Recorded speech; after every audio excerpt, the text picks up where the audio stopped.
Yeah, on everyone, on every single channel. Yeah. Donc il faut vraiment augmenter un maximum le son.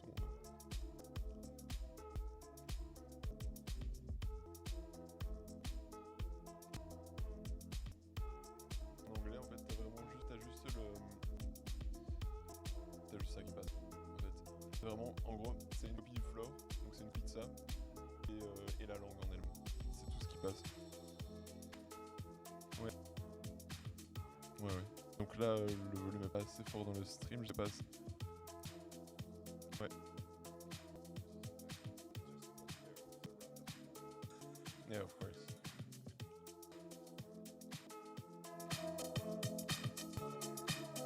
Ok.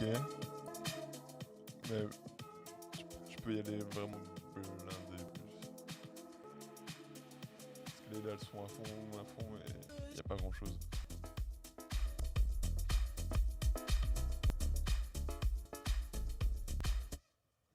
C'est quoi qui passe là pour le moment, c'est le zoom.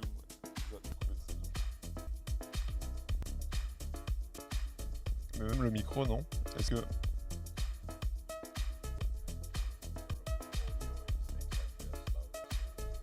Ok.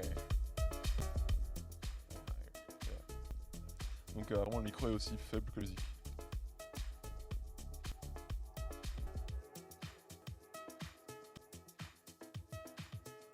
Ouais. Ça monte dans le stream, donc ça monte là.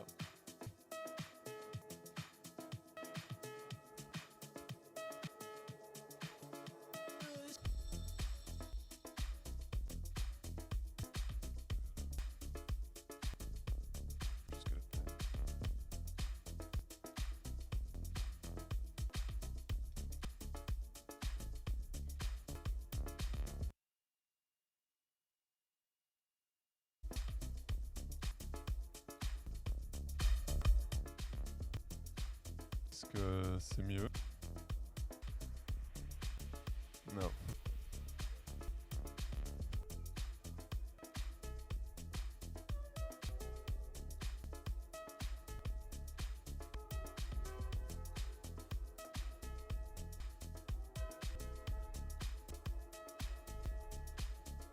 What time is it? 41.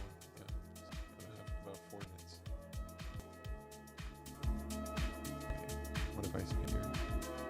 Right. Yeah. Okay, I can hear it. Si tu veux, la musique est ma...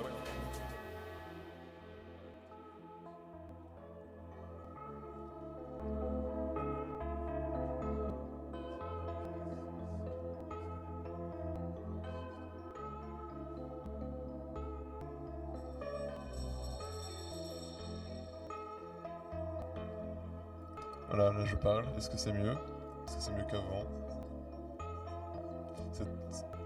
C'est toujours très faible. Hein. Tu l'entends sur l'ordi, il est à fond.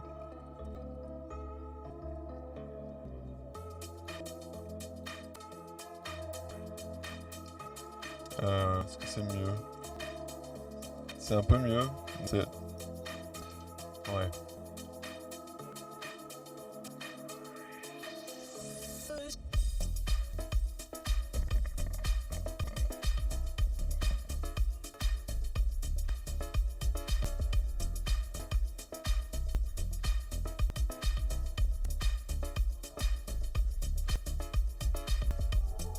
Là je parle encore, est-ce que tu m'entends bien? C'est toujours en bas. Ouais, là je continue de parler, est-ce que c'est... Là on entend toujours son ordi que c'est pas très haut. Il y a déjà du gain sur le... Ah ouais?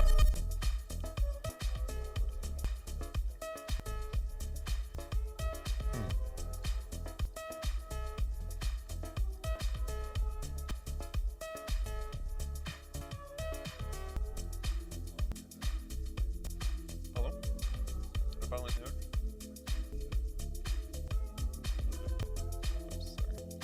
Elle parle encore espagnol? Non? Ouais. Ok.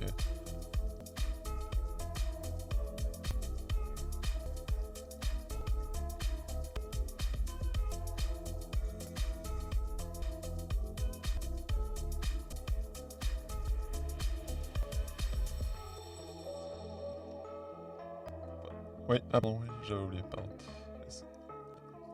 C'est un peu mieux, mais pour encore monter, ça serait mieux. Yeah, it's a bit quiet. Pardon?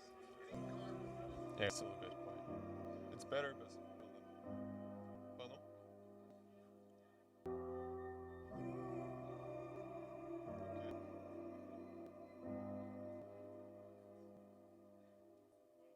Ouais, là je parle, est-ce que c'est mieux? Est-ce que... Oui, j'ai pas grand chose à dire, mais d'accord, très bien. Ça va être fort dans la salle peut-être après. Ah, is it better now? Est-ce que c'est un peu mieux? Is it coming better? Yeah, okay. Okay. Yeah, and so, yeah, they can't hear it. Okay.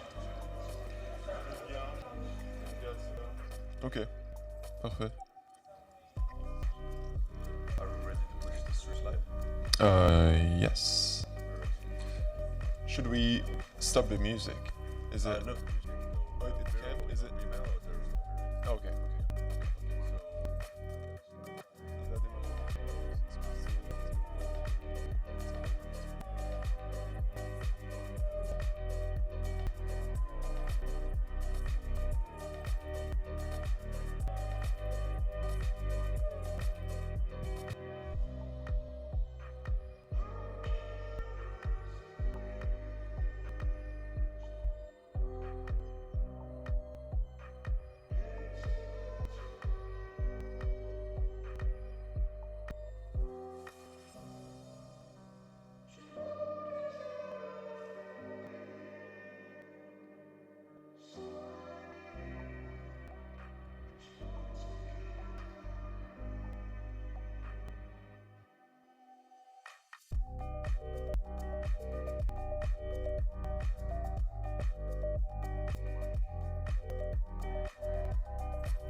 This is how the story goes.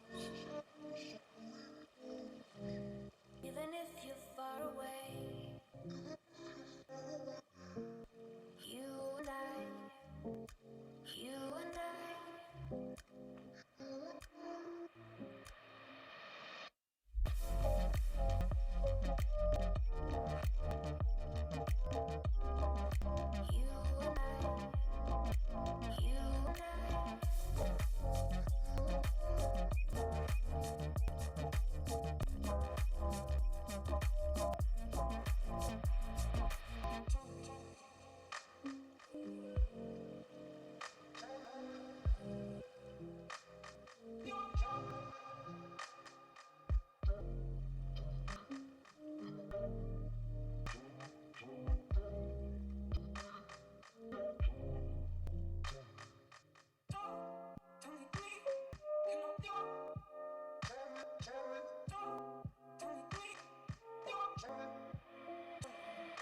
This is how the story goes. Even if you're far away, you and I, you and I, you and I.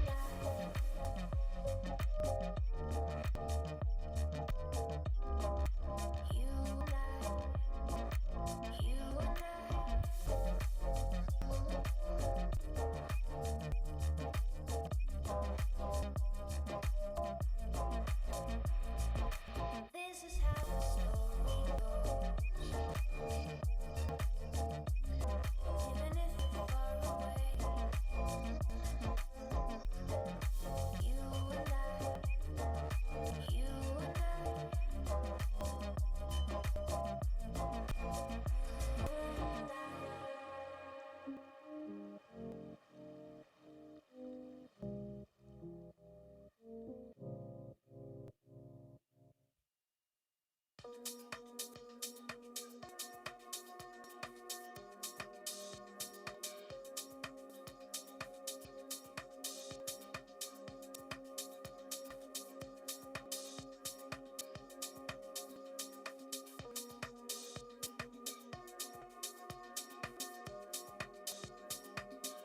welcome you to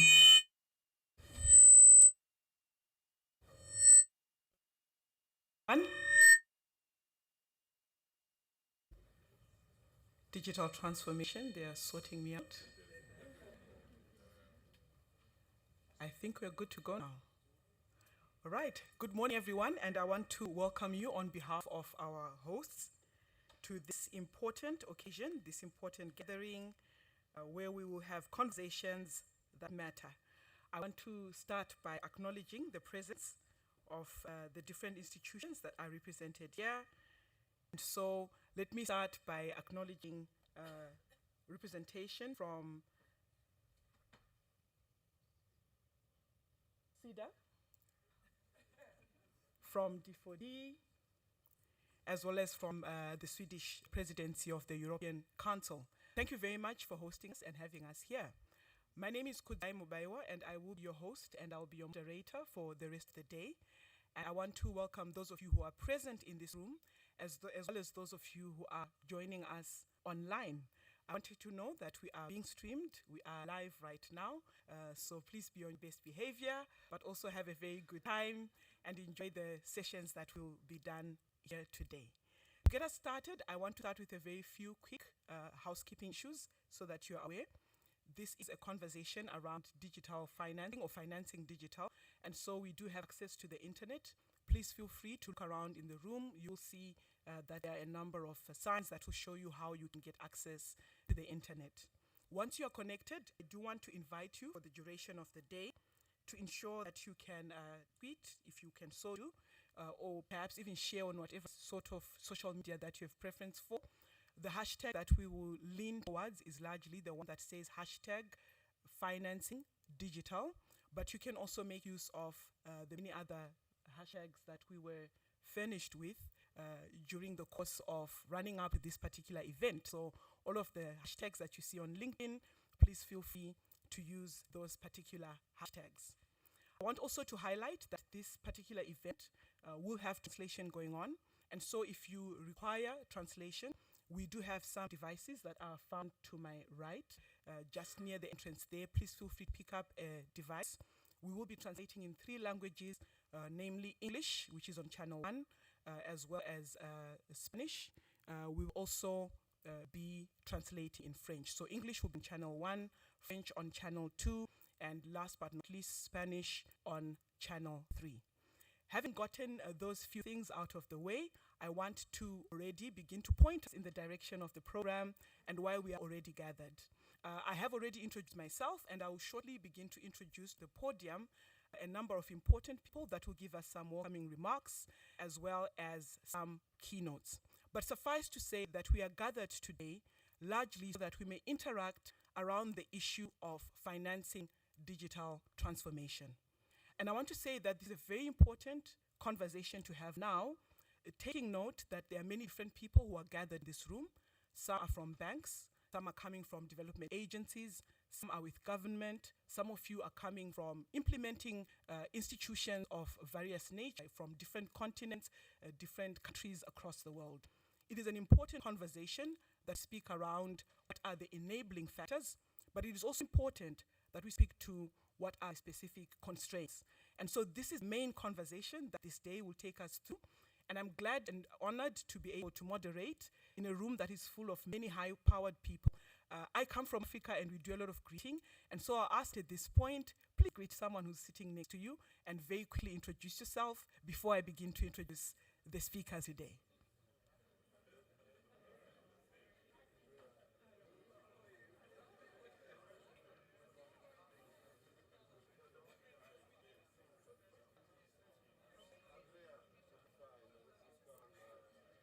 All right, that should be enough. I ask you to greet one. I see some greeting 2 or 3, which is really good. I want to already let you know that there will be plenty of time for networking throughout the day. We have a number of breaks. There will be a coffee break at 10:30.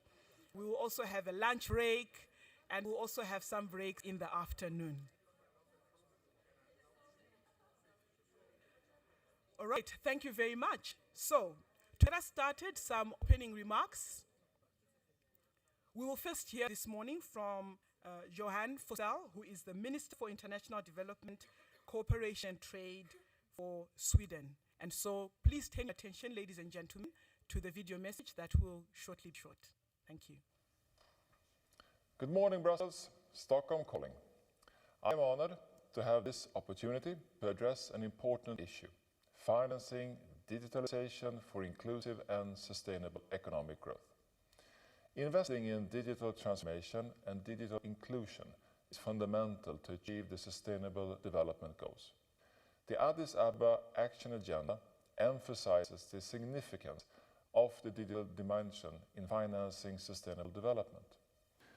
Digitalization serves as a catalyst for domestic resource mobilization, business activities, trade and investment. It has become an integral part of our daily lives and offers opportunities for a better future. Digital infrastructure also presents a remarkable investment opportunity. However, many countries, particularly lower income countries, struggle with underfinanced digital transformation agendas. Currently, 2.7 billion people, or 1/3 of the world's population, do not have access to internet. Being offline means being left behind, and this contributes to the widening digital gap. So it is crucial for us to work together for change. Therefore, effective collaboration between public and private sectors, as well as with civil society, is essential. Access to reliable digital infrastructure and affordable connectivity will provide marginalized populations worldwide with better prospects. And this could be in education, healthcare, gender equality, commerce, employment, trade, and investments. In the deployment and construction of digital infrastructure, we must prioritize resilience, security, and ensure the safety of end users. Digital transformation can bring increased cybersecurity risk, especially in developing countries that may lack adequate cyber resilience against digital threats. Team Europe, guided by its fundamental and common principles and values, is well positioned to deliver on these objectives. And digital transformation represents not only means to achieve sustainable development goals, but also businesses and investment opportunities for the private sector. When it comes to financing, private finance plays a critical role in closing the financial gap. Official development assistance is being utilized to catalyze resources. By leveraging the ODA budget to create business opportunities for digital actors and financing and investment opportunities for companies and investors, we can work together to bridge the digital divide. Today's event is an opportunity to exchange best practices, plans, and learnings on innovative financing approaches that foster digital transformation. This event will also contribute to the implementation of the Global Gateway Connectivity Strategy. We need trusted connections that work for the planet and for the people. Thank you for your attention and participation. Let's make a difference and lead the way forward. This is a cue to give a round of applause. And indeed, we must make a difference and lead with the way forward. You will see that from the banners that are, one is behind me and the other one is to my far left. There are a number of hashtags. I was trying to pick those up. Could not remember everything offhand, but please feel free as we interact to continue to tweet and speak to those particular hashtags. We want to thank Johan Fossel for that particular presentation. I want us now to move forward to the next video welcoming remarks, and these would come from Jutta Upainen, who is the Commissioner for International Development Cooperation Agency, the Commissioner for International Partnerships in the EU. We will look at the video as well. Dear friends, let me thank the Swedish Presidency of the Council of the European Union and the D4D Hub for having organized such a timely debate. Today, technologies are shaping our everyday lives. Hence, we need to promote human-centric digital transformation. Moreover, we must not leave our partner countries behind. We need to build international partnerships to avoid technology becoming a tool for oppression and cybercrime. Instead, digitalization should unlock sustainable development. It can help optimize the use of resources and thereby protect our planet. it can bring basic services to people who had none. Connectivity is the foundation of digital transformation. By fostering reliable and secure digital connectivity for all, we can help close the digital divide. Dear colleagues, Global Gateway is the EU's strategy to accelerate the green and digital twin transition globally, to help us to achieve the Sustainable Development Goals. It is a positive offer, a quality offer.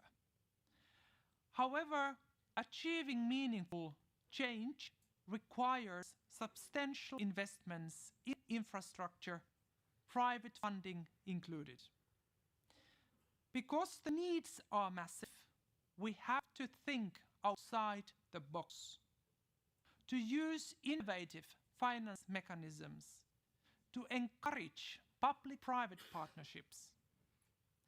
Our European Fund for Sustainable Development Plus is a tool facilitating investments in financially risky contexts. Dear friends, this gathering holds paramount significance for making Global Gateway a success. As Team Europe, we must come together to forge strong alliances with the private sector. We must foster collaboration with trusted vendors, both local and European, to promote digital sovereignty. We must advance responsible deployment of digital technologies. So let's find solutions and make a difference together. Good place to clap hands as well, so that we find solutions and make a difference together. I am glad that in the room we are honored to have the presence of three very powerful and important people who will now come through with remarks as well as keynotes to help us get started and lay the foundation for the day. Here is how we'll do it. I will quickly introduce them. They will stay seated where they are, but when it comes to speaking, I will then call them up one by one. I want us to know that we honored this particular morning to have in our midst Koen Duns, who is the Director General for International Partnerships for the European Commission. He will come first. Thereafter, we will also receive a keynote from the Director General of the Swedish International Development Cooperation Agency, better known to most of us as Sida, who is Karin Jamtin. She will come through as well. And then last but not least, we will hear from Maria Hackinson, who is the CEO for the Swede Fund. And so, ladies and gentlemen, please help me welcome this morning to the podium Koen Duns to take us on with a keynote. A round of applause, ladies and gentlemen.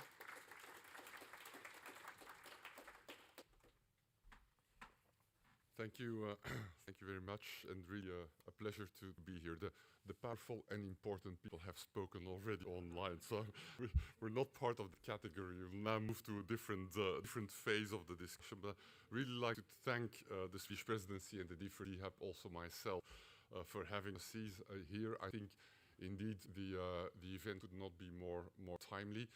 First of all, because of the weather in Brussels, it feels a bit like we're in the server room of a data center, I must say, without the cooling. But also because digitalisation in its latest incarnation, artificial intelligence, of course, has been in the news a lot lately. It's alternately heralded as a real breakthrough technology that will speed up socio-economic development, bridge divides, foster untold scientific innovation, but also it's derided as something really dangerous, a tool that can be manipulated, create disinformation, undermine democracy, and worse. And you'll recall that in March, a few months ago, around 1,000 researchers and technologists really called for a moratorium on AI development to mitigate the risks for extension. Now, regardless of the outcome of this fundamental debate, one thing is certain, and that's the digital economy is one of the foremost drivers of economic and societal change, and is poised to accelerate further. I mean, we've already experienced an exponential increase of internet usage worldwide, from 5% of the population in 2000 to 66% in 2022. And if you look at the increasing consumption of content, the use of AI and connected devices, it will only contribute to a further speeding up of this. Now, this brings us to another big challenge, which is as fundamental, as daunting, but less, I would say, headline ready, and is the fact that more than 30 years after the launch of the World Wide Web, 2.7 billion people remain offline, mostly in the least developed countries, and most of them women and marginalized groups. And I think that the D4D Hub precisely embodies the kind of powerful multi-stakeholder effort that we really need to eliminate these kind of digital divides. And it's urgent, and we urgently must work towards a much bigger mobilization of finance for digitalization, for inclusive and green growth, because obviously this is connected to the four, I would say, big pillars of the SDGs. It is about prosperity, it is about the planet, it is about people, and it is about partnerships. It's about prosperity because digitalization is a real driver for economic growth. If you look at Africa, the digital economy now already accounts for more than 5% of its GDP. More than 80% of Africa's population has a SIM card, and almost half has a mobile subscription. And it's estimated that a 10% increase in mobile broadband penetration will increase the continent's per capita GDP by 2.5%. That's true for Africa, that's true for all parts of the world. Further penetration rate and usage of digitalization will boost the prosperity part of the SDGs. But it's also true for the planet. It's critical for green growth. Green technologies, which are essential to leapfrog to the low carbon future, can leverage digital to optimize energy consumption, implement smart urban planning, and to enhance the integration of renewables. And thirdly, it's of course also about people and human development. It gives the individual access to a vast network of knowledge and educational resources, and it's an indispensable tool to reach marginalized populations. And whenever you discuss with experts in the education sector, you immediately hear how much they put their hopes into the potential that digitalization offers in an area where access to qualified teachers, both in numbers and in quality, is really not a given. And brings me to my fourth point, which is partnerships. I think stronger digital connections is also fundamental for geopolitical stability. The digital world is amorphous and it's exponentially expanding. And like any new frontier, unless rules and standards exist, are developed and are implemented, lawlessness has the opportunity to prevail. I mean, if you look at the case study these days and you look at what is happening in Russia, it has blocked free internet access for its citizens and access to networks for internet services and providers. You see a current risk of monopolistic ICT platform emerging, an online service provider in Russia, which would basically create an isolated internet. And you can also look at the cyber attacks that are being deployed in various countries related to the conflict. So a rules-based approach to digitalization, where rules are set and implemented, is crucial. And I think on the European side, we have developed a very clear vision for that, a human-centric approach based on universal values that are on the EU side enshrined in our EU Digital Single Market Act. Now, where does that take us operationally? Global Gateway, the Commissioner has referred to it, responds to the geopolitical challenges by fostering strategic autonomy for the EU and for our international partners alike. And that's exactly what we want to do in the digital, using it as a key entry point. Just a few examples of what we're working on under Global Gateway with Team Europe partners. So the full interplay of our member states, our DFIs, our private sector. In the Indo-Pacific region, we've launched an initiative. It's now being worked out to diversify submarine cable routes to address strategic choke points and ensure the resilient links that connect our regions. I mean, there's a whole discussion going on the Arctic cable. There's the link up between Japan and the Philippines, and from the Philippines onwards to both the other ASEAN countries and to the Pacific island states. We're building a Copernicus center in the Philippines capable of receiving for free data that European Copernicus satellites put at their disposal. That's an example in the Pacific. If I look at Latin America and Caribbean, we're extending the Bella cable, and we're building 2 Copernicus regional centers, one in Panama and one in Chile. And if we look at Africa, here we are really mobilizing in heavy investments in terrestrial backbone, so regional fiber optic cables to boost internet speed, quality, and affordability, and on the back of that, of course, promote the exchange of data. And all of that enveloped, not just in the hard infrastructure investments, but accompanied by what we call software, the investments in regulated environment, oversight, and again, the rules that are, in our view, essential for this kind of human-centric, sure and reliable internet. So, Global Gateway. This is, of course, not just about public money. It's not ODA, official development aid. It's not grants and grant-backed loans that will finance all of this. For this, we fundamentally need the private sector on board. And that's where it brings us with Team Europe.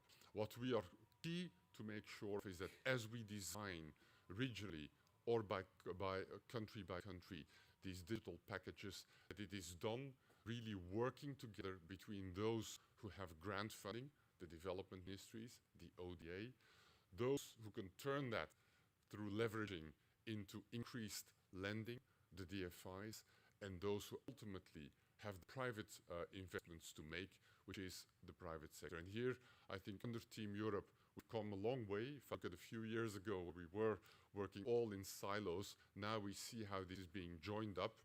And I want this really to go forward. And I think that the D4D Hub has created a perfect platform for these conversations to happen. I know it is not easy. It requires all of us to come out of our comfort zone, us, the ones who have the grant funding, certainly the banks who still remain, to my taste, a bit hesitant about this risk-taking in this whole area, and then work together with the private sector, which is a real invention, I think, of the business model of international partnerships and development cooperation.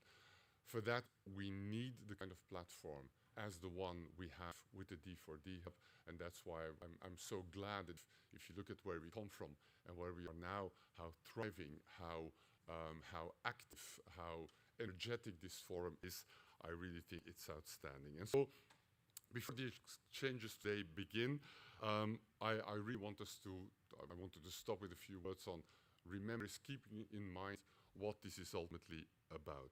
I mean, digitalization has these massive opportunities to catalyze inclusive, green, sustainable growth.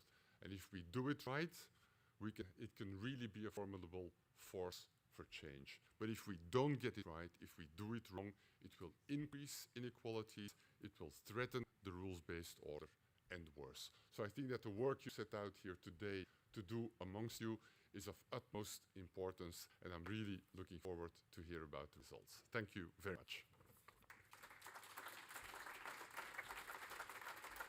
Thank you very much, Koen, for those remarks. And indeed, the intention for us is to do it right. I will also quickly mention that I intend to do right by you in terms of time. We're slightly behind time, but I do want to make sure that we catch our coffee break on time. And so I want to very quickly and now go on to introduce once again the lovely Karin Jamtin as she comes to address us. A round of applause for her, please.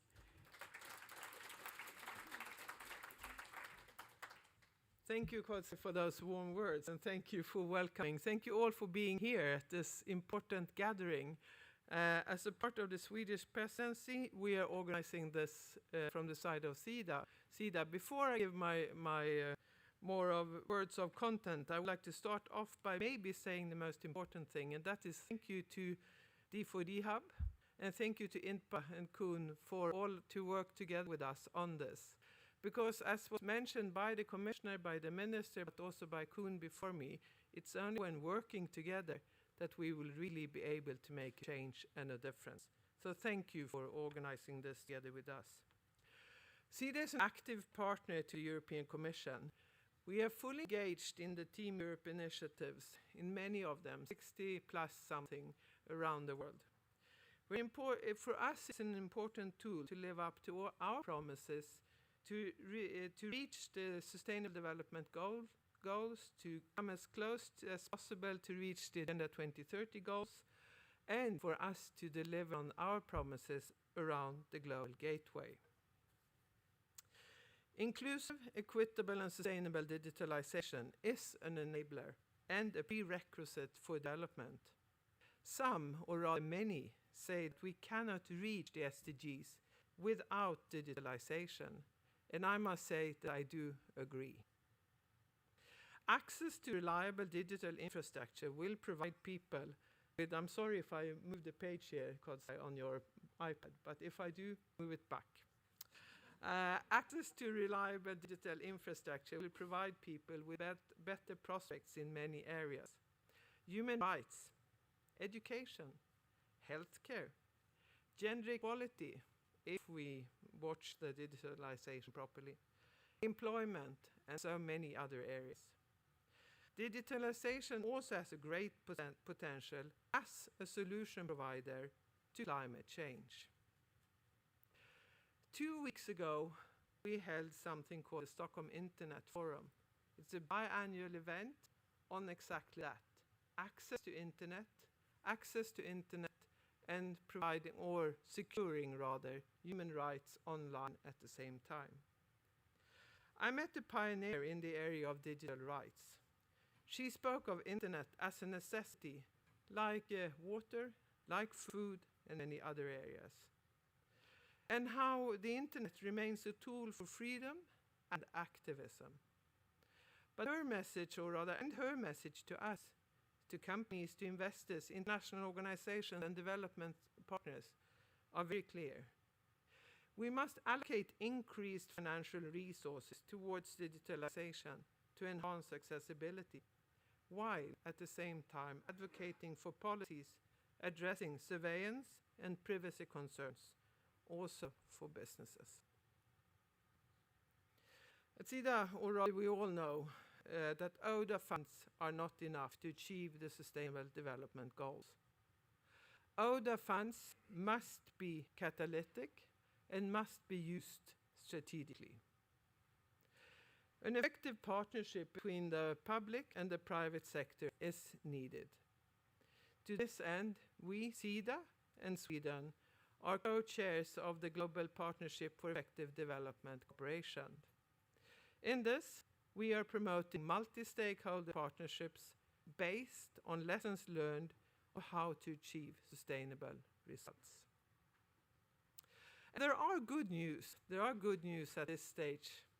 And one of the good news, and maybe the most important good news, is that there are actually enough assets on the globe to finance the SDGs. We simply, I was about to say, but we need to find a way to tap into those assets to bridge financial and digital gaps, to incentivize investors to look at investing in developing and in emerging markets.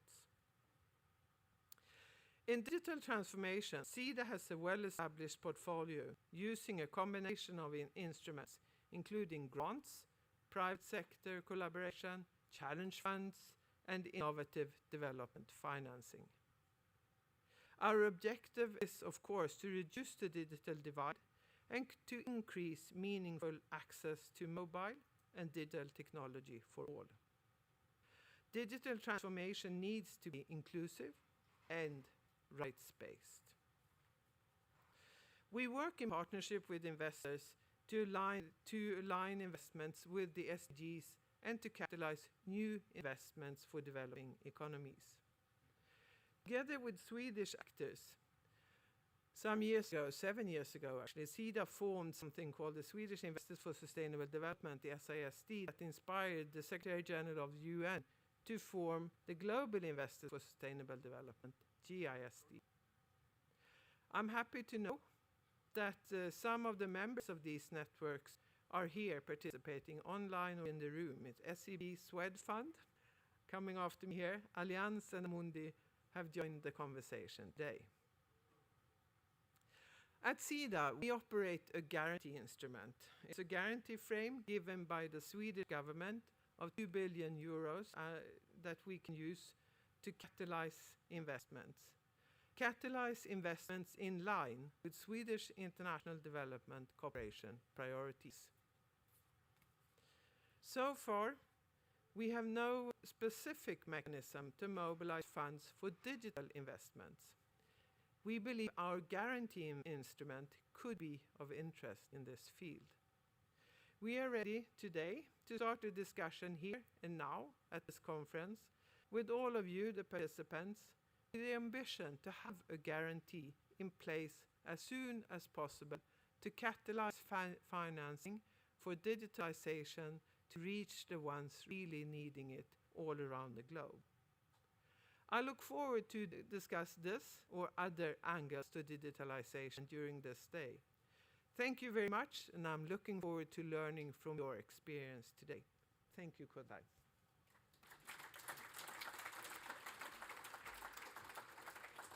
Thank you very much, Karin, for the commitment as well. And thank you for the remarks. And last but not least, for the keynotes, we would want to receive now Maria Hackson. A round of applause for the lovely lady.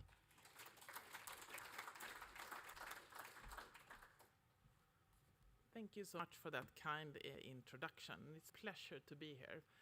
Digitalization and digital transformation is a topic really close to my heart. Before I became the CEO of Swedfund, which is the Swedish DFI, I actually worked almost 20 years for Ericsson. And so I really see that digitalization, and I think that's really widely recognized, is a powerful tool for development and to really ensure that we can implement Agenda 2030. It contributes to increased productivity, job creation, innovation, and growth. And it also supports increased transparency and access to information. But without the enablers of reliable infrastructure, human capital and education, but also financial means, there is actually a risk that developing countries miss out on the potential that digitalization actually brings. Connectivity, well, it's actually a starting point for all digital transformation. But there are large challenges in finding viable operator models for rural areas. There is lack or actually inadequate access to electricity, regulations, and capacity constraints. That means that 2.7 billion people still don't have access to the internet. Mobile penetration remains low in a global context in sub-Saharan Africa, and the gender-digital divide, expressed both as actually having a mobile phone and having access to internet, well, that persists, with women being 23% less having access to digital internet. And there's also a rural-urban digital divide that has also persisted, with actually a difference of 40%.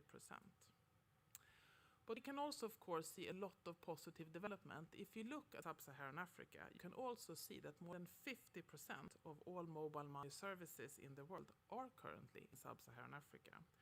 And they play an instrumental role in financial inclusion for populations that have traditionally been hard to serve and costly to serve. Digital healthcare solutions can address capacity and resource challenges to improve access and affordability. Digital business models in the agri-food chain can provide insurance opportunities for smallholder farmers against extreme weather events, and they can also actually increase the efficiency across the food system chain. We can also see digitalization really being a way to increase cost effectiveness and viability of access to electricity, and of course education. These are just some of the opportunities that digitalization can bring.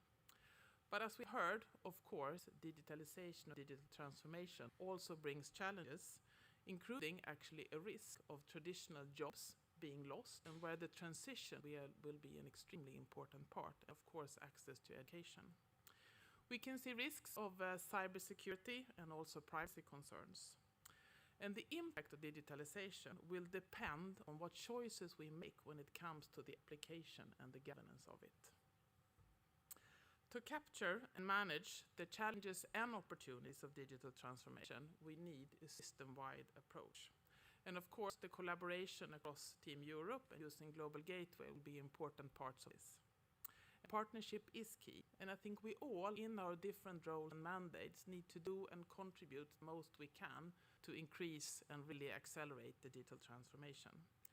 Public sector and traditional aid are needed to improve the enabling environment, but maybe most importantly to access and increase the access to education, which is really needed so people can take part in this changed digital society. As I mentioned, build-out of connectivity is key, and I think it's fundamental that mobile operators can find business models that really take into consideration a very low ARPU and also relatively high cost of deployment, that they find those models where it actually becomes financially viable.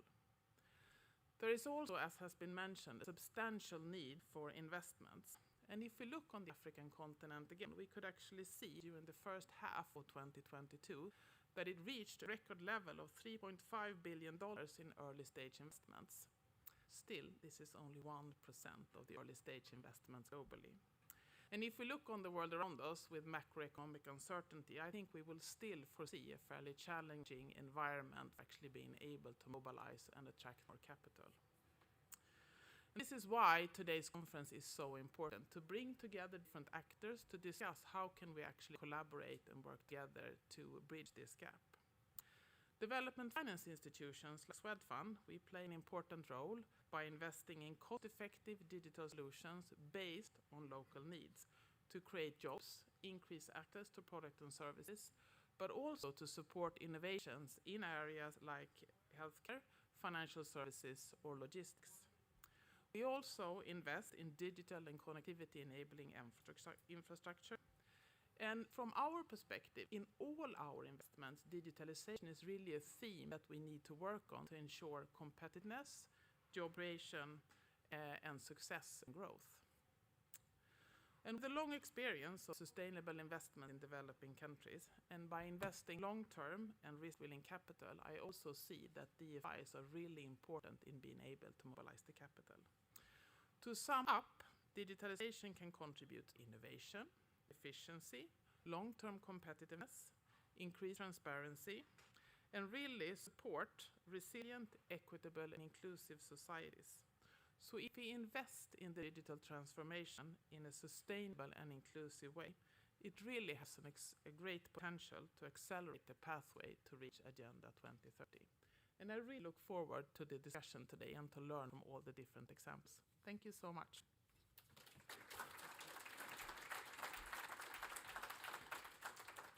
Thank you very much. That brings us to a close with respect to our initial keynotes. I want you to take this opportunity. You did waste a chance because I wanted you to greet the second name now. So please greet someone you've not greeted as I refresh the room. And we will now begin to get into the conversations around some panels on financing digital. So please greet someone as I refresh the room. Please greet someone who's perhaps behind you, the one you left out the first time. Did not really want to make you stand and stretch, if you see what I mean. But hopefully this should help you refresh the room.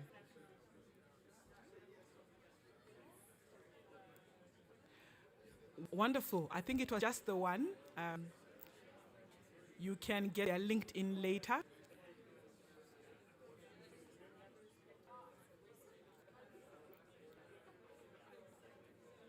I can see we are really ripe for a lot of networking. Digital transformation is a shared responsibility. Clearly, there's lots of energy for partnerships. I like this energy. But let me draw your attention back to this podium so that we proceed with the program for the day. And we want to immediately get into our very first panel, the opening panel, which is entitled Enabling Factors for Digitalization Investments. We are still running with the broad theme, which is financing digitalization for inclusive and green growth so that we can go green and we can go digital. And to get us started for this panel, and my panelists get ready, I am going to invite to the podium in succession two speakers. The first will come through to give us a keynote with respect to a particular panel, an opening keynote. He will take just a few minutes to talk us through the key things we should think about around enabling factors for digitalization investments. Straight after, we will have a presentation on a background paper. So I will ask for your attention. as we invite to the podium to give us the opening keynote for this particular first opening panel on enabling factors for digitalization investments. I will now take the opportunity to invite to the podium Sina Kone, who is the Director General and CEO for Smart Africa. Please help me to welcome him to the podium. He's from Smart Africa, he is smart, he is from Africa. Allow the man to talk to you this morning.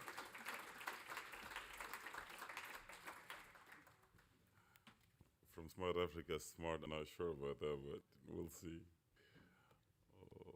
Okay.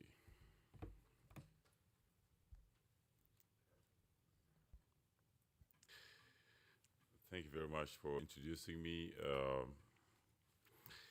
Distinguished guests, ladies and gentlemen, and good morning, and thank you for joining us today for this keynote speech on enabling factors of digitalizations, investments. In this digital age where technology, in fact, is really transforming every aspect of our life, it's crucial to understand the role of various sectors and institutions in driving digital investments. We heard this morning from our colleague from Sweden and from our Swedish investment funds, as well as from Sida as well. Today, I will actually shed the light on the pivotal role played by the public sector, private sector, and development finance institutions in enabling digitalization investments. Moreover, I will also address the challenges and opportunities that rises in the pursuit of the digital investments. For the public sector plays a very critical role in general in our context, also in Africa, in creating an environment that is really conducive to digital investment. One of the key role of the government is to establish policies and regulatory framework that foster innovations and also attract investments. This is a key because as we talk, and we all see the foundations here of digitalization, it's the connectivity. And we still believe there is about 2.7 billion not connected around the world. Well, the information is what I want to share with you is, if you gather today the entire satellite capacity around our planet, and you gather entire submarine cable around our planet, and you combine it together with fiber optic to our home, it covers 96% of our population on the planet. So how come we are only 63% connected people? How come we are only 43% in Africa? It's because creating a conducive environment to make investment attractive to those areas. These are the only point. The difference why someone will invest in Singapore, in fact, I will say it here, the entire wealth of the Gulf countries, the entire wealth of Africa is much, much bigger and richer than the GCCs. Then how come the investment is there and it's not in Africa?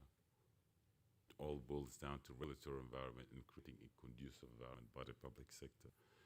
That is one fact. Because by implementing a supportive enabling a legal framework, they can provide a certainty and predictability, because one thing the private sector don't like is unpredictability. We want to see things through. So encouraging private sector participation. Furthermore, government can invest in digital infrastructure such as a broadband network and data centers, which serve as the foundation with in digitalization. This investment not only facilitate connectivity, but also create opportunity for business to thrive. This is the name of the universal connectivity, because private sector will only go to areas that are really lucrative. They look at the density of the populations. But if we are in the world of no one should be left behind, then it becomes an obligation on the government to actually invest on the name of the universal connectivity to the area which are not covered by those private sector. On the other hand, the private sector, they possesses necessary expertise, resources, and entrepreneurial spirit to develop and implement digital solutions through Investments, including research development, of course, private sector organization drive technological advancement, of course. They drive it, it's a reality. If you go to our countries, our continents in Africa, you will always see that there is a gap.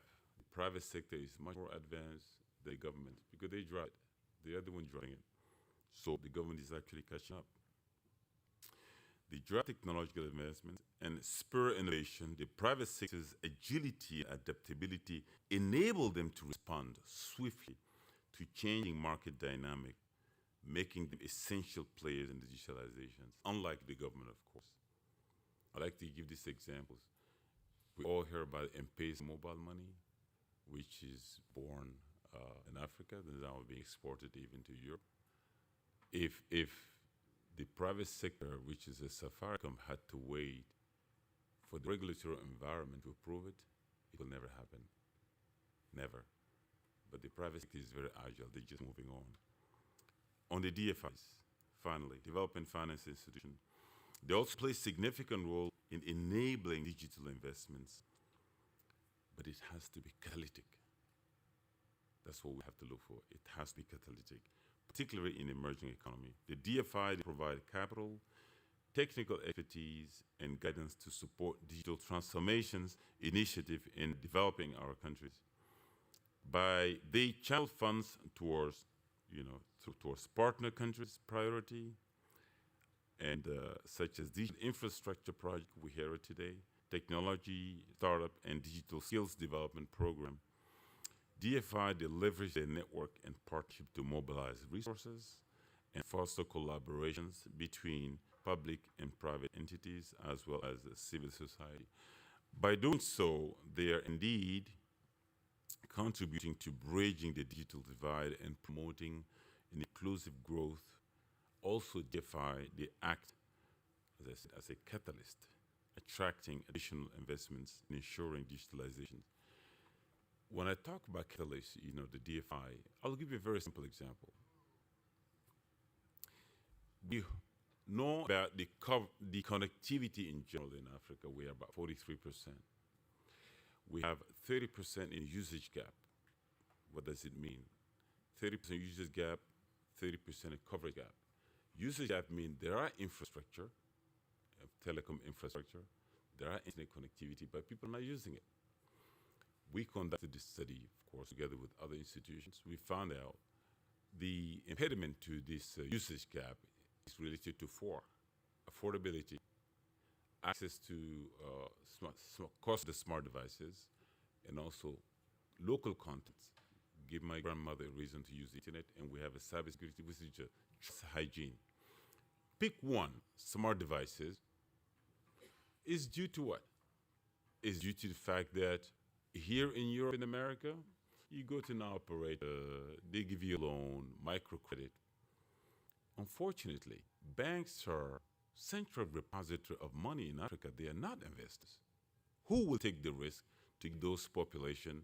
It means we do have an opportunity to catch up about 30% more by 2025 to be 70% or 73% of people covered. But people don't take that risk. That's what we're looking for the DFI, to de-risk that factor in order for the penetration of the cell phone. This is just a simple example. So, while there are immense opportunities in digital investments, and it's important to acknowledge the challenge that comes with them, such as the cybersecurity risk, data privacy, compliance, talent and skill gap, return on investment of uncertainty, because private sector is just looking for ROI. But we all have an obligation of the SDG by 2030. By the way, SDG, it's not like 15 years, it's just 7 years down the road. If you don't remember what 7 years look like, if you remember 2016, that is the SDG, and we're 2023 today. So ladies and gentlemen, as we deliberate over these next 2 days, or this conference, this gathering, allow me really to emphasize that digitalization investments are even more crucial for Africa, as they have the potential to revolutionize the continent. It's a green continent. Here in Europe, in America, we retrofit. In Africa, we don't retrofit. It's green from the start. So this is very important to know. So it improves access to essential services, foster inclusive growth. It can help creating new opportunities for entrepreneurs, innovations, and every day, and very much needed job for youth. And we can see that we saw that for the past 10, 15 years, the unlocking the potential of our startup and so on and so forth. So this will in turn lead to an increased productivity, enhanced competitiveness, we all know. But in many parts of Africa, the lack of physical infrastructure and geographical barrier makes it a challenge. And that's really true. Not everything can be fiber. Of course, it has to be a mix of everything, but the access to the basic services, we've all seen it here. I don't see the momentum we had during COVID. Everyone was trying to be very innovative. People need to have access. Connectivity has to be an essential. It's not a luxury anymore. I kind of like feel like this urgency is kind of like going down, but I think we need to wake up. Moreover, digitalization investments can contribute to inclusive growth by promoting financial inclusion. I think the Swedish investment talked about it, and empowering marginalized communities as seen with M-Pesa, mobile money, for example. But lastly, digital platform, because there's a new thing called digital platform economy. Let's be very honest with ourselves. We all woke up this morning, right? You pick up the phone, you certainly use one application of the social media, right? It can be a WhatsApp, it can be a Facebook, it can be anything, Instagram. Does Europe own that platform? No. The only two continents who do not own any platform is Africa and Europe. So are we heading to a digital colonizations of the humanity? It is something really to think about. Platform economy. It can create opportunities for small, medium-sized enterprises to access market, expand their customer. All of these, Amazon, we heard about Google, they were all mom-and-pop shops created out of the garage. And so they took over the whole thing. I think you know the statistic that 70% of the digital economy is actually controlled by the US and 22% by China. Europe controlled 3.4%, Africa controlled 1.5%. That is danger to humanity. We're not saying we want to lead, but we want equality, equity. Very important. So let's be mindful that we are living in a world today where the innovation has taken over every aspect of our life. So disrupting every conventional system as a disruption do not follow rules. Disruption do not follow rules, it follows choices. As we are sitting in our offices, elaborating policies for future generations, they're already developing artificial intelligence to encounter that, or even to go even faster. So we really need to be very agile on our feet. I will be very short here. So this is just what I wanted to share with you. I only have 3 minutes. And thank you very much for inviting Smart Africa to read this wonderful event. Thank you.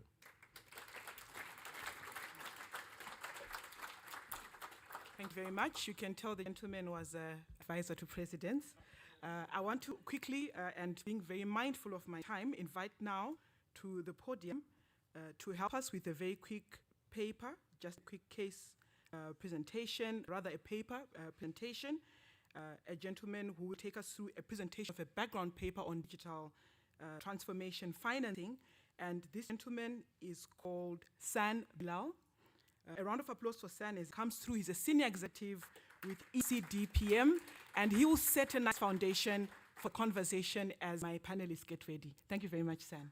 I hope you will be as brief as your name, S-A-N. It's a nickname, San. It's not my full name.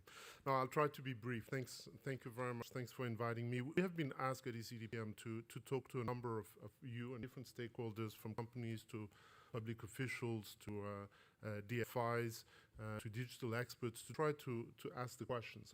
How do you finance digital transformation, and what do you make of a global gateway? And I have to say that there was a very wide range of views that we collected on this, where normally there was an agreement on the principles, but there was a general sense of perhaps sense of fragmentation in the approach, and so some suggestions about how we could strengthen the overall approach under the Global Gateway. And so I just want to present 5 key elements that we identify as recommendations perhaps on the way forward. The first one is the question of having greater transparency. So a lot we're saying, well, we agree with the principles, what we want to do, but which are really concretely the projects? Where do we get involved? How do we get in? We want to participate. What's the eligibility criteria to come in? Which are the core projects? Where do we go? So these were the kind of recurrent questions. More clarity is really important to be able to engage the different stakeholders. The second set of recommendation was that there is a need perhaps to have a greater sense of priorities and focus on which are the projects that really matters and which are those that are perhaps less important. And there is perhaps a recommendation to identify, could there be 3, 4 flagship projects on which we could, that could help focus the mind perhaps in 2 or 3 continents maximum. Not a widespread of different projects where we don't know which ones are important, which one are not. So this sense of where is the, my colleague would say, where is the oomph? Where is the big drive that will come from the major projects? And that would be quite important. And looking at digitalization, then there's this notion that, and some have alluded to that, the vast dimension of digitalizations, that taking digitalization value chain type of approach or whole of government to try to think about not just one dimension of the digitalization, but the whole perspective. And then we're wondering whether the just energy transition programs could not be some form of inspirations for perhaps an inclusive digital transformation programs that would be both inclusive and having a strong gender dimension and inclusivity dimension, but takes the various aspects from hard infrastructures to soft infrastructure, regulatory, social dimensions, and so on. So that could be quite important perhaps on the way forward for these flagship projects. And we see some identifications of some such kind of approaches in some areas. The third one, the third dimension is the need to very strongly involve the beneficiaries and the partner countries. There is still this question of where do the partner countries come in? We know, of course, they have been consulted at some stage, but are we ensuring that whatever the initiatives that are coming up bottom up from different countries and so on will be included? And that is something that is very important. What is the mechanism to engage the local actors from civil society to local private sectors and to ensure to have this flexibility that is needed in digitalization? The fourth dimension is the key role that the private sector can play. Mr. Cornet just mentioned also this role that is very important. There is sometimes a tendency by especially some perhaps more traditional donors that, if you want to initiate projects, you need to provide technical assistance. And they need to be initiated by the public sector. That's the case for some of the projects, but the private sector is indeed more agile, can come up with a lot of innovation, and there's a need to be able to capitalize on these type of elements. The fifth one is to try to think about how to develop a pipeline of digital investment projects, not to go simply on project by project basis, but can we think about, if we want to reach scale, can we think about having a portfolio of projects where you would be able also to attract institutional investors, not on a project-by-project basis, but you would be able to attract them on a platform. And we see that such kind of portfolio syndication that exists, in some examples, like in the IFC managed co-lending portfolio program, for instance. And we could imagine similar kind of elements where you would not sell individual projects or attract funding on individual projects, but on a portfolio basis, and the same for SDG bonds. So I think in conclusion, what we are seeing is that there is really a need to have a very comprehensive approach, allowing local initiatives, but focusing on larger projects, ensuring that there is a strong involvement of Riders approach was mentioned, inclusive, gender, green focus, that has to be there, and thinking on a larger scale, thinking about the digital ecosystem in a very pragmatic and transparent manner. Otherwise, words will not translate into practice. Thank you. I need a bigger round of applause, Sans, for doing it exactly as we expected on time and giving us 5 key points to take away. I know all of us were listening. We'll write the test during the coffee break. But let me quickly invite now to the podium to discuss and ask that as soon as I call up your name, you please come and occupy a seat, starting from the far left. Please leave this one. That's for the moderator. Thank you very much. So I want to now invite for us to have a quick conversation around enabling factors for digitalization investments. And I will ask you to provide a first response to the keynote plus the 5 factors that we highlighted here. Please help me welcome, ladies and gentlemen. Firstly, Caroline Lemieux, who is the Global Head of ESG Research, engagement and voting with Amundi. And it's important to know that Amundi is very much aligned with the GISD. So thank you very much, Caroline. A round of applause for Caroline as she takes a seat. Thank you very much, Caroline. I also want to invite Ana Valero. Ana is the Regulatory and Policy Director with Telefonica Hispam. A round of applause for Ana.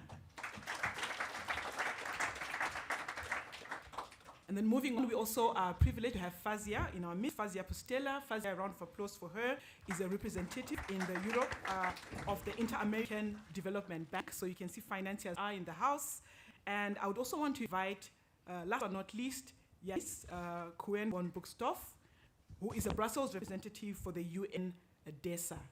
All right, almost made up. Sans, can I, as a ward, invite you to also join us on this panel? Thank you very much.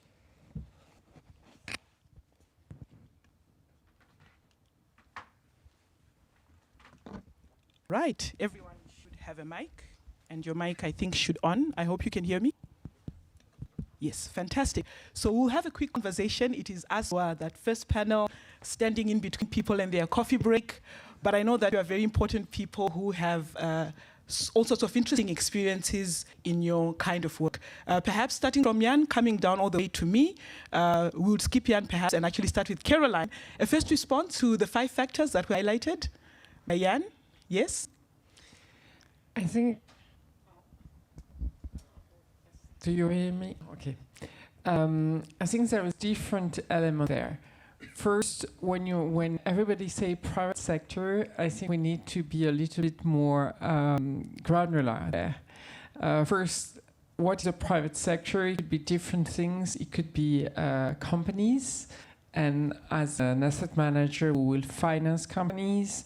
But if you are looking at private sector, like being private investors, we need also to have in mind that they have regulation they need to follow. So it's really important, I think, to have this. You were mentioning the risk. I think the different population will see the risk in a different way. So it's really important to, when you are assessing the people, when you are targeting the people, you are making the differences. If you are targeting a company where they are financing a project and they will have some cash flow back, so maybe from a currency perspective, they will have a different view as investors, for example, based in the US or in Europe, that will have more sensitivity. Oh, sorry. Sensitivity. Yeah. Sensitivity.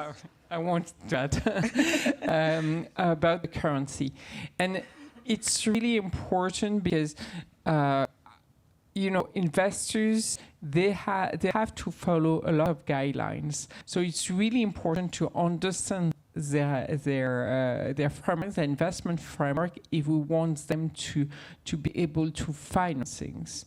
And so it's going back to your point, having some portfolios of investments that are the same, so that the investors can assess the risk much more easily is really important. It's important also to have the regulation in place you were mentioning, because the level of risk regular investor can take are quite low. And we also need to see it over the time, because the first investors might take a lot of risk, then you have the blended finance that can come. And if everything is well done, at some point, you know, those investments will produce some local cash flow and companies that we are going to be able to finance. And you know, when you are doing this, you need to see on the long run and how each kind of finance will come in place at some point. Right, thank you very much. We move on to Anna. What is your first response to the paper, the keynote? Well, hi.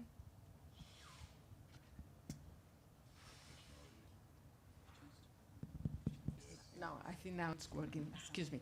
Well, I think that this idea of bringing together private and public sector is very relevant. I think that, as the previous panelists explained, bringing together and looking for innovative models that can make sustainable business models is very, very relevant. We can't try to impose models that can work in other places. We have to work very closely to the specific needs that you have in the areas where you are going to develop the new solutions. And I think that working on legal certainty, it's a key element to attract investments. We can think of developing new models, bringing new players to the table if we don't have a minimum of legal certainty. So from the point of view of companies that we are investing in this kind of projects, bringing together public and private sectors, having a clear rules for developing the business models is key.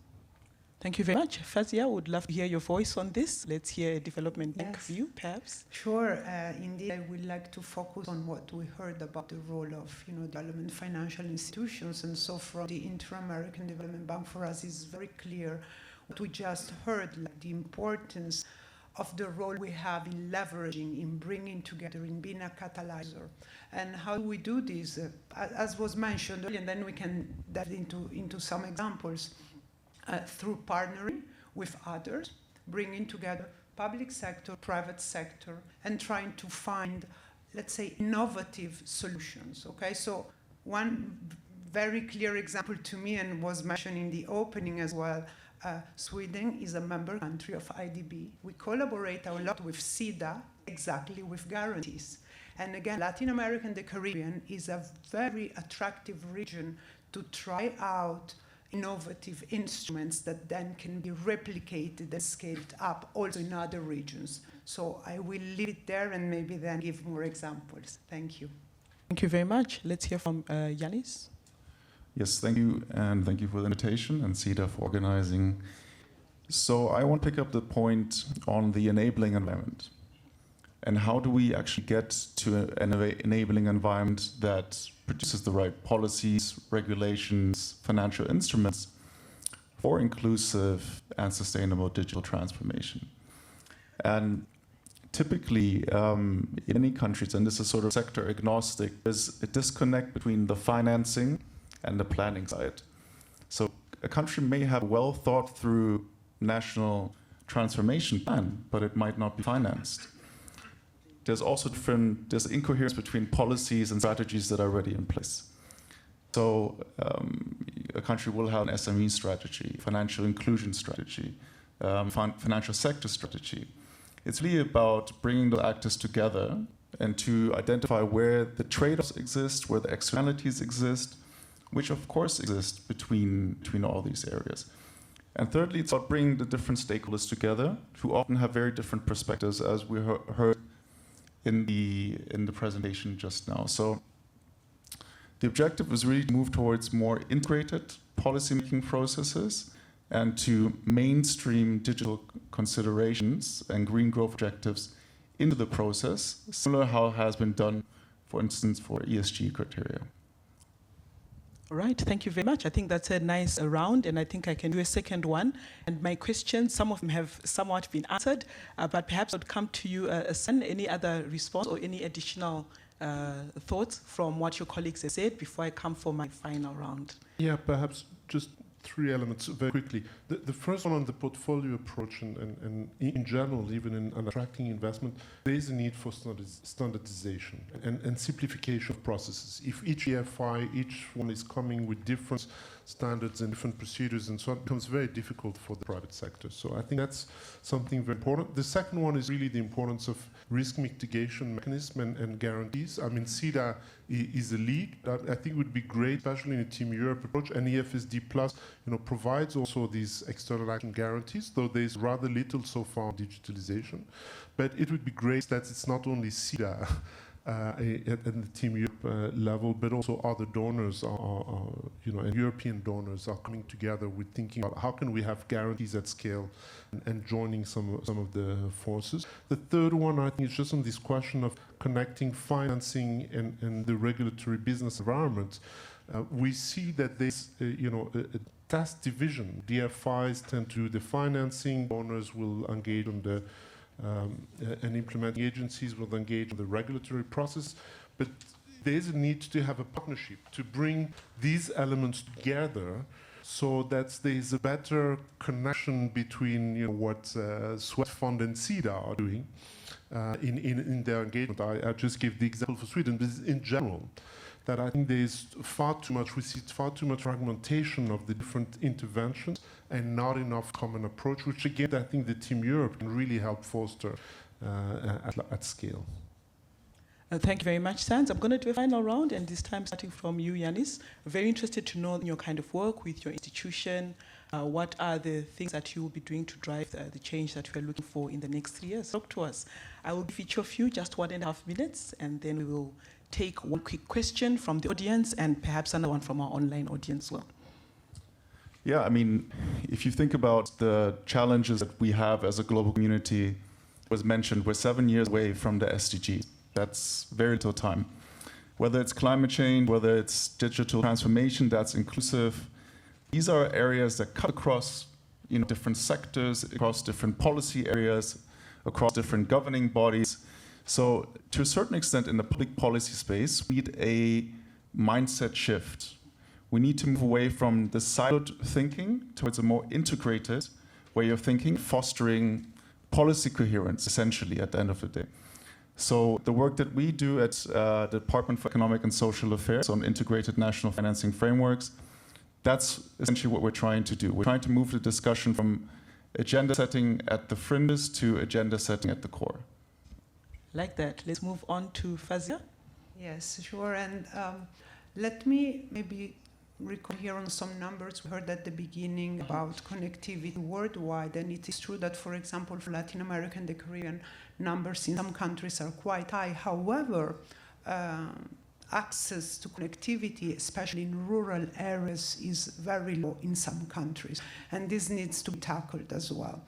So what do we do from Inter-American Development Bank? We work both on the regulatory aspects and support countries, as well as with our private sector partners, like, for example, Telefonica, in interesting projects to leverage resources, but as well to find joint solutions. And we try to be at the front run in finding the solution, meaning that, as I was mentioning in my first answer, in middle-income countries, we can experiment, and probably we can try to push, the solutions that we are designing and implementing. And why I'm saying this, because again, digitalization is something that we have to look as an issue that can be taken as a cross-cutting issue, and, for example, connected with green transition, with social needs, with digital talent that we need to develop in the region. Okay, so at IDB, we're trying to do all these matters at the same time and make sure that we speak with all actors, including, of course, the European Commission. You mentioned before the EFSD Plus as a great tool, and we have great expectations indeed also for Latin America and the Caribbean to be able to scale up what that is offering us in terms of solutions, but as well resources that can be channeled to Latin America and the Caribbean. Thank you.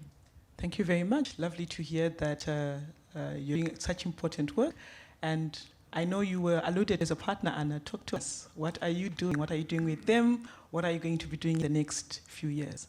Well, in Latin America, we are doing many things, and one of the things I would like to share with you is the project Internet para Todos that we are doing in Peru, where IDB is one of our partners, that has been able to extend connectivity in rural areas of Peru where more than 3 million people live. So for us, this is an example of an innovative approach where we have brought the table to different agents with different capabilities to make a model that really works. Just to give a quick view on Latin America. In Latin America, the challenge is not only extending connectivity. At this moment, around 95% of Latin Americans live in areas where there is connectivity. The huge challenge is to bring people to digitalisation. We have around 35% of people in Latin America that living in areas with connectivity don't access the internet. We have a huge challenge there.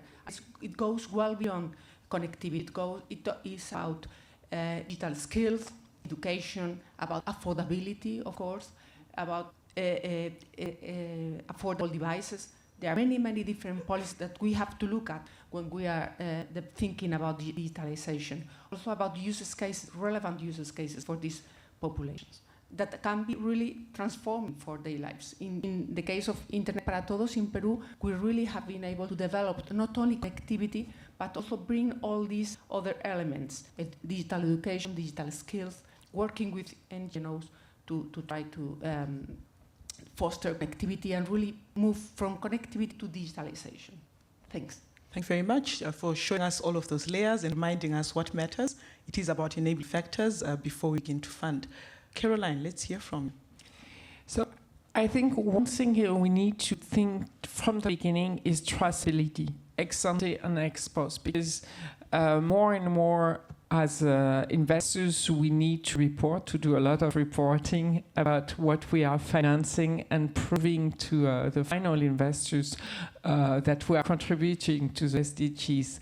And the thing is, it's bottlenecks. We need from the beginning of a project to think of how are we going to prove that we are reaching the goal and what are the KPIs and how we are going to give this information all the way up to the final investors. And it's really key because I think one of the reasons there's a bottleneck sometimes and we don't invest is because of the lack of transparency. We have been investing in green bonds, in social bonds for many years, and this is the problem that we are seeing, and more investors, even very advanced investors, won't be able to invest if they don't have this kind of transparency. They are willing to invest, but they want to prove that the proceeds of their investment will finance what they want, and we need to all have this traceability. And for that, we need to think of it since the beginning of the project. Right, thank you very much. I think I would end with you, Sans, giving us a call to action, perhaps. Yeah, no, I think this was very interesting, and we see the richness of the different approaches. Perhaps in terms of I was mentioning the importance of identifying also some flagship projects and core approaches. It would be interesting in the context of the Europe, working with Latin America, to see, for instance, a partnership between the European Investment Bank and the IDB, and the European Investment Bank or other European development banks with African Development Bank and with the Asian Development Bank. And I think the notion of trying to stimulate co-investment is really, really key. And the last point I want to raise, and co-invest, including with the private sector, so having the private sector, private investors from the beginning. And last point also, what we hear both from DFIs and from private investors is that the de-risking or the risk mitigation mechanism need to be tailored to the context where the investment is taking place. And that's perhaps where the EFSD has a bit of a too simplistic approach of saying if it's private investment, you have 50% risk guarantees. Now, the problem is that what we hear is that from some investors are saying this is sometimes too high in some contexts, but it's too low in more fragile or more rural contexts. So to have a tailored approach is really, really important. Right, thank you very much. We have exactly 2 minutes and 8 seconds, which I would want to offer to those that are here. I think I see a hand here. That's the one question. Might we have a second one? As I also look online, so fun things, so I can offer that to those that are in the room. Please go ahead, sir. It should be a roving mic somewhere. If not, I can quickly bring mine because time. Thank you very much. So I'm Andrea Castagna, representing the European Digital Development Alliance, an NGO focusing on digital for development. And my question for you is the following. Actually, it's an open question for anyone who would like to answer, because it seems to me that in order to achieve proper financing tools and inclusive growth, human capital is the most important factor, because if you don't have the right people in the right places, investing can be really detrimental.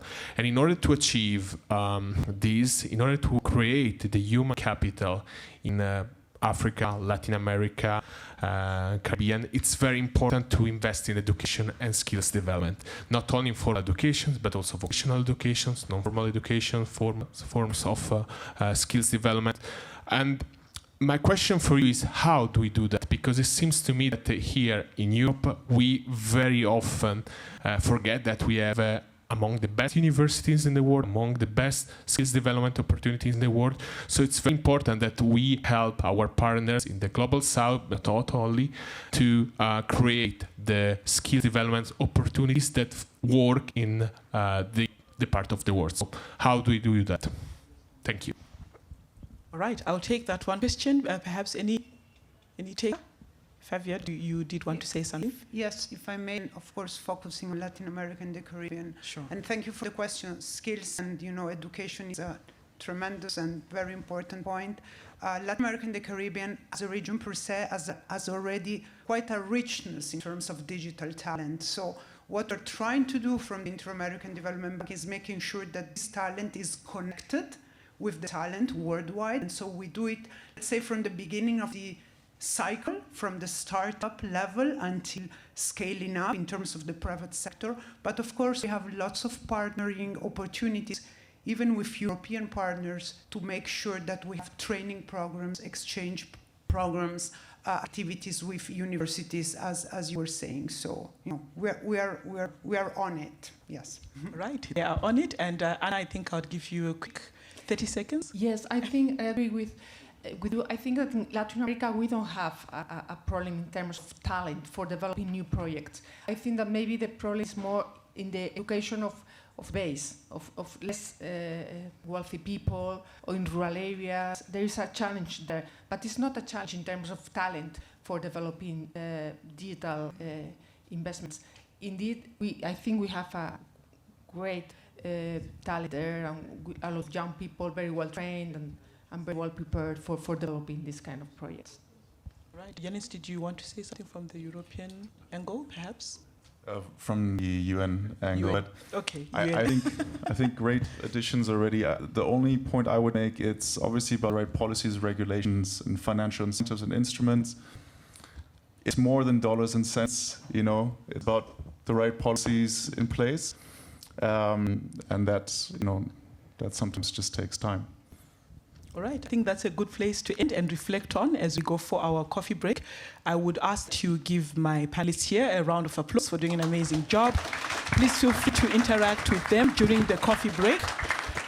Yes, and thank you very much, ladies and gentlemen. I will return to my podium. And at this point,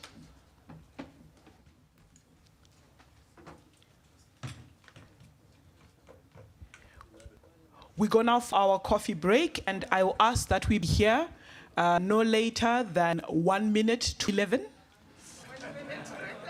Please set your clocks 1 minute to 11. We will be chasing you, and bring your coffees into the room. Thank you very much. Enjoy coffee break.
Are you going to then sit to moderate? Yes. You will sit to moderate after this. So I think after the for the keynotes they're presenting from here. Yes. So do I make the announcements here from here? I would suggest that the keynote comes to the podium, right? Pretty much same way we did. Keynote comes to the podium, and then the case presenters can do it this way. We build the panel bit by bit. I will speak to it when I come up. I will introduce you to introduce the keynote. Is that fine? Sure. So I'll introduce you, and then you introduce. And begin to sit. Yes, absolutely. So the keynote is also the panel. What is done with this keynote, you take that first seat. The case presenters, as they take the cases, can also take the seats, and then once they are done, you take your seat and you take it away. So something just to note is that there is a pointer here, in case any one of them forgets. They only should start at the same slide. Otherwise, they'll just mess it up. That, and then when you do take your session, you ask you just to reset this. Ask you to reset this for me. This should have any questions because we've got an online audience as well as an online audience. So if there are any questions, this is already online. They'll type in the question from online. Yes. However, we've not really budgeted to have a lot of time for questions. Can you please take and one from online? Good. Can I have help? We are just in time. I was trying to make this appear. I'm not sure what happened with the keynote speaker. Wasn't I could still see questions, but there wasn't anything. Yes. Okay, perfect. So and what about the timer? Timer is here. Yes, you can actually see. But that's not going to be per person, right? Sorry? That's going to be for the entire No, it won't do like so. Ideally your speaker should if it's at 10 and I start at 10, your speaker is at 8.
much, ladies and gentlemen, for coming back after the break. I hope that that was a good opportunity to network and to meet new people and perhaps even continue some of the conversations that we've started since morning.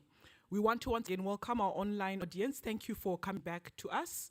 We are still running on the overall theme, financing digitalization for inclusive and green growth. Someone asked me during the break, is this green symbolic? Yes, it is. As you can tell, even around us, there is a touch of green. And so if you see anyone who's wearing green around you, just say, hello, you, the memo. All right.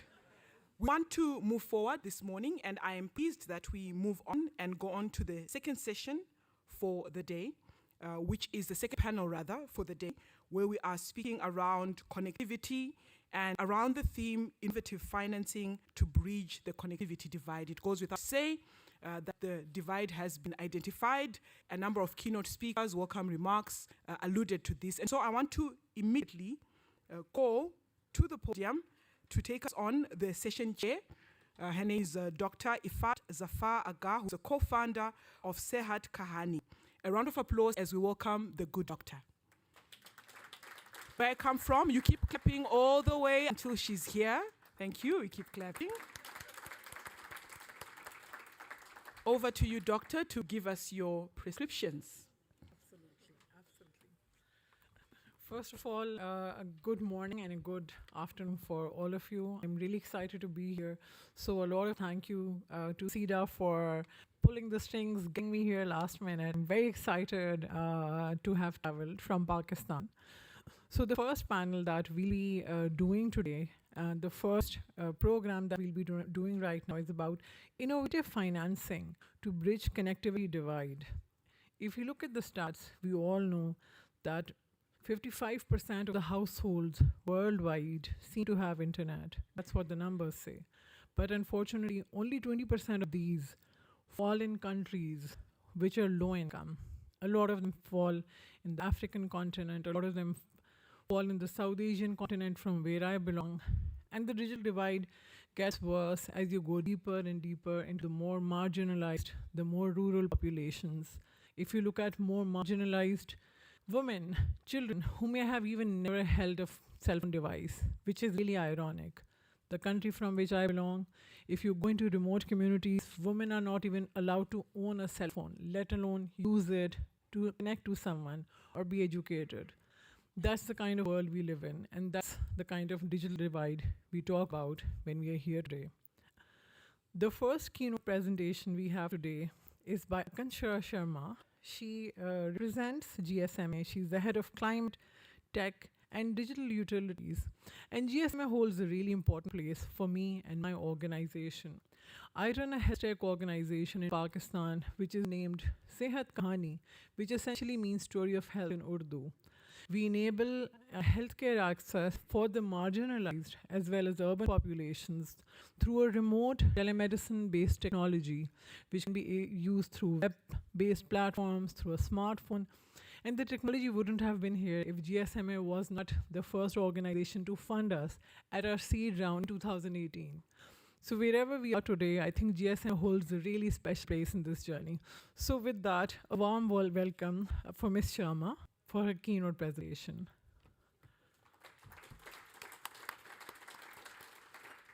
So we'll have 8 minutes for the presentation. Yes. And here's the point. Okay. Good morning, everyone. I'm very pleased to be in the august company of so many visionaries, investors, implementers, to bring about a sustainable future for our planet. I was thinking about how do I set base this panel now, and had a few ideas, but I think everything has been stolen by Lucinda, Anna, and Fozia. So, spare me any repetitions that are happening here. But it's basically down to very basic things. We are all social beings. We're better, we're efficient, and we can say we're more intelligent when we are together. Also, the problem is that there are just probably too many of us now. In disparate geographies and disparate cultures, economic conditions, And we are effectively, intelligently together finding solutions to the problems that we have at hand. So all of that is happening, and it's great. The issue is that we now have a huge problem at hand. Probably the problem that is the most pressing challenge humanity is facing at the moment, no points for guessing, climate change. What that means is, we need to be connected. We need to speak to each other. We need to exchange notes, and that's where tech comes in. That's the USP of tech, right? It makes things more efficient, makes stuff more transparent, traceable, as I think Anna was saying previously. And we don't have to go back too far in the history. I think Lucien was saying the same thing. We did it during COVID. We just suddenly came together, knowing it's public sector, oh my God, it's going to be so, it's private, it's going to be too commercial minded, but we came together and we entertained ourselves, we did our homework, we got our children educated, doctors were exchanging information on text, treating patients, all of that happened, enabled by technology, enabled by infrastructures that mobile operators had built over, the last 2 decades. But we have to agree that this happened because we were in a crisis management mode. When it comes to climate, I don't think the urgency has come down to each and every one of us. We still sometimes have to go outside and make a case that this crisis still exists. Or when it comes to explaining how mitigation is different from resilience and adaptation, those terms around climate, they're not very clear. So it's important that we come together. Unexpected partners need to work together to solve this challenge. And obviously, because all of this is enabled by connectivity, we tend to think everybody has a phone, connectivity is there. And yes, according to GSMA reports, 95% of the world's population is connected to mobile broadband. That's 4.3 billion mobile internet users and 300 million increase every year. In just 1 year, that's roughly the population of Indonesia. That's huge. But is that enough? Is connectivity accessible and is it used by all? The answer is no, and we've heard so many of us say the same thing again. Currently, 3.6 billion people, which is 45% of the world's population, remain excluded from the benefits of mobile internet. And of this number, only 5% live in areas that are not covered by broadband. So what I'm trying to say here is that the conversation is not about expanding the infrastructure. The conversation now is about increasing access and bridging what we call as the usage gap. If you think about the vast majority of these people who are in this gap, the usage gap area, they are disproportionately female, they're poorer. I think if it was talking about the same thing, and they're living in rural areas. So when we, if you look at the work that we do at the GSMA, we try to cover this part of the usage gap through research, make it more known, look into the nuances that are out there. That's through the research, reaffirming numbers again and again and saying, no, we haven't bridged the divide. Not to say that, that 5% that's left over doesn't need to be covered. And I'm sure some of the sessions are going to be talk about that coverage gap. But equally to go and look deeper into what is causing that usage divide. It is affordability. It is simple, basic cultural norms. As I think Ifat was saying, women in South Asia and most parts of Africa, we're not allowed to own phones because probably it's too much freedom for women, or it's probably unsafe because we are opening ourselves to a different environment from the protected premises of our home. So there are like cultural barriers, there are affordability barriers, but there's one more barrier which the GSMA is all trying to address through our innovation funds, which is about making sure that tech is useful to people. I mean, technically, each one of us would stand up and say, I want to use it if I find it useful. What that means is you need to build business models for the use cases cases that actually speak to people, that are developed locally by the people, and not something developed in Western countries and superimposed on Asia and Africa. So I think that is what together Sida and UK Aid are doing with GSMA, that we are going out there, we are funding startups right at ground, local solutions, and I'm so proud to see 3 of our grantees here. We have Aya from Bena Foundation, they're tackling water scarcity issues in Egypt. We have Dave from Aquaret in Kenya. They're looking at aquaponics fisheries for the Kenyan fishermen. And we have Firth, of course, who's scaling her digital health startup. So there's so much that we can do. I think the panel will look into how do we actually scale this. But very simply, it's the bottom line is only by recognizing and acting on our shared responsibility can we ensure that no one is left behind in our increasingly connected world. So thank you, and I'll hand it over to Ifat for introducing the panel. Thanks very much.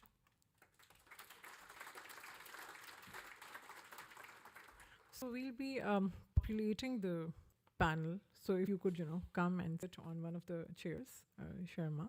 And we have some case presentations to follow on. The first presentation is by Mr. Pascal Moreira. He's the Managing Director, East Africa Norsen Foundation. A big round of applause for Mr. Pascal for his case presentation. Thank you. How everyone? What is the energy in the room? Thank you.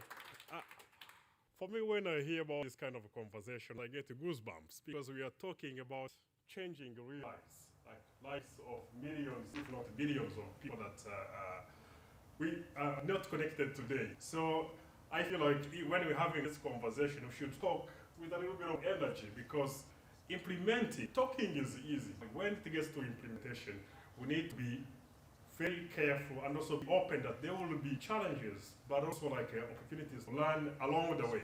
So I always feel like we're here, it's a new project, it's a new study, but what is going to happen at the end? Are we really going to have a change, or we're going to have another project at the end? Most of our lives will continue, but the people that more lost on those opportunities are going to remain disconnected.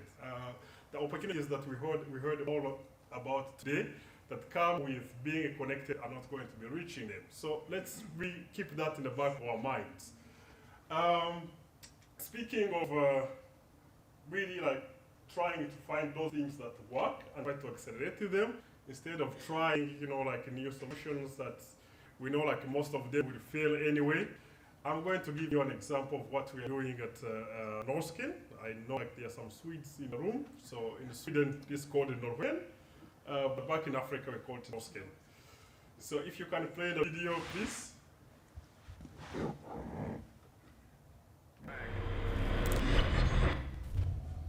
We call it the equation of the future. We believe that the world's greatest challenges are also the world's biggest opportunities. And that entrepreneurship and scalable technology are powerful forces for driving positive change. That's why Norwen exists. Our mission is to help entrepreneurs solve the world's greatest challenges.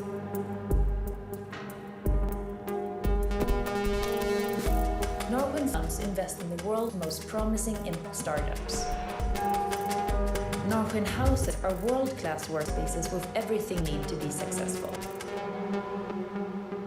Our events put you in the spotlight. Our partners provide resources and experience you need to scale quickly. And our network makes you part of a global community of founders, operators, talent, investors, and mentors with a shared vision for a better world. Because at the end of the day, it's really quite simple. If you win, we all win. Next slide. So in a nutshell, our business is to help entrepreneurs that are developing solutions to some of the biggest challenges we are facing as society, as a planet. Next. So we have what we call Norsken houses. So we have one in Stockholm, one in Barcelona, and at the bottom that's one in Kigali that I'm in charge of. Please, next. So we also have funds that support these entrepreneurs. One of them is the Norsken 22, which is a growth fund, $200 million that invests in scale-up companies in Africa. We also have the Africa Seed Fund that also can invest at earlier stage. Next slides. We also have an impact accelerator that invests in startups that still at very early stage. And we have every year almost 2,000 startups that are trying to join this accelerator. Next. So this is our campus in Kigali. So everything you see with the solar panel on the roof, that's our campus, and it's actually the largest in the region. Next, please. So we have there about 1,200 members, and I can move this myself. We host also a lot of events that also help to bring networks and connections to these entrepreneurs. And we have a lot of guests, so you are all welcome to visit us one day. For example, this was earlier this year when the Director General of IMF was visiting to meet bring entrepreneurs that are based at Norsken. And we really want to work with all of you to make sure that we support and provide the resources these entrepreneurs need to make making our planet a better place as a business for them. Thank you.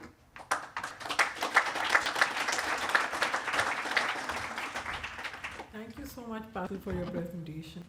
I'd like to invite the next case presentation by Khalid Biljanani, who's the senior partner at Africa Invest. So warm welcome for Mr. Khalid.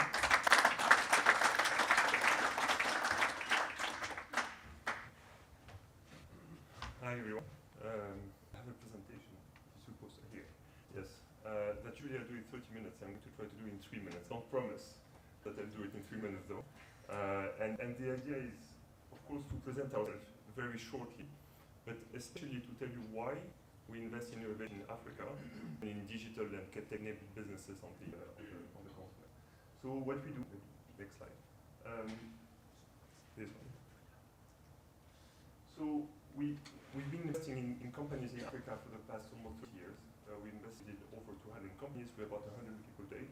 We have different investment strategies. And two of our funds today invest in startups. One in Series A, Series B stage startups, amount of $1 to $5 million. And we have also a fund that invests into late stage in tech startup at Series C and Series D. And we're pushing more and more our private equity fund to take the opportunity today of the late stage, so basically Series C, D, and later, and to invest into late stage companies that are becoming profitable. This is a great opportunity on the continent, provides for a very different content from a private sector investment standpoint, and it does provide for huge opportunities. We also try to have this, to do this with an impact. I think we're very keen on basically outreaching to people across the continent. One last thing that I want to say, because I know that Sida and Sweden are connected, is that we in the innovation space, the nature of the frontier is very different from the traditional company space. It's extremely important to be able to have companies that are not only African today in the innovation space, but that are basically global, with teams across different geographies. I'm saying this is a very important point in this particular space.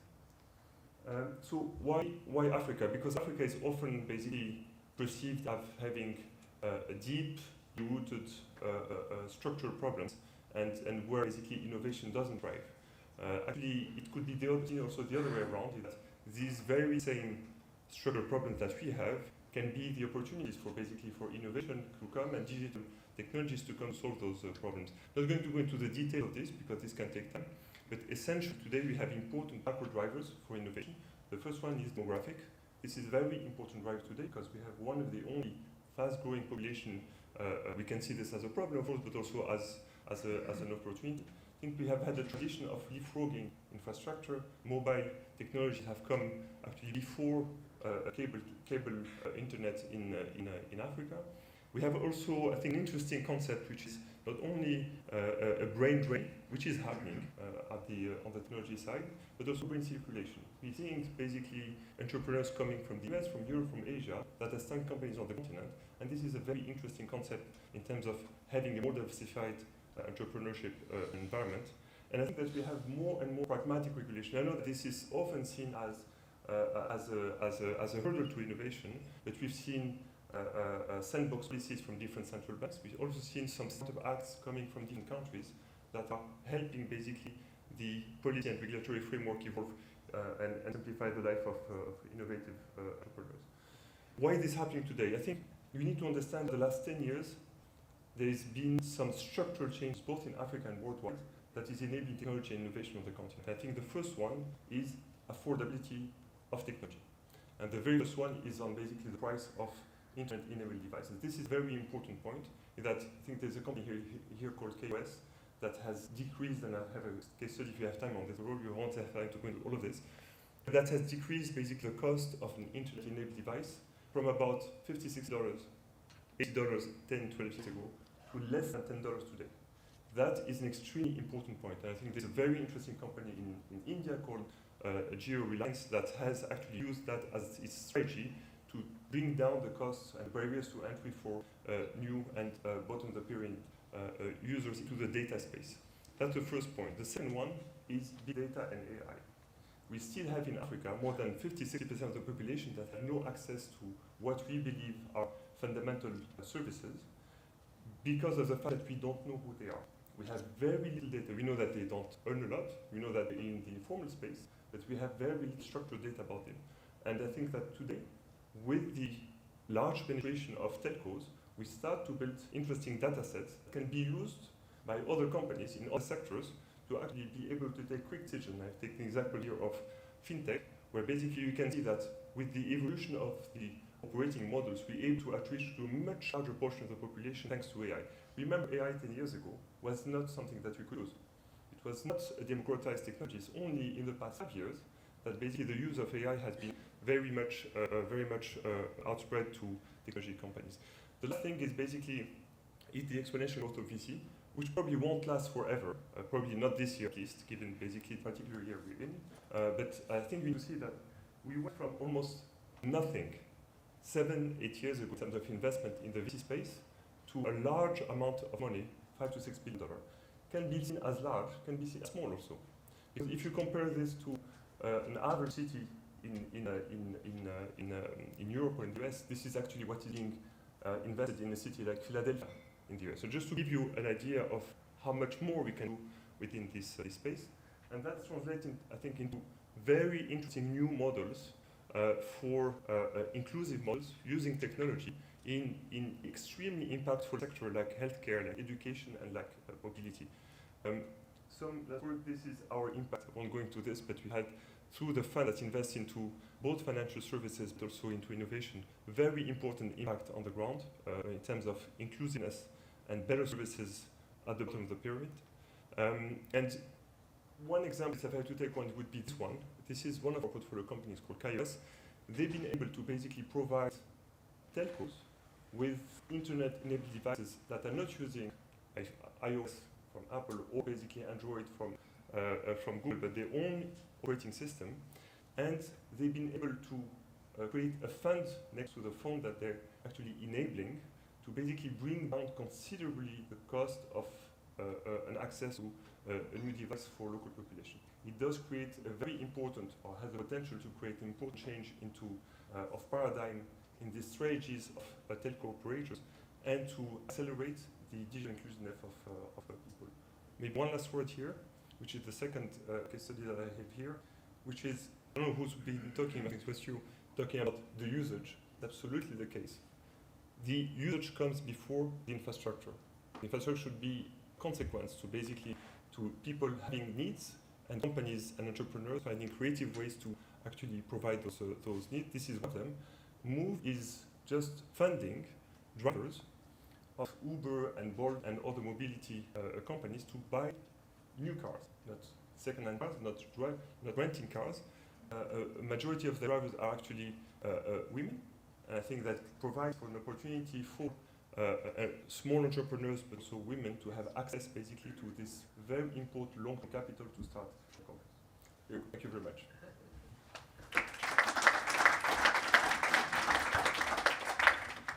Thank you so much, Khalid, for this amazing case presentation. I think the work that Norscan and Africa Investor are doing is phenomenal in terms of empowering more and more entrepreneurs and young startups in the African continent. We'll move over to the case presentation by Laure Bankard-Brunac, who's the Director, Policy and Partnerships at DFI. So a warm welcome for Laure, please.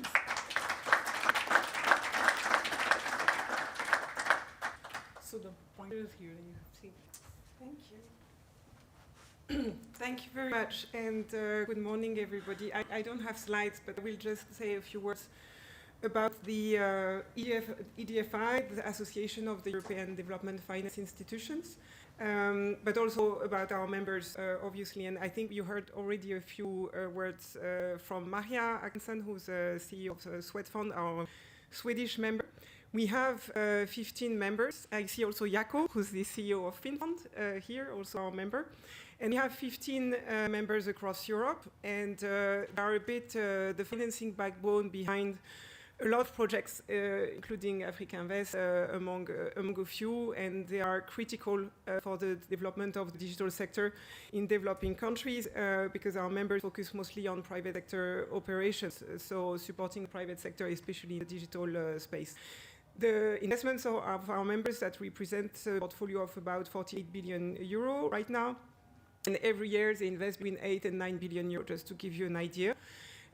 We work in a Team Europe approach, that's why we are very happy about this event, and the fact that the Swedish Presidency really highlighted the financing of digitalisation as a key topic. We have our members working with the European Commission, with EIB, with EBRD, where the bank operates, but also with EU member state institutions in the D4D Hub, as well as other Europe initiatives.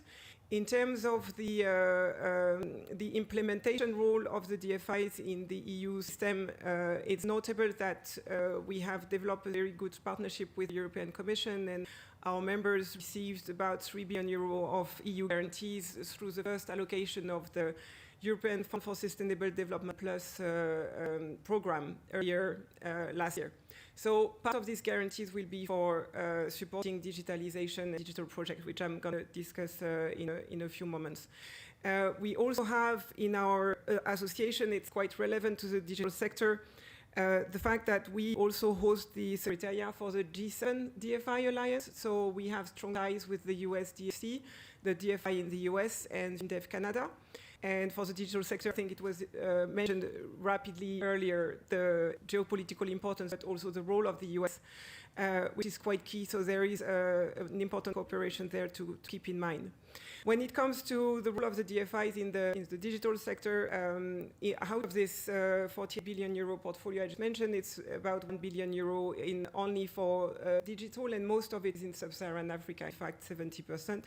Our members who are active in the sector, whether it's Swedfund and FinFund here, obviously, but also the French Proparco, the Italian CDP, FMO, who is the Dutch, the German DG and BIO, as well as our British member BII, who's also backing Vodafone on many, many projects. So when the DFIs invest in digital, I think what was striking in the earlier presentation is the great journey we went through in terms of access and affordability of access. So the DFIs contributed a lot to that over the last decade. If you look at the investment, that's mostly connectivity investment. So this is mobile broadband expansion. Our companies, they were absolutely crucial in fact, proving the business model of having a proper tower company. The first examples were actually in Africa, backed by DFIs, and data centers and other hardware investments, which are absolutely necessary for to increase the usage. They also, and more recently, increased their exposure to digital services. So it's always in link to development goals. So a lot in fintech, agtech, and cleantech, especially. And we are looking at space, which is, I would say, the most challenging, maybe, of digital transformation of the existing traditional industry, and especially the SMEs, but also the larger corporates. And one of the guarantees I just mentioned earlier that the Commission will be offering to DFIs through the DFI Management Company platform is about transforming global value chains. And this program will especially cover the digital transformation of existing businesses, especially in the most difficult countries. And last but not least, the DFIs have a role of fund of funds, and especially in the VC and digital space. So if you look at where they operate, and this is where we have a lot on African Vets and other VC and digital investor in the country, the DFIs are basically working as the limited partners, the investor, behind these dynamic funds, which are absolutely crucial to support the venture capital. I think I will stop there, and we'll welcome questions when we are on the panel. Thank you.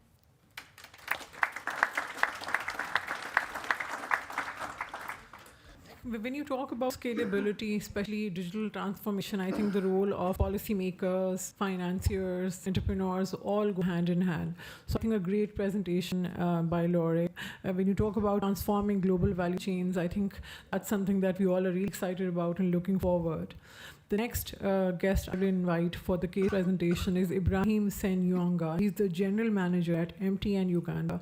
And I think when you talk about startups, when you talk about digitization, the role of the telecom sector is very important, very relevant for scaling, for becoming the key people who enable this change. So welcome, Ibrahim.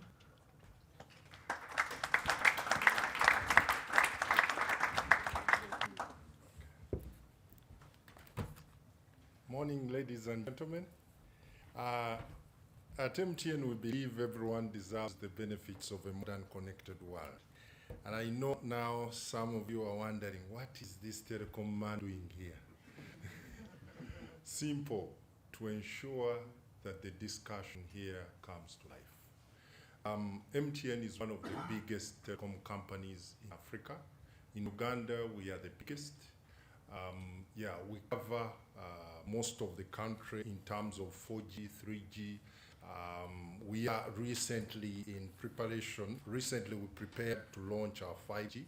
So there is a lot that is being done, and we've done a lot with the partners here in this room around financial inclusion, around digital inclusion, around smartphone penetration and device financing with the UNCDF, the UNHCR, and also in the education sector. So it's really very exciting for me to be here and share with you a bit of our journey. MTN was launched in Uganda on 15th April 1998. To date, we have 17 million clients or subscribers, and most of those in the rural areas and the underprivileged. We've done a bit of work a lot of work with our partners here in this room to ensure that this happens or comes to life. We introduced mobile money in 2009. It's been very exciting and drove a lot of financial inclusion, and the journey is still ongoing. We did do quite a bit in terms of 4G in 2014. We launched our 4G network, becoming the first operator to use the technology in Uganda. In 2015, we launched the cashless payment solution to bridge the divide between the large enterprises and the SMEs, and that was very exciting. In 2016, we introduced more cash in partnership with commercial banks, NCBA, and launched the MTN AO, which is a more of an insurance solution for the smaller and the less privileged. Then in 2018, we launched the MTN API solution that open API. Basically, it enables programmers and developers to innovate on our products. And in terms of coverage, 4G, we stand at 78.4 in Uganda, 3G, 91.4, 2G, we cover 98.1%, fiber, we cover 9,400 kilometers, basically border to border, and we're still doing a lot more. So mine today is to reassure you that in case you want to bring the story here to life, we are ready to work with all of you to bring this discussion into Uganda and make it as impactful as possible. I'll be sharing with you a couple of statistics in relation to what we've done with UNCDF, with the refugee communities in Uganda. I think you know we've had an influx of refugees coming from Congo, from South Sudan, that have had and required a lot of support. We needed a lot of inclusion. We have about 45,000 schools, but if you ask me how many of those schools are connected, very low. So we are here to ensure that this happens. Thank you very much.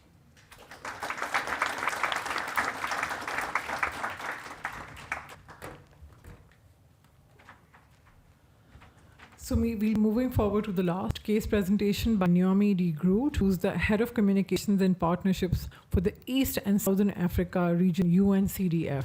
So over to you, Naomi.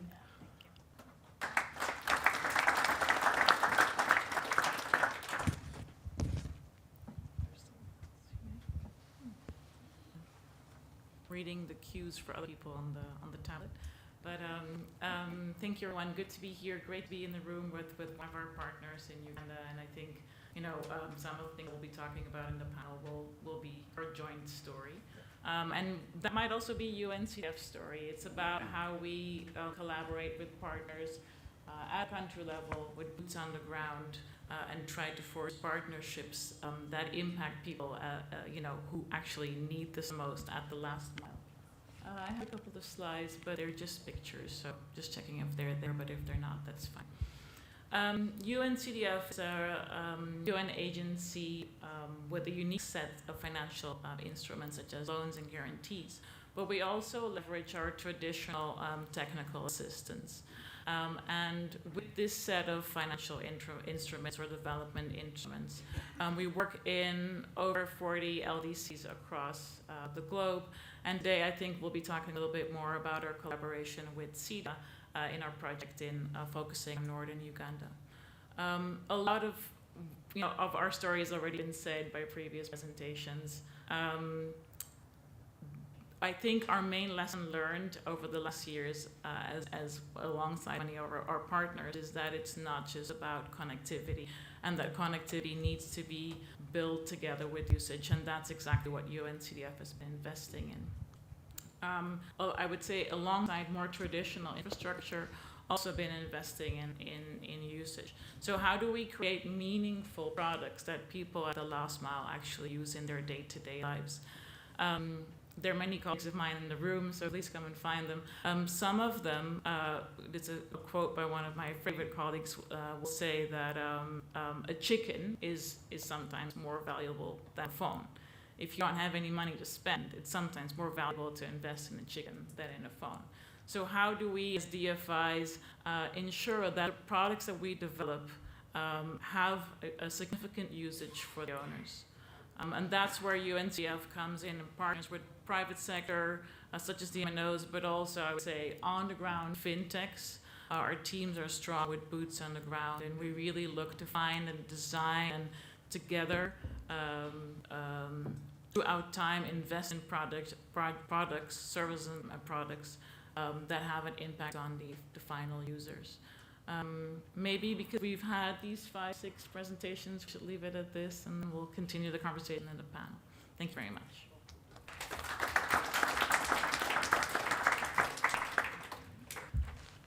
So thank you so much. We'll move forward to the panel discussion.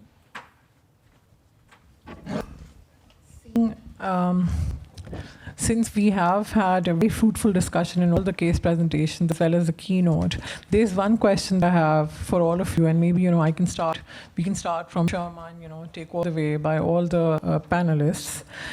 Can you share some innovative financing or business models that have been effective in extending not just connectivity, but also usage in the marginalized communities? Because I think when we talk about challenges, it's not just connectivity, but usage as, learning that has come forward by many of you. So over to you. And everyone has around 1.5 minutes, so the timer's No, here. I'm gonna be super quick. Don't worry about it. So we at the GSMA with multiple donors, and that includes UK aid, Australian aid, and most recently Sida have funded a couple of climate-related rounds.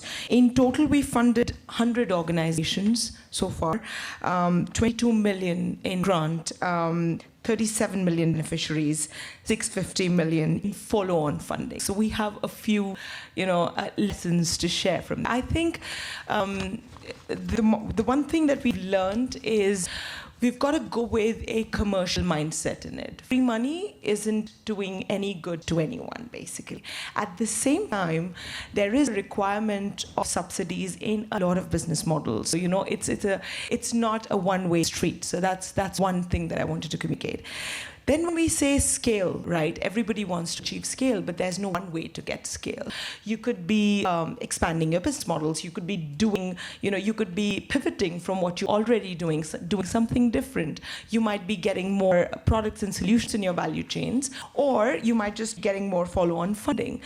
There are different ways to achieve scale, and everyone has a different journey.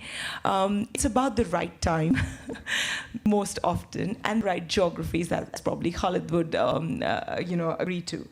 But what we need is patient capital at an early stage. The young people in most of these low and middle income countries are full of talent. I think that point was being made previously. There's no dearth of talent.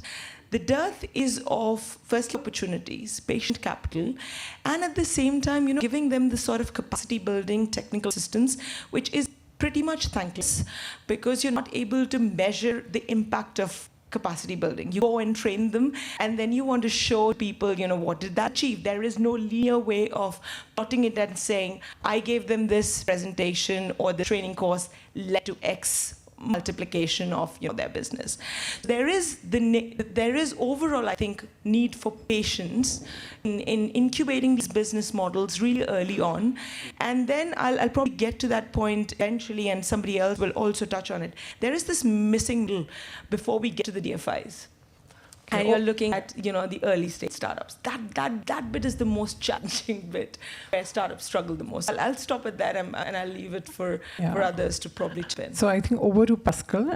Can you share one quick success story that you have where your organization was able to enable usage and connectivity? Yeah, this is a very good question. Talking about usage, talking about adoption of all these technologies that we're talking about here. I think maybe to properly answer the question, I will also mix the experience from Norsken, but also my own personal experience. I was born in a small village in Rwanda. I was born in a family of farmers, so some of you know the tragic history of Rwanda.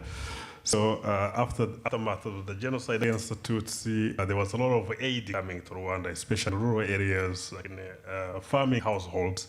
So my family was also beneficial of some of these projects. As I grew up, I went through school. I also had the chance to work for some of the NGOs that were also receiving some of that development aid and also distributing it to the final beneficiaries, in this case, farmers. Later, I worked in the private sector as an entrepreneur myself, but also now working with an organization that supports entrepreneurs and invests in them. What I've really experienced is if you see who are the people that have the incentives to make the adoption or whatever initiative work, those people are the ones that actually need to have more access to funding. It can be not being specific about NGOs, but an NGO comes after 3 years, they leave. But if you're an entrepreneur, you start with barely anything and build your business to scale, maybe to last 100 years. So if you follow those incentives and put money to the people that are most incentivized to drive adoption and the usage of technologies, then you have higher chances of succeeding. So in our case, what we have seen with the technology startups is that when you enable them to have access to this capital, the usage, the return on that investment is quite substantial. Of course, there is always the risk of failure, which is like we know like a lot of things fail, like we don't even know if this is going to work on its own. But there is, if we care to maximize our chances of succeeding, let's not forget about the entrepreneurs who have the long-term incentive to make these things work. So I think being an entrepreneur, I really second your point. I think over to Khalid. We're running out of time, so very quick answers would really be appreciated.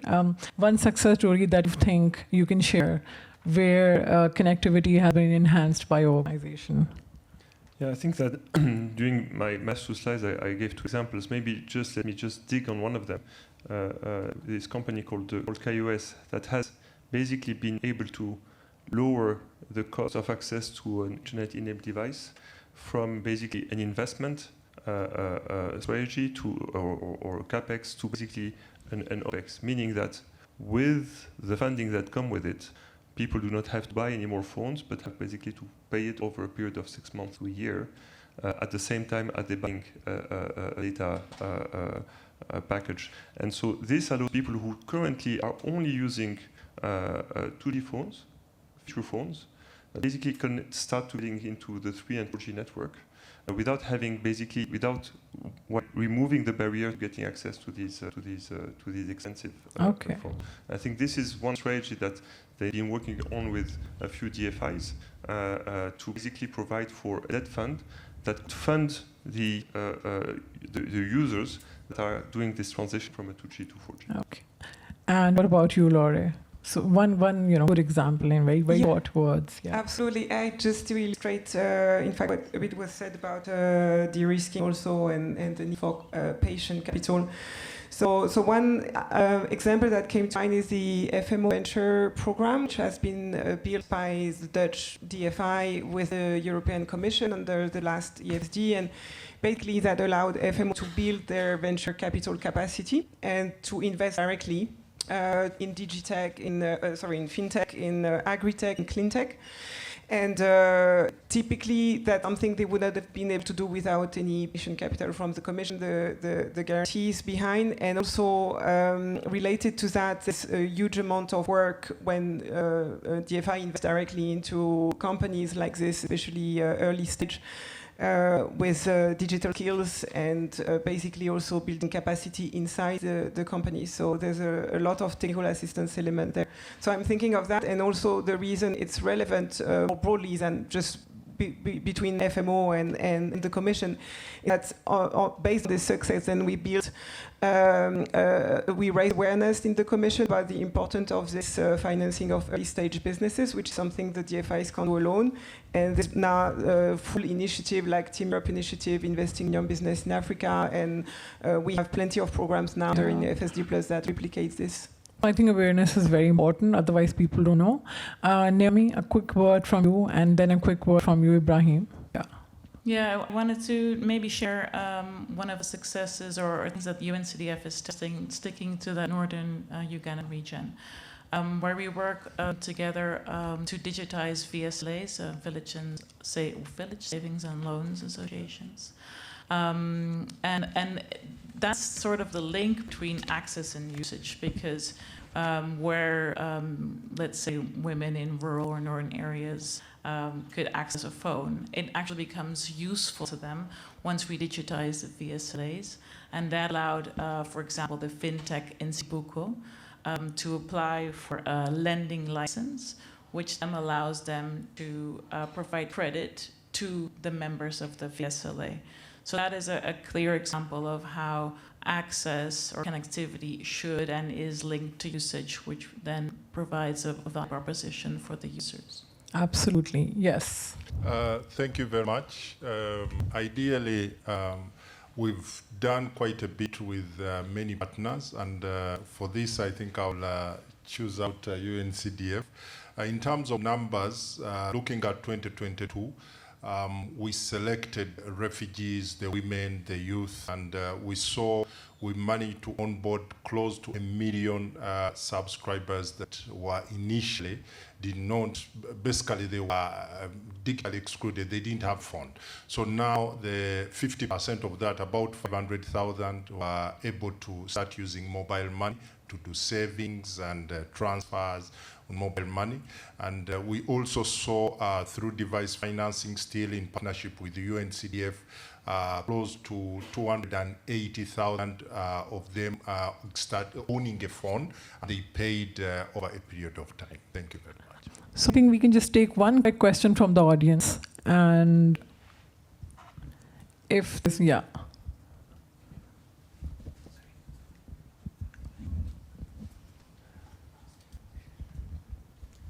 Thank you. My name is Vince Cherick. I'm a journalist in Brussels with DevX. My question, who are we creating value for? So in Rwanda, if I want to get home, do I call an Uber? If I want to listen to a song, do I bring up Spotify? If I want to talk to the world, do I get on Instagram? I mean, we have this debate in Europe, obviously. These are all American companies. So my question is, when we talk about digitalization, who are we creating value for, and who is thinking about the carbon impact of the data? So there was a story from a European Commission researcher, so hopefully not too crazy, who found that 4.6 billion streams of Despacito, that song that everyone plays on the metro, is very annoying. The streams were the equivalent to the energy consumption annually of Chad, Guinea-Bissau, Somalia, Sierra Leone and Central African Republic for one song that was streamed, right? So who's thinking about the impact of the data that we're creating as we grow these markets? I won't even get into the question of global gateway and connectivity versus usage and the geopolitics behind that, but those are my questions. Thank you. So I think one person can just answer that. So who would want to, take the answer? Do you want to? Yeah. Maybe let me add something about it. Yes. No, I think that's a very important question. I think that first I need to say that there's plenty of local companies in Africa that are doing what Spotify. Spotify, by the way, is a Swedish-born company, it's an American one. And so basically there are plenty of local companies in Africa with local content. I think you were the one thing.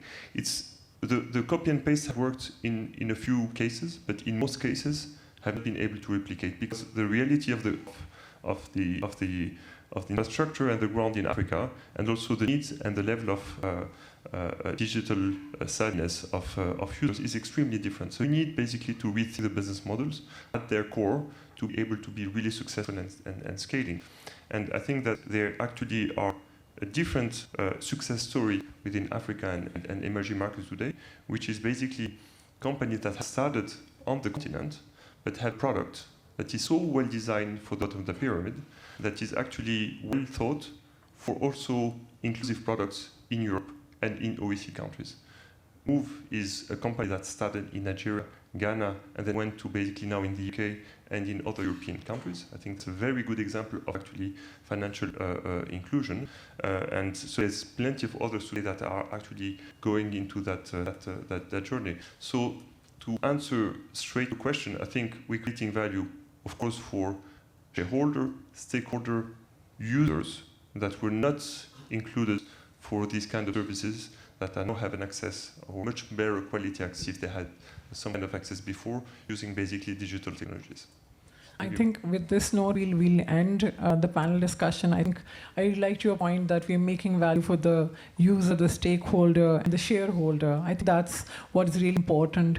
And I think being an entrepreneur myself, a major chunk of the conversation was focused on why investment is needed for entrepreneurs, particularly patient investment, the initial gaps when an organization needs to really grow.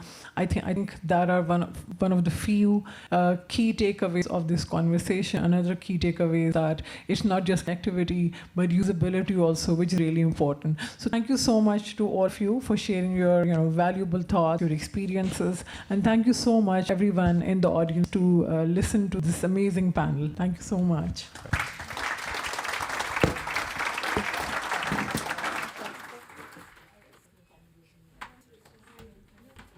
Right, thank you very much once again to the panelists. I know these are comfortable chairs, but we release you now to go back to where the rest of us are sitting.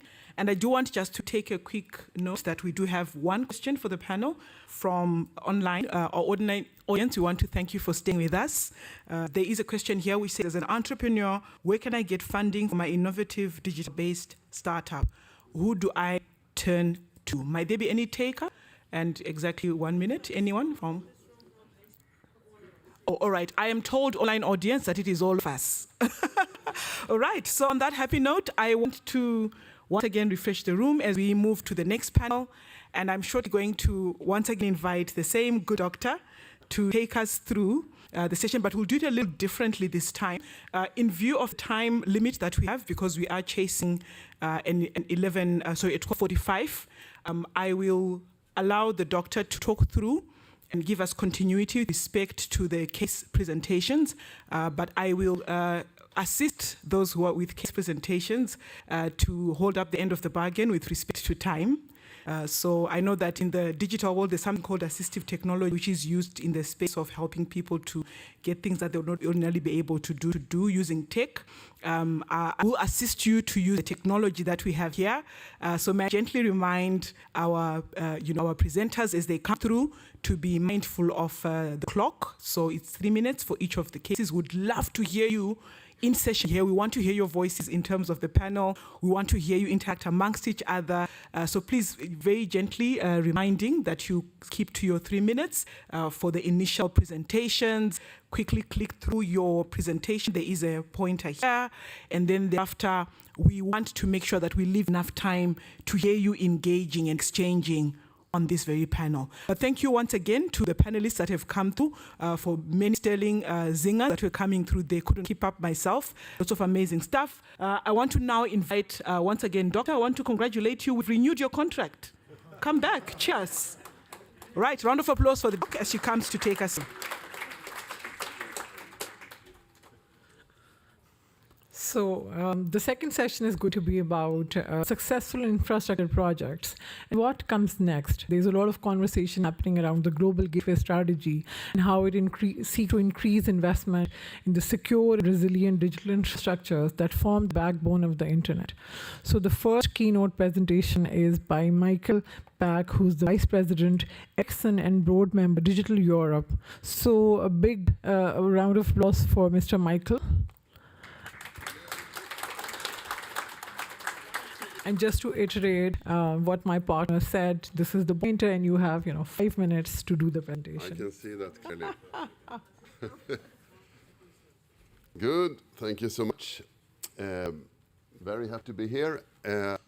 I've actually been part of this journey from almost the start of modern telecom. So I started in the industry in 1990 when mobile telephony was basically Nordic and Northern European. You had a separate system in Japan without scale. You had a separate system in the US without scale. To see this grow and to really have the subscribers in the developed world take the cost for really developing something that is available to also low-income countries, I think that's fairly unique. And there's more people with a mobile subscription today than there is people with toothbrush.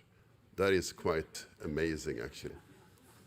So if I just look at, I think GSMA talked about this before as well. So we have coverage for 95% today, basically, which is much more than the people with the phone. So I agree with that. The cost of access is, of course, a key here. What is also very clear is that coming back to different parts of the world, the way we have been creating a global standard, actually not going where the world is going now, getting divided and so on, is really the reason why cost is what it is for devices, for systems, for accessibility. So I really think one of the key things we have been enabling is a truly global system that gains scale to also the lowest end users. What we also see is, of course, that the usage falls when it comes to more modern technologies, and you see a much stronger uptake in Japan, Korea, China, US, and so on. I think, to me, one important thing to think about, of course, devices are more expensive when it comes to modern standards, but also these are more energy efficient, these are more efficient in general to use. So I think it's important that we don't have mindset that the developing countries need the oldest technologies. I think that is actually not the case. Of course, there are some practicalities when it comes to spectrum and so on. I think what is also very clear and where we have been, you're right, I don't have to look there. This is so good. I was just looking at the time there. So I think what is so cool with this technology, and where we have been engaging as a company as well a lot, is the way we can use technology for education, for supporting financial inclusion and so on. And one thing we have seen as important is to work closely with the government representatives, the policymakers of all countries and so on. So we have been engaging a lot with things like Broadband Commission. We have been engaging every year. We have a seminar in Stockholm where we invite policymakers to really share the kind of best examples of what has really enabled development of practical, getting rid of hurdles, increasing accessibility, working with education, anything from, again, applications in the local languages and so on. I think there is a lot to learn from each other that is not automatic in this business where we can support. So we've been doing a lot of that. And as our friend from MTM talked about, the mobile financial service and the whole financial inclusion is one of the big things that comes with this one investment for multiple purposes then. So when it comes to financial inclusion, I think maybe the main driver, while there's enormous decrease of unbanked people between 2010 and 2020, is basically mobile banking services. So starting in, I think, Kenya, but also in Southeast Asia, in rest of Africa, I think this is one of the strongest tools we have. And also when we look at people, basically, when we interview people and so on, there is a quite strong belief that these services are beneficial, they're easy to use, they're seen as secure, the people that they work with are seen as credible for these services. So we also try to make sure that we don't only provide technology, we also engage with regulators, with the operators, of course, but also when it comes to the end users and application developers, for example, on top of these solutions that can create local applications, benefit from this scalable system that's typically invested by governments and operators and so on. So I think, to me, mobile technology is one of the absolutely strongest tools we have to bring equality, to bring development, I think the whole digital infrastructure is the base for most of the sustainability we do in Europe, in US, in Africa, in Asia, and so on. So for me, it's very great to be here and talk about this and to share my experiences, also to listen to others with slightly different views. So by that, I think it's exactly time. Thank you so much.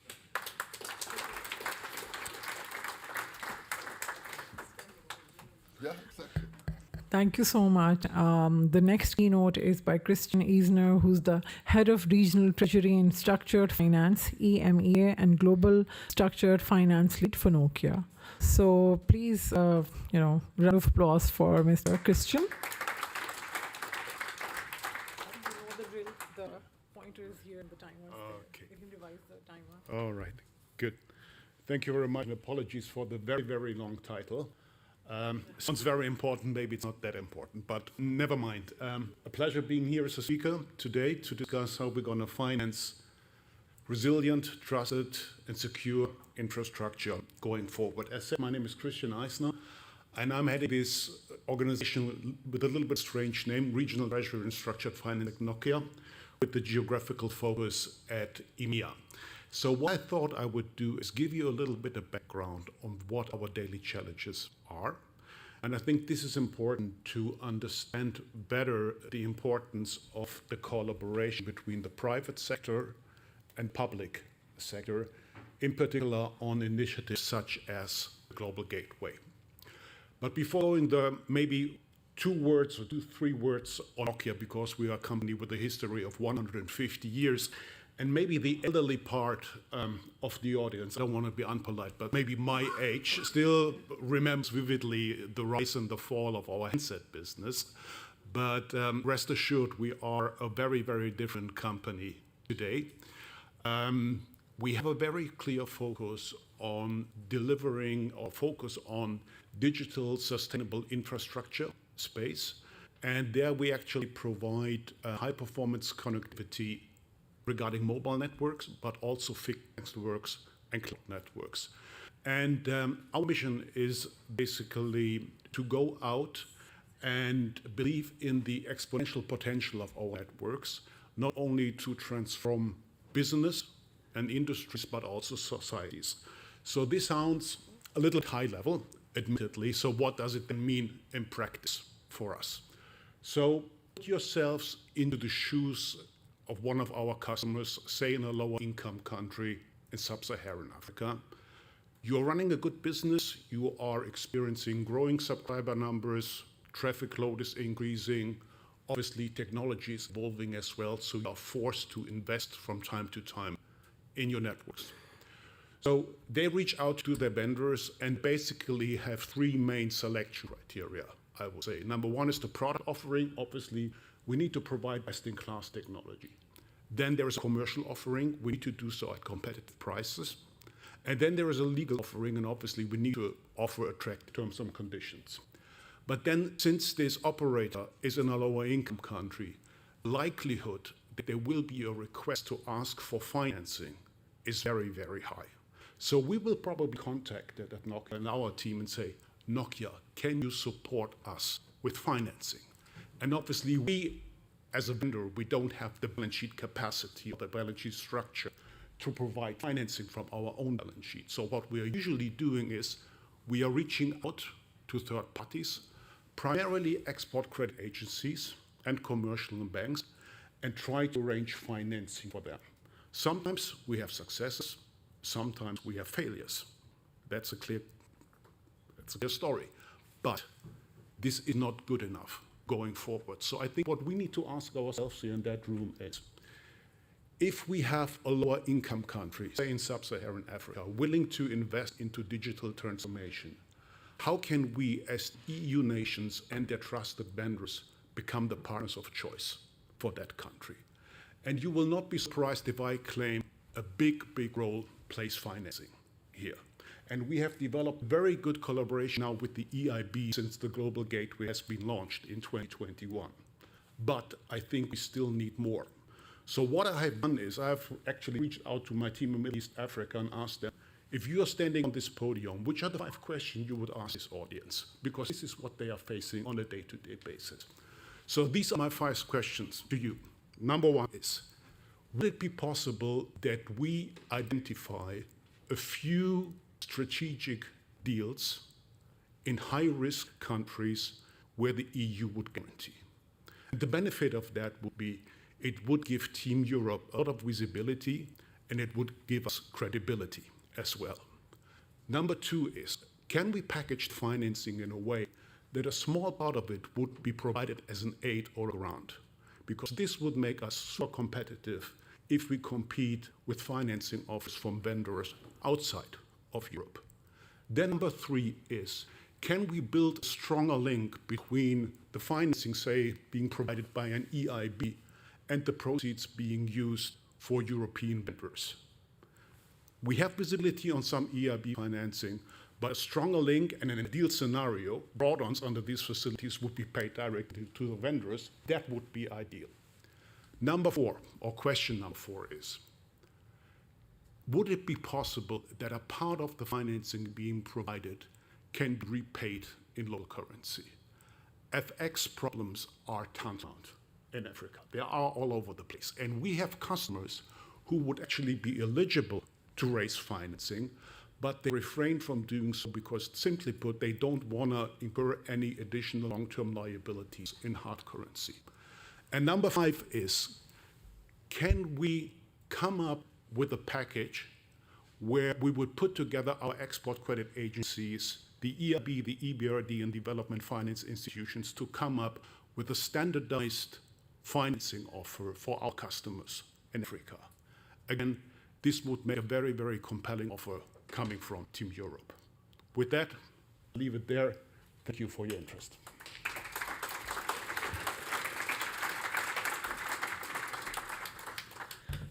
Thank you so much for your keynote presentation. I will now invite people for the case presentations. And the first person I'm going to invite is Jaco Kangasnimi, who's the CEO of FinFund. So please, a warm introduction to Jaco, please. This is the pointer, and you'll have 3 minutes. Thanks. Finland, as Swedfund, we are small DFIs. And as DFIs, we are supposed to ask first, before we make an investment, what is going to be the development impact. And afterwards, look at not only whether it's financially made it, but also what was the realized impact. We are basically impact investors. And guess what? That's what we have done. And when we have done that, that refers to basically digitalization. So our efforts look at where the impact and the profitability come together. It is in the digital sector. Basically, the radical reduction in cost, improvement in technology, means that almost in any sector, digitalization is part of the solution of doing better. When we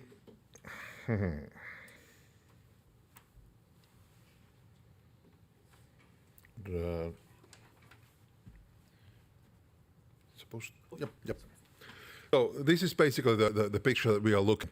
You need infrastructure, you need remote or sort of global things, submarine cables and satellites, and then the terrestrial, then coming to a local level, and then you need all sorts of services and solutions using that infrastructure. And we are looking at that whole range. Since we are small, we don't do very much of the sort of submarine cables, etc. But we look at operators who are sort of probably mostly in sort of early stages of their trip, and where sort of our size of money can make a difference in these various areas. So we have really focused on rural areas, more affordable and higher speed internet connection, and then various digital solutions.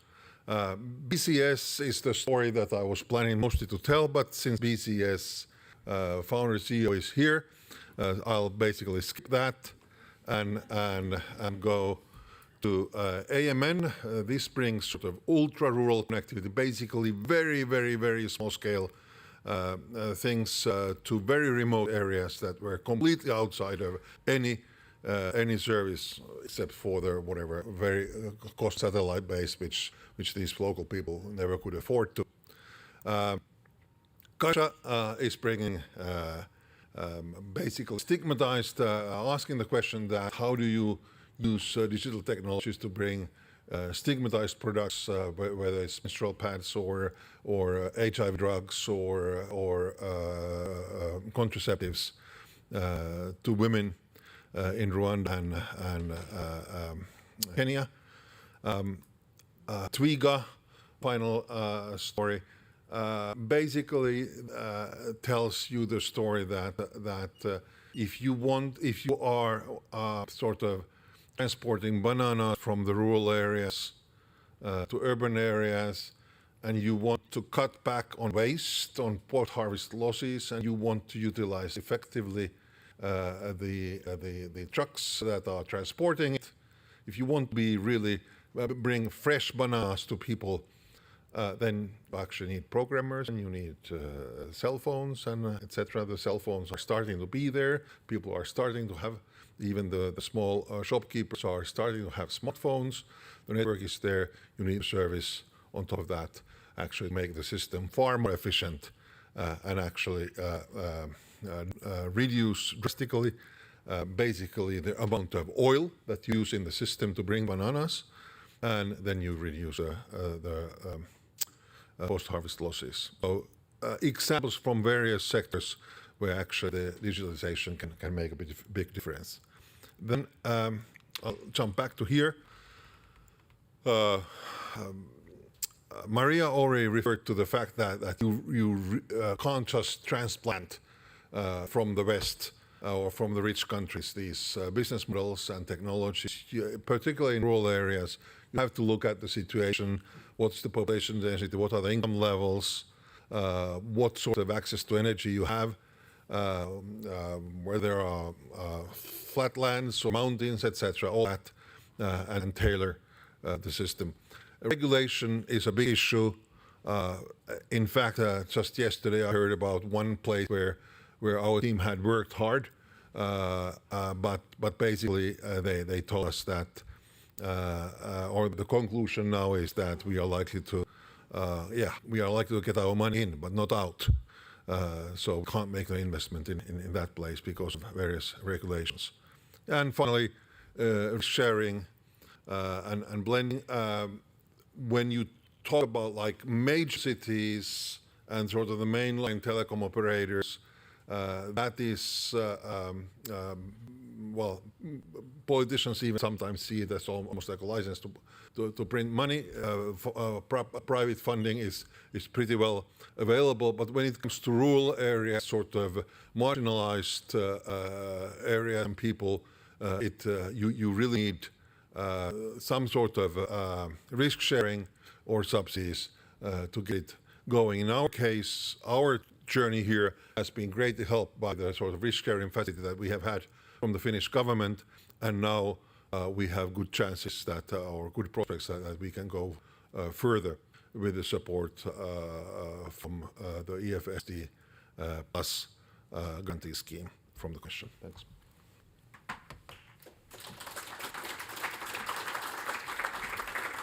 Thank you so much. I think you really got the crux to it, that we need entrepreneurs from the local environment who need to come up with innovations which are facilitating digitization and connectivity.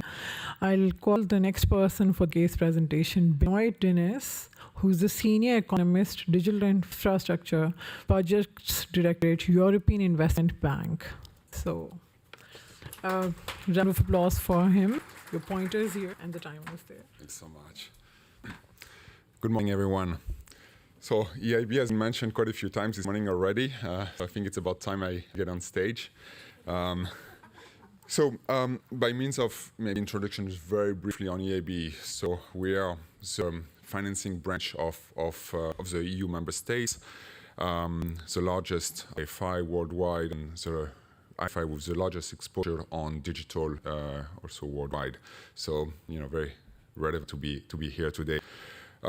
Outside the EU, when we talk about development, we work mainly under mandate of the Commission, even though we do sometimes work to our own resources, which means under the mandate of the EU member states.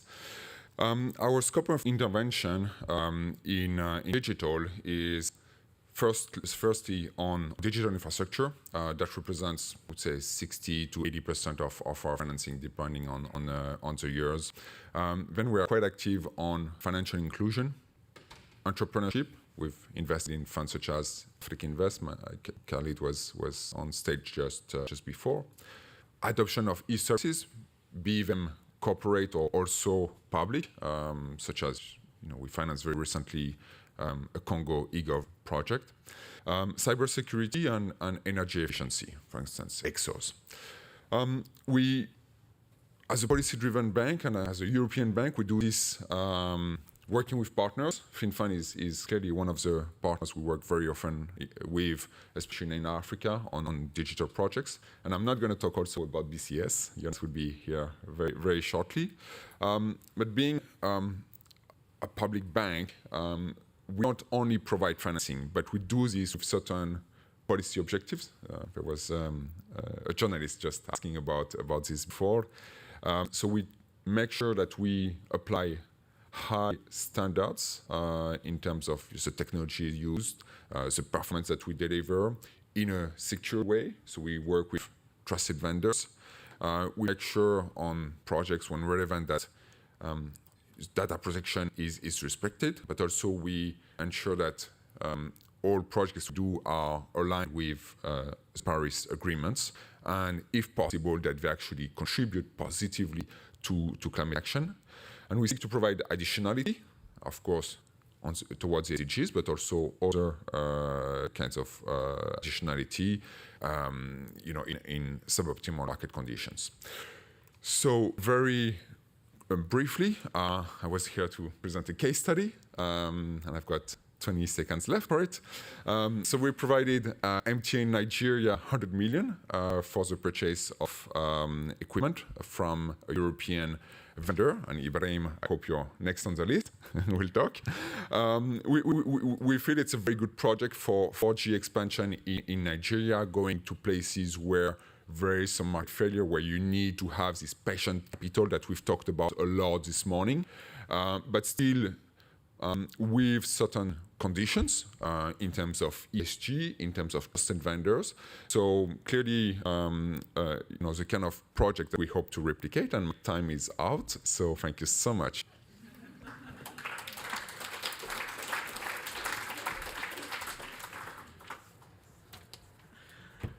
Thank you so much for understanding the importance of time. I think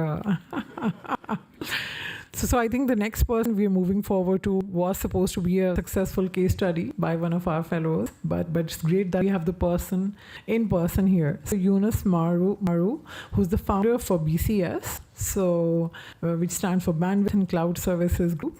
So warm welcome for Mr. Yunus.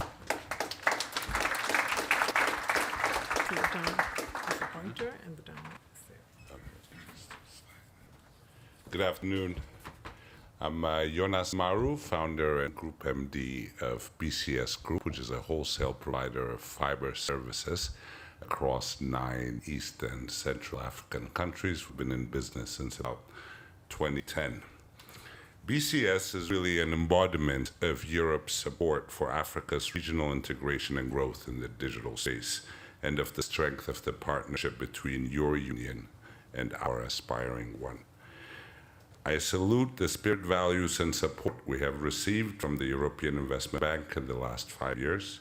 We're also currently working with the EIB and European Commission for concessionary funding to help accelerate regional integration and digital connectivity, with links spanning from Kinshasa, DRC, down to Maputo, Mozambique, through Congo, Zambia, and Zimbabwe, and Luanda, Angola, to Kisangani, DRC, and connecting to our current under-link submarine fiber network inside Lake Albert, Uganda, and out to the Atlantic Ocean. Thanks to FinFund, we're currently, in the next few weeks, executing submarine cable fiber networks underneath Lake Tanganyika, which holds 15% of the world's fresh water, and overcoming technical challenges of a seafloor that drops 1 kilometer, just 500 meters from the coast. From Lake Tanganyika, EIB is funding us to use the railroad to crisscross the Congo rail forest and avoid the difficulties of transporting materials when the road is 4 foot of mud, and lay reliable fiber infrastructure that will not be affected by future road construction. In the spirit of accountability and measure of encouraging but limited progress over the last 4.5 years, I quote from my own speech in Vienna at the AU-EU Summit in December 2015.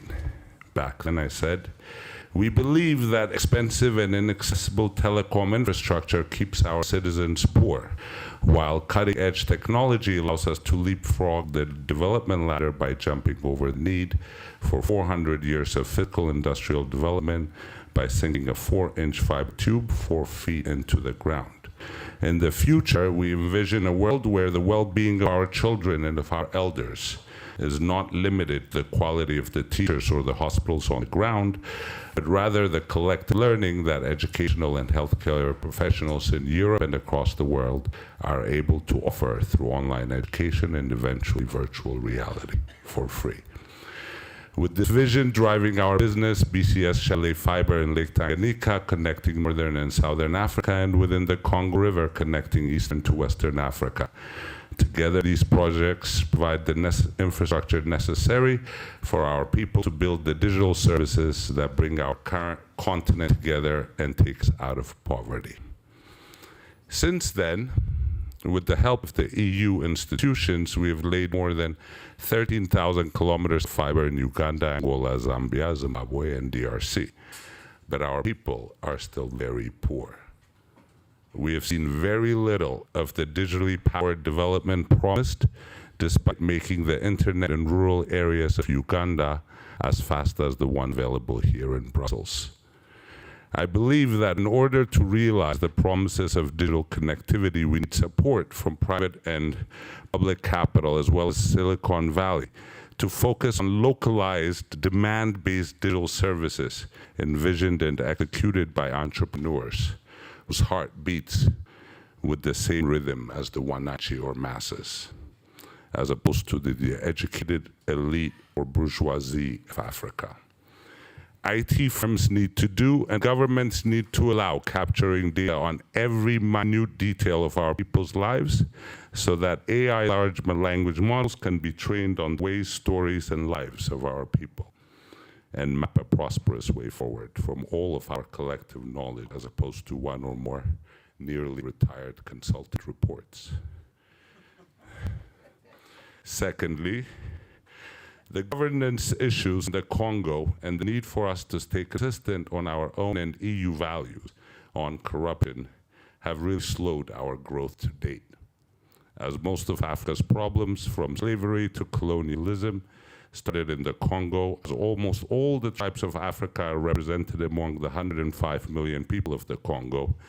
And due to Congo's track record of having unlimited amounts of the resource of the time, from rubber in the 1800s, uranium for nuclear activities in the mid-1900s, to the cobalt, coltan, and lithium that powers our digital future. The prosperity of sub-Saharan Africa rests in the development of the Congo. However, despite the best intentions of President Tshisekedi, the country remains mired in people in authority, demanding money for something or another, and sometimes for nothing. Together with the EU's capital, we plead for the full institutional power of the EU to be brought to bear with the Congolese government, so that we can achieve our projects in a timely fashion while adhering to our and EU standards. If you hear our plea, I believe you'll find the country and government ready and worthy of your help. To quote from the words of President Tshisekedi from December 2020 said, "We're going through a decisive turning point in our democratic construction. This moment confers on us a collective duty, the duty to take the plunge, a real democratic leap, which we must carry everywhere in our country to destroy the designs of the cynics, to awaken the sleepwalkers, and to block the way to those who bring hatred and shame to our country. We want to do this with you. We want to do this with you around principles, values, and actions. Actions for the moral recovery of our nations, for its security, economic, and social rehabilitation, to reach every Congolese and African, I may add, in his or her daily life, so that in the end, no one is left behind." Thank you.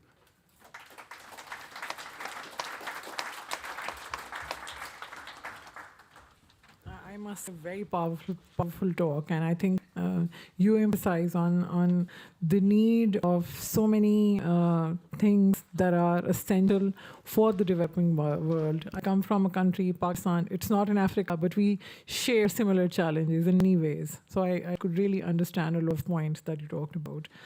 The next speaker was not able to make it in person, but we will be taking her online. Her name is Anna Chirita. She's the director of National Association of ICT Companies in Moldova. Welcome, Anna. I hope you can hear me. Hi. Yes, I can hear you well. Just to confirm that you can hear me well enough. Yes, we all can hear you. So your time starts now, and you have around 3 minutes for your case presentation. So over to you, Anna. I just want to make sure that the presentation is okay, it's online. Thank you so much. Dear partners, dear friends, dear colleagues, it was unfortunate not to be able to physically with you in Brussels.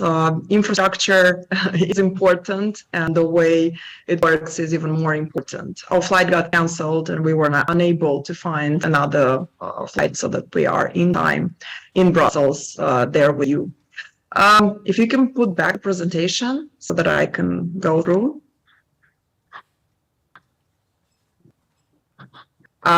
Thank you. A bit about Moldova. I've heard a lot of interesting cases, support, and everything that the other countries are doing. I guess it's important to understand that we also do have a vision, and our vision is to strive to lead Moldova to become a very interesting destination and for high-tech value products, services, and companies. And for that, what we do, it's definitely a matter of infrastructure, talent. It's a matter of cooperation and international exposure. When we talk about infrastructure, we do have a very good coverage. When we say coverage, we have almost all country, 98% covered in 4G networks. We have quite interesting human capital, about 33,000 people. We have very good fiscal legislation, which is probably among the best in the region, where we apply a single tax for all IT companies present in Moldova. And we have strong R&D, we have interesting projects that occur. But as my previous speaker has mentioned, we are still a very poor country.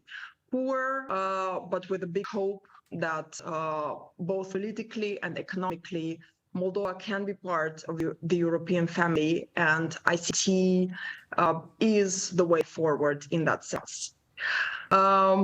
We do have an interesting ecosystem, but very incipient one. When we refer to the ecosystem, we refer to the innovation and the startups that are there. We are at a very, very early stage, and if we refer to the numbers, it's only about 20-30 million of US dollars in attracted investment as of the beginning of this year. We estimate that another 100-150 million would come in the next upcoming years. We do have startups that emerge and work in Moldova, but it's very, very novice in the world. In that case, we don't have venture funds, we don't have much of the acceleration programs, but we do have the infrastructure available to innovate in that sense. 1 second, I lost and when we say about the innovation infrastructure, is what we refer to our commitment to support the advancement of Moldova's ICT and economic inclusion, let's say. We have several interesting projects, like the largest probably PPP created in Moldova through the TechPool network, which is a Swedish supported program.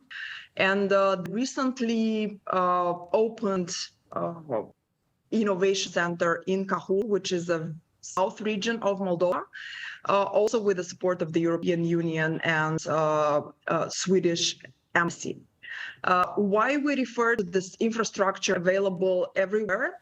Because we believe that inclusion, we believe that similar services and products need to be available to everybody in the country, regardless whether they come from the capital or they are somewhere outside, because that's the way we can make a difference. In order to ensure that the services and the opportunities are equal everywhere, we do invest in human capital. We develop programs that aim to support thousands of people, improve their skills on an annual basis. We talk about the future professions. We talk about the best opportunities that they can have, so they change this country and that they contribute to the country's welfare. We do that for people who are 18 plus, but we also do that for people who are beyond 18, because any generation can be educated from very early stage. And to complete the puzzle of why we're doing and how we're doing things, we connect every school. I've heard that there are services provided in other countries where every citizen is included. We strive to include every child into the programs where they learn artificial intelligence or mobile applications or programming or graphic design and other programs right from when they're teenagers, because that's the cross point when we can change the future citizens and we can make a new generation that will invest into the country's future overall. We have a program called Tackle in Every School, just because we believe that the services can and should be offered to everybody, regardless of religion, where they're coming from, social status, or anything. We have children who compete internationally and global-wise, and we do see that they are the basis for the next innovation, infrastructure, and countries' well-being. What we do is we connect ideas with people, science, resources, funding, with prototyping, and strive for a better vision and a better future. I'll stop here. I remain online for any potential questions. And I thank you again for the opportunity to speak out and to present Lova's case internationally. Thank you. Thank you so much, Anna. We have last case presentation by Tanya Cox, who is the director for Concord. So we have Tanya here with us in the audience. So welcome, Tanya, and quick 3-minute case presentation by you. So warm, welcome for Tanya.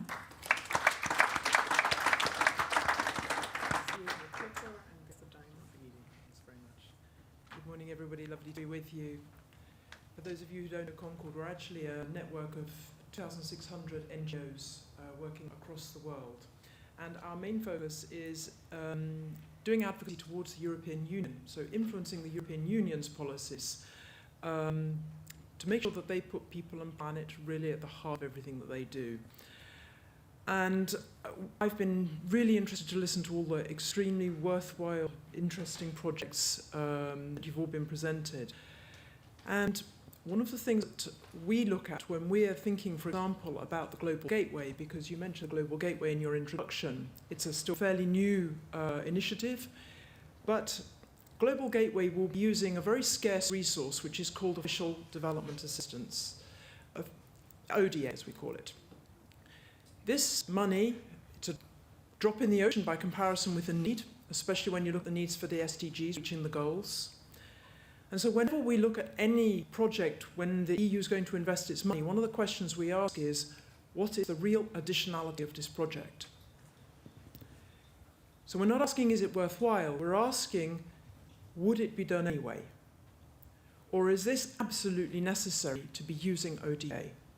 Because otherwise it wouldn't be happening. There's a huge opportunity cost there that we're looking at here. And this is one of the key questions that we're bearing in mind when we're thinking about the Global Gateway and the future projects that may come under this initiative, let's say. Whenever we invest in digital, there's no question it's necessary. There's no question it's hugely important. But will this investment make sure that we contribute on all 4 dimensions of sustainable development? Are we sure that there's going to be a really high social impact? That we're going to do as little harm as possible to the environment, preferably improving it? Will this improve governance? And will it support people's standard of living, or, as one might otherwise call it, economic development? Now, when we talk with DG INPA and the Director General Gunduns, is very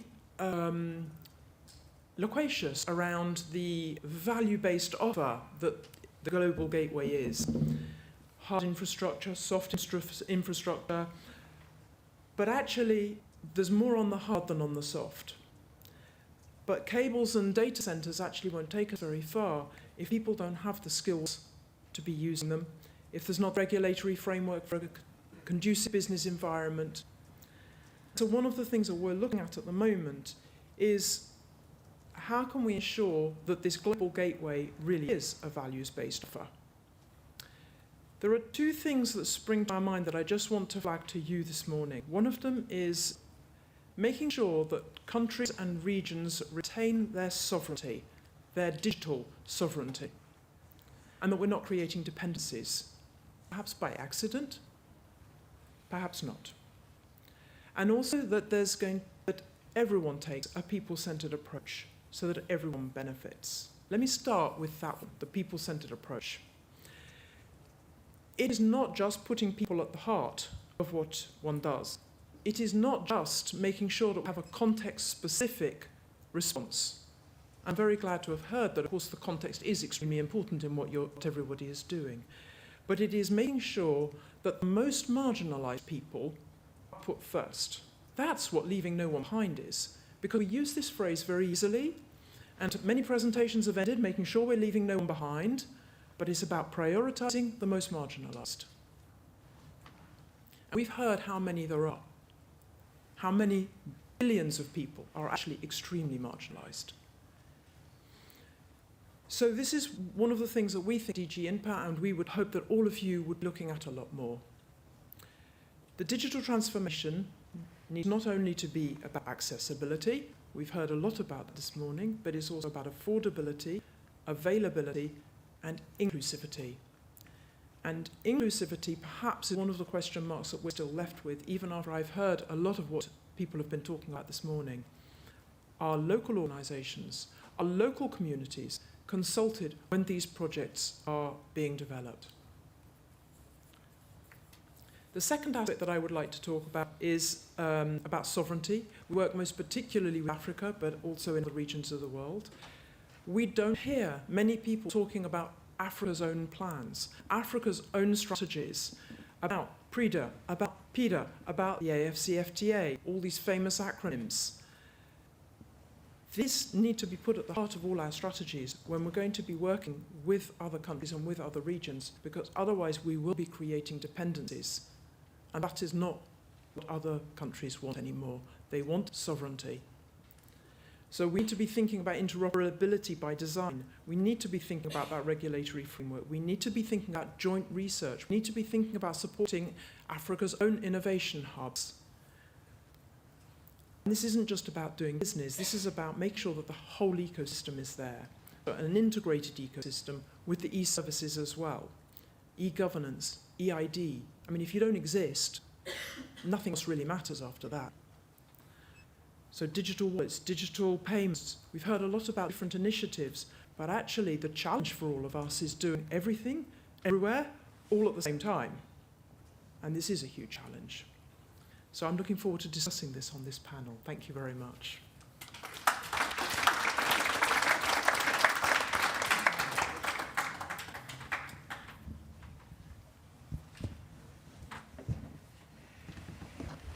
So I think since this very limited time between us and the lunch, we'll just do one question, which I'll ask all of you. And the little request I have is that you have to answer equal to a tweet. So less than a minute. So I think that's what we're aiming at. And I think one thing that I want to ask all of you is that in an ideal world, and I'll start with Ani and then, we can go across the table. If you were to talk about financial and digital inclusion, especially for the most marginalized in an ideal world, what would it be from your point of view? And just like a tweet. I'll do my best. Thank you very much. I think one of my fellow panelists mentioned it earlier, and it's actually microfinance that really matters when you're very marginalized. It's about the village VSLAs, basically. It's so that everybody can contribute and everybody can then make more of the money that they have, the little that they have, by contributing and sharing. And I think that these are some of the initiatives that have been created around the world, in Latin America and in Africa, and this is what we should be supporting more. Wonderful. So just in one sentence, creating financial and digital inclusion for the most marginalized in an ideal world, what would it be for you? For me, it would be about securitizing the debt of the small and marginalized, because they are very much bankable, but the cost of financing for them is equally high. So if you were to just securitize the debt, collectively cut it up in tranches from the most riskiest to the least risky, and sell it and resolve the problem for cost of finance they have. Wonderful, wonderful. So what would it be for you in an ideal situation? In my view, we should look at the digital economy as a whole and not about projects. If you want financial inclusion of the most marginalized, which I'm very in favor of, and we do a lot in that sense, we need, submarine cables to get to the country, and then fiber networks, transmission networks to get to the inland countries, and we need to connect cities to create that ecosystem so that startups can provide services. We've mentioned many startups which are very interesting, and then deploy a network down to the most rural areas. But this is a progression, and it has to be seen as a whole. We cannot just focus on the most marginalized first, because it would otherwise never happen. So like a whole, ecosystem essentially. Absolutely, but always keeping in mind the added value we are thinking for those communities. So over to you, just in one line, just as a read, what is it for you? A few years back, one manager of a mobile network operator in Africa told me that the single largest cost of running a mobile network in Africa is diesel, and the second largest cost is guarding the diesel. And of course, it's the poor people in villages that are paying for all that cost. And there, I think that there has been a huge amount of progress made by the companies represented by these guys and many others. That actually, in many of those cases, now you can have just few solar panels and batteries, and it's good enough. The energy consumption has come down drastically. Right. So I mean, improved technology that cuts the costs and brings technologies accessible to people is just crucial. It's what has made a huge difference in the recent past. It should continue. All right. So just one sentence. Yep, I would very much pick up on the last leg which Benoit mentioned, which is the rural part of the network. Using absolutely scalable technology so that you pay as you grow and not do a big upfront investment. Use standardized technology which is future-proof. Try new business models where you don't compete with different networks, with not one network, so that the operators compete on content and on services, and then bring the financing layer on top, where we also have an element of subsidy in it to make this affordable. All right. So the last gentleman, in one word, financial digital inclusion. No, but good comments here. Use modern technology to make sure energy consumption goes down and everything good said. Then I think also we can utilize the fact that we have so many young people in these communities. So there is an excellent chance to really build innovation hubs on top of technology in any of these places. I think we can use it even more when we have the infrastructure out there. So I think great conversation. I think we have had the opportunity to speak to some amazing people and their experiences in enhancing digitization and the different efforts that they're doing in their respective geographies and their respective areas of interest. We did have one question from the audience which talked about, as an entrepreneur, how can I seek funding? But I think since we are running out of time, you have all of these people available at lunch, so please feel free to go reach out to them and ask. I think the opportunities are immense. It's just, as an entrepreneur, I believe, a matter of reaching out to the right people at the right time. Thank you so much, and we'll move over to the lunch. Is that how it is? If I may, I would quickly just allow one question from the audience, because we have been hearing quite a number of interventions. Might there be one person who says, is the one question? All right. Mike is coming to you, and I'll ask that your question have the characters of an actual tweet and not someone with Twitter blue. Okay, thank you. So my question is, we are talking about directly funding entrepreneurs in Africa. But we also have noticed some mismatch where investors have different expectations from entrepreneurs in Africa, because sometimes they don't understand the realities of those entrepreneurs. What is your take on working also with existing Africa-based fund managers that are there today and understand the realities of the markets? So any one person, who can,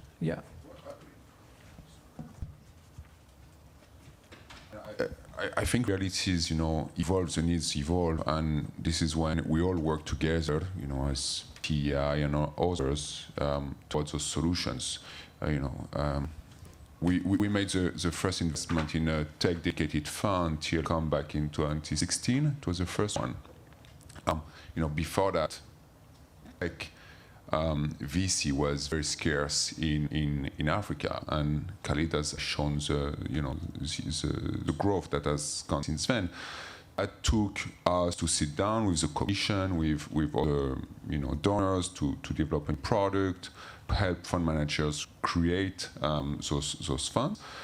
And new needs are emerging. I think Christian has very well highlighted 5 points he wants to discuss, and we have to develop new products. We should not just look at what is here today, what is our very proposition, how it doesn't match. No, we have to make it match, and this is what we hear today.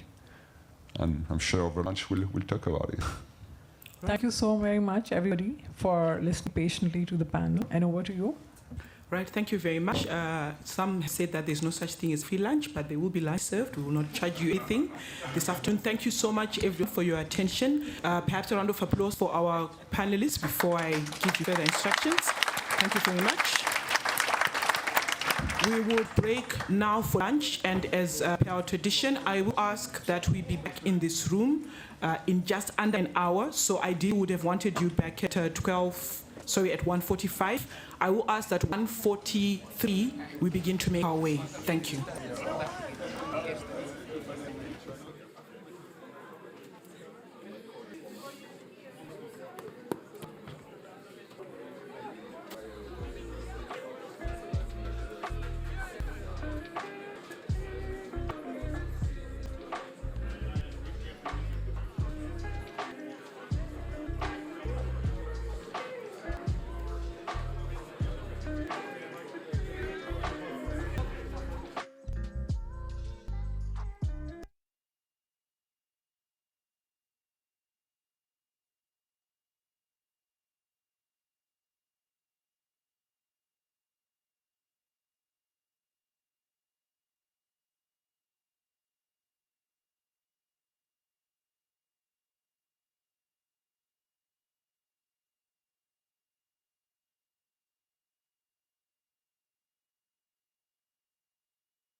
And I'm told we can go live. So good afternoon once again, ladies and gentlemen. I want to thank you for staying with us, for those that have stayed with us and have been with us since morning, but perhaps an opportunity to very quickly welcome those who are joining us for the very first time, those who were conducting interviews in the morning, some who were traveling. I've spoken to a number of people, as you can tell, but we're glad that you are able to make the second half, which is the afternoon of the conference, which is Financing Digitalization for Inclusive and Green Growth. I will tell you, I've been to a number of conferences, that this has been one of the most intense ones with many high-level speakers. It's been an amazing, amazing morning. A lot of interventions, and the networking, I believe, is top tier. We'll give you other opportunities this afternoon to interact. But for this afternoon now, I would want to propose progress, and perhaps just to refresh where we are all gathered. The conversations are around how best we can converse on enabling digitalization, but also thinking about what are the outstanding issues, what are the factors that matter. In the morning, we were leaning or inclining very much towards issues to do with connectivity, issues towards how we can finance connectivity and digitalization. For this afternoon, I want to draw our attention to the green aspect and think about also how green and digital go together, what may have now called the twin transition. And I will not purport to be an expert on this because I have some people in the room who will enable this conversation. It's my singular pleasure and honor to now invite our session chair for the first panel this afternoon, who will take us on. But before she does, just a quick reminder for those who are joining us, the internet connections, you can just look around on the walls. There's internet there. Please feel free to tweet or to use whatever other format of social media. It could be LinkedIn, and do use the hashtags that are on the banners that are displayed as we now get into the next session. So we will now look at the next panel, which is Twin Transition Session 1, the second one, Unlocking Capital for a Green and Digital Economy and Society. And to facilitate that conversation, I'm glad now to welcome to the podium our session moderator and chair, who is one Karo Inu Blemens. A round of applause for good lady as she comes. Blue is my favorite color, and she's wearing it, so please, a good round of applause for the lady. Thank you. Thank you so much indeed. And welcome back to all of you. My name is Kara Inoue. I'm the session moderator for this first Twin Transition session. And today we'll touch on innovative, sustainable finance and, of course, leveraging technology to tackle these common challenges around climate and environment. And to open that dialogue, we're honored to have as our keynote speaker, Vice President of the European Investment Bank. Please welcome to the stage, Mr. Thomas Ostros.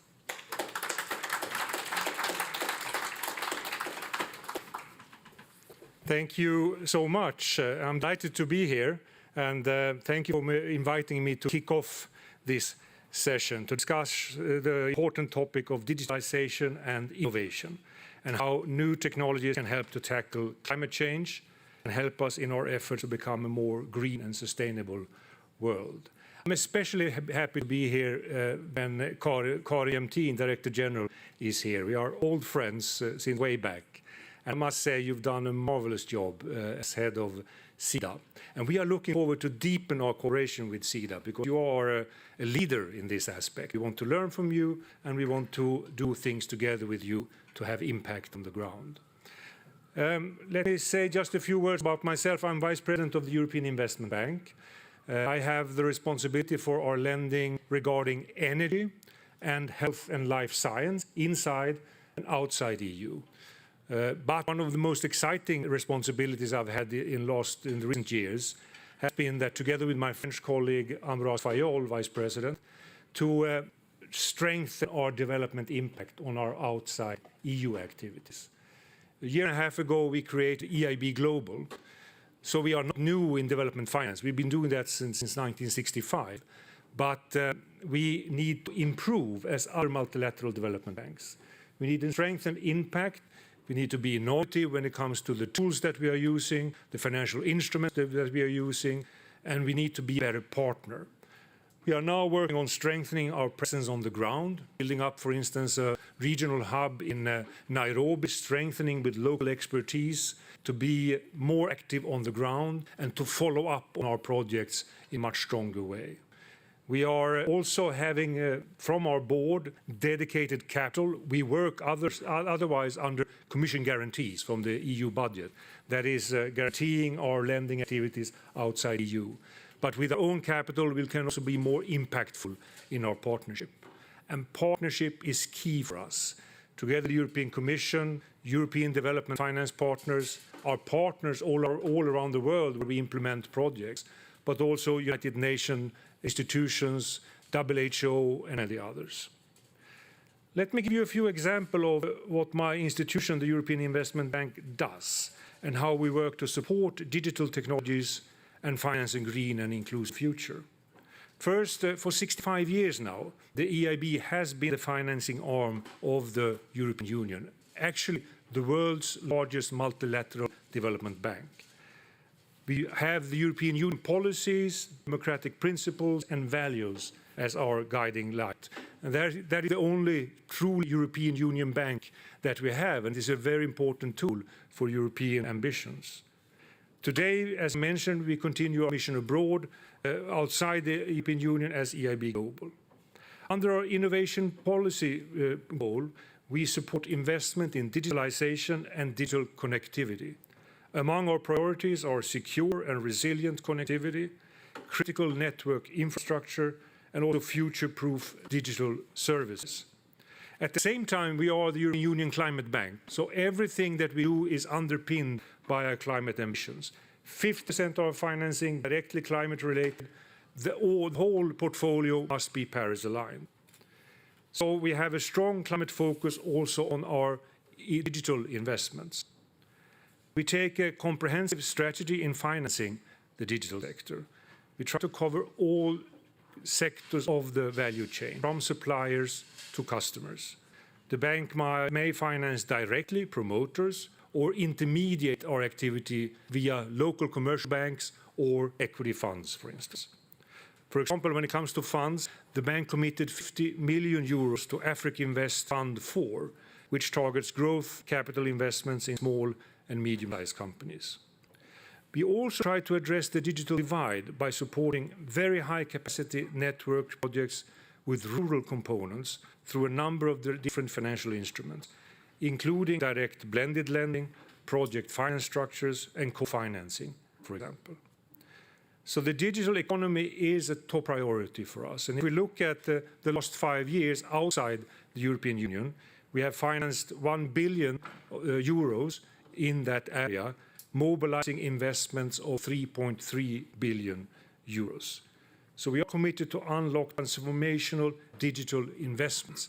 And we want to be a crowd-in bank, not crowding out things that otherwise would have been financed, but try to design our financing in such a way that we encourage private investors to come along with us and to invest and thereby expand the impact. Another example is that the bank has supported MTN Nigeria with 100 million euros of financing to accelerate 4G coverage, enhance network capacity, and to drive innovation. Team Europe is central for us, of course. Together with the Commission and European development partners, we try to team up to get as much impact as possible, and thereby also include our respective experiences and knowledge bases. On this basis, we have explored joint approaches to finance to get projects off the ground to benefit communities and planet alike. One of the interesting things we've done in that field is that we committed $20 million to equity participation in the Blue Orchard Insu Resilience Investment Equity Subfund. What is that? That targets high-growth, innovative insurance companies that invest in digital technologies to provide solutions for climate change adaptation and resilience. So we are looking for interesting examples, interesting funds, interesting intermediaries, partners all over the world to see how can we create as much impact as possible. So basically, we don't see a trade-off between innovation, competitiveness, climate, and security. One thing that we actually see nowadays is, of course, how extremely important renewable energy has become for security. That is driving us in the right direction, because we need to do in energy investments all over the globe to be able to reach the climate targets, but now also additional arguments for that, not being dependent on Russian fossil fuels. So with this, I would like to wish you a very interesting conversation. I am, of course, interested in listening to the examples that we might see here, and we are interested in getting in touch with many of you to get as much cooperation as possible to get impact on the ground. Thank you very much.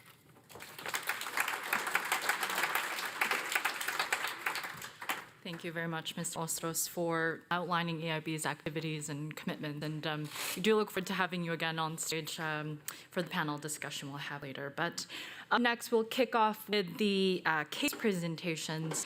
And just a kind reminder to our presenters, please do keep time to 3 minutes. You have a screen there that is informing you of how much time you have left. I do apologize in advance if I interrupt you. So with that, I'd like to invite our first presenter, Mr. Michael Franz, who's team lead at Get Invest. Michael. Well, thank you very much. I hope you can hear me well. The clock hasn't started yet, which is great. I'm an alien here today. I come from a different space. I come from the green energy space, renewable energy space that you just mentioned. But I think what we're doing is very relevant to your work here, and there are many overlaps anyways. In that green energy space, there are companies, many companies that face a similar challenge. One of them is Popo in Uganda. It's a company that rents out power banks to the poorest of the poor, rent out by women in the north of Uganda, charging phones. That's the service, the main service after lights.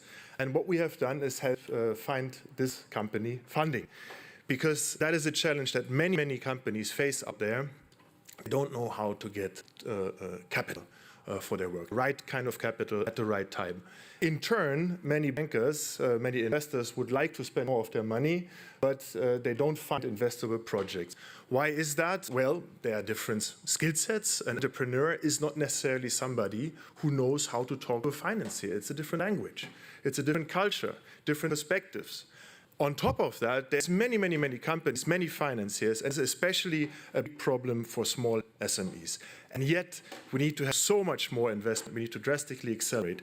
So what we have done is we've solved this, at least to a large extent, for the energy space at least. We're a European program. We help companies raise capital. We're now the Team Europe one-stop shop in the Green Energy Initiative. We're funded by the European Union, by Sweden through Sida, in fact, by Germany, by the Netherlands, and by Austria, and in a very near future, also by Norway. And essentially, if you are a company, you can come to us and get access to pretty much the best advisors that are on the market to help find capital. We also do complementary work to inform about our work, to reach out. And here, those numbers, I believe they do speak to an extent for themselves. We have had so many applications over the years. Right now, we're supporting 108, almost 190 investments all across Africa. That's about 40% of the entire market. And it's not just talk anymore. There are also companies that we've supported successfully that have actually raised capital. I want to briefly give you a teaser what I can hopefully talk more about when I'm on the panel. What's the challenge? I will highlight here that we have a mismatch in many cases, of the available capital out there with what, in particular, innovative young SMEs actually really need. Yeah, it doesn't start with big-ticket commercial loans. It starts with seed funding, maybe with grants, with equity, with patient equity, then into DFI funding, then crowding in the commercial funding. That's the road that we're all looking for. And in order to deliver that, we need to be clever, and we have learned a lot of hard lessons on the road, and I will leave that for the discussion. And my time is up. Thank you.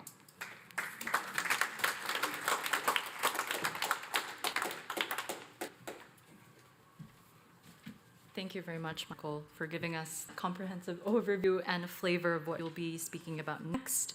Next, I'd like to invite our next speaker, Anna Kastner, Sustainable Finance Specialist at SEB.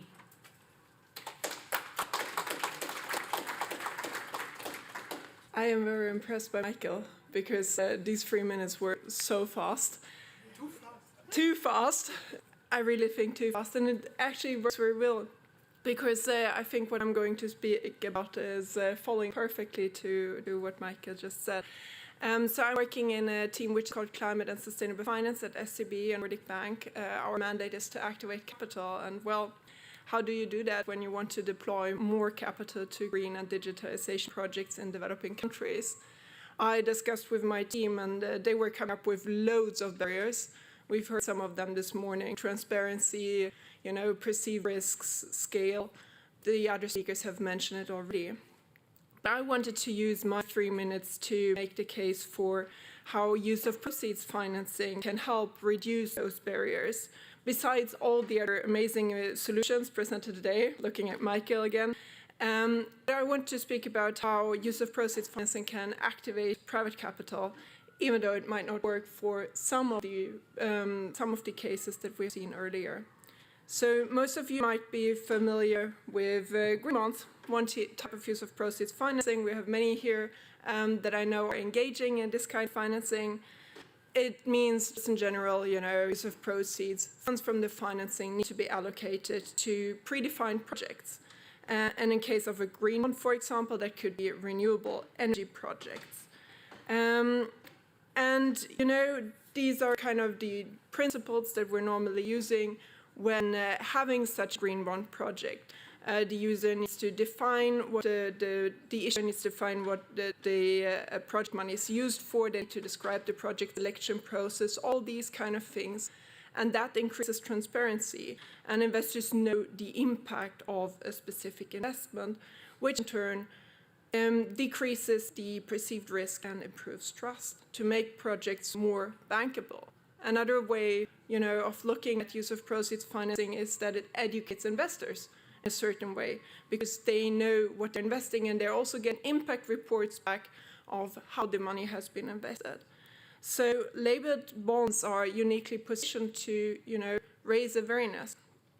And I think one of the most important things that the finance industry can do is trying to build green bond markets in these developing economies, and trying to put more focus on having labeled or stronger sustainable bond markets as one cornerstone of financing all of these digitalization and green projects that we're talking about today.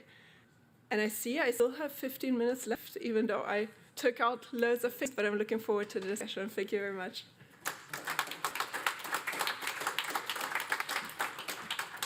Thank you, Aya, for that note on de-risking instruments. Our next presenter is Aya Tariq, co-founder of Bana Foundation. Please welcome Aya. Hello. My time hasn't started, so I'll take this opportunity to thank Sida for bringing me here. Climate change, as you know, is becoming a hard reality to which communities all over the world are forced to adapt. We are witnessing the effects on the global water situation, particularly in the dry, arid MENA region. We in Egypt are now suffering from increasing water shortage that is exacerbated by the droughts and the heat waves. This affects the water resource availability and distribution between sectors. In this context, the resilience of rural agricultural communities becomes at risk. Additionally, communities without access to improved sanitation are the most affected, because high water stress makes them more tolerant regarding water quality they consume, which in many cases gets contaminated by their domestic wastewater, putting their health as well as their livelihood in danger. Like, it's not working. It's not working. Oh, yep. Oh.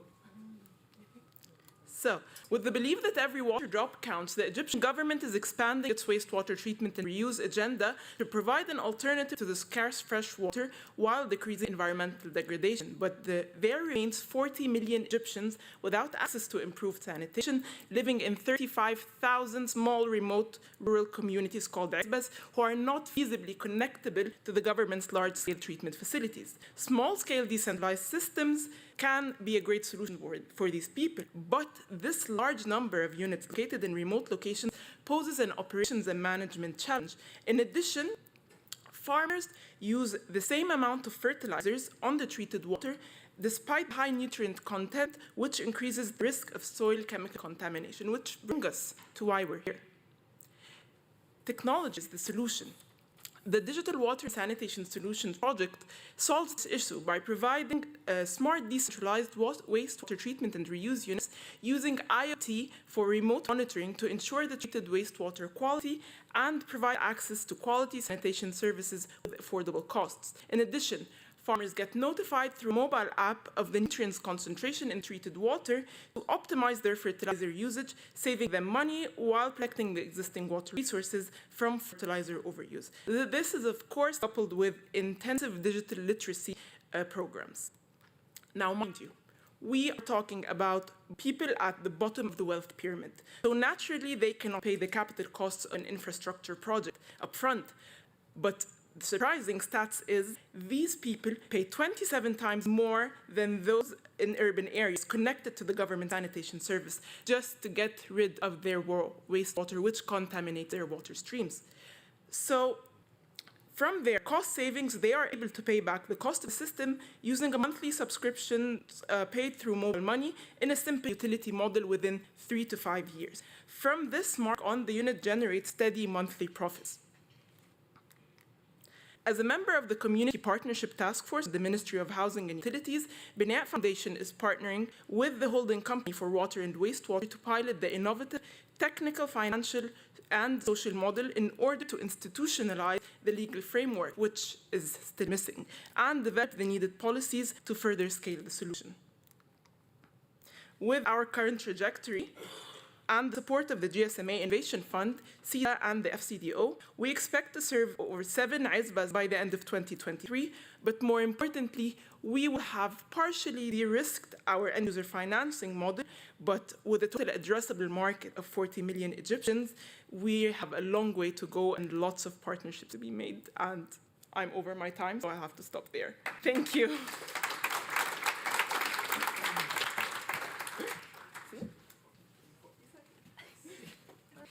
Thank you so much, Aya. And our final presentation will be delivered by Karin Estrom, Investment Manager at Almi Invest Green Tech. Please welcome Karin. Thank you. Thank you very much. So this is extremely stressful. So this is not an ordinary day at work for me. I usually back at home in Sweden, investing in companies, and more of all, I work with my companies. I'm a hard worker in boards, working with venture building, and trying green tech companies to become bigger and go global. So even though we only invest in Swedish companies that I will tell you a little bit about, we are investing in green tech companies that have the potential to change the world. And let me see if this works. So this is, yes, thank you. So this is Almi Invest Green Tech. We are a European Union funded VC fund investing in Swedish green tech companies. We have 8 sister regional companies investing in all kinds of technical companies in Sweden. And so far we have invested in more than 800 companies in Sweden. So we know the innovative landscape in Sweden and in Nordic very, very well.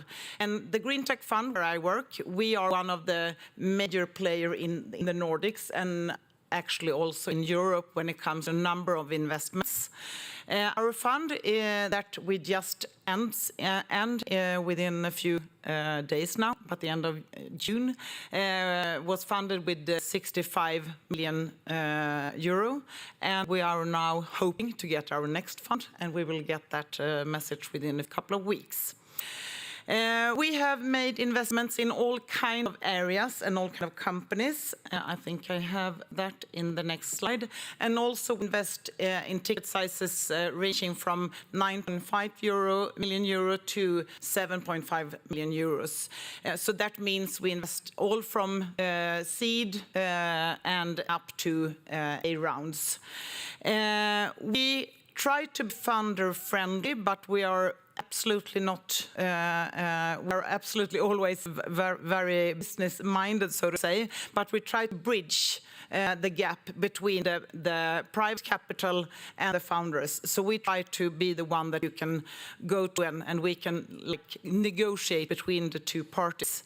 And it is also quite often the role that we take in the companies when we start helping them to build their businesses. So our portfolio, it's actually 36 companies right now, and as you can see, we have invested in all kind of areas, and absolutely not only digital. So I had to dig a little bit deep to find some great examples within digital areas that I wanted to show you. And I'm using my last seconds here to just bring up 3 different companies.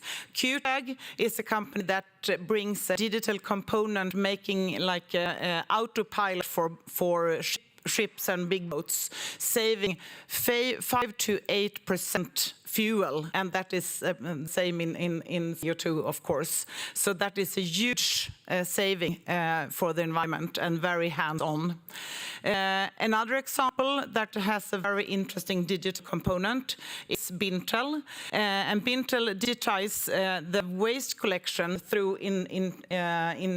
intelligent routing and intelligent planning of collecting, and that saves the environment in many different perspectives, as you can see. And the next examples that I bring up here, Klimato was a small company that got the opportunity to label all the meals served at COP26, and since then they have been able to go global, starting with the UK, France and Germany, and they help restaurants to label their food and making it transparent for me as a consumer. So for example, we could have our lunch climate label, so we could make smart choices depending on how much emission the different meals would give. So those are 3 examples from our extremely interesting portfolio, and I love climate tech, and I love the combination of how digital technology can actually help those companies bringing those solutions global. So thank you very much.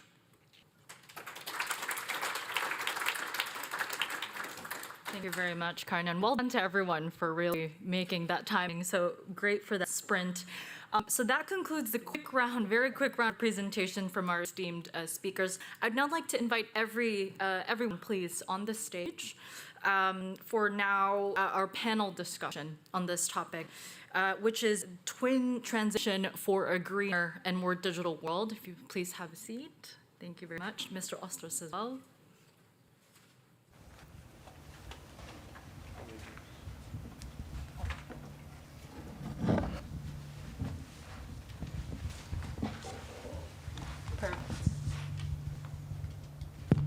Great. So welcome, everyone. And again, well done on the timing.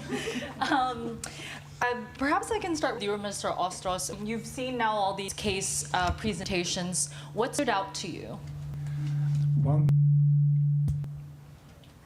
thing that I think is so striking is that we see now how digital components take such a large part of all entrepreneurship today.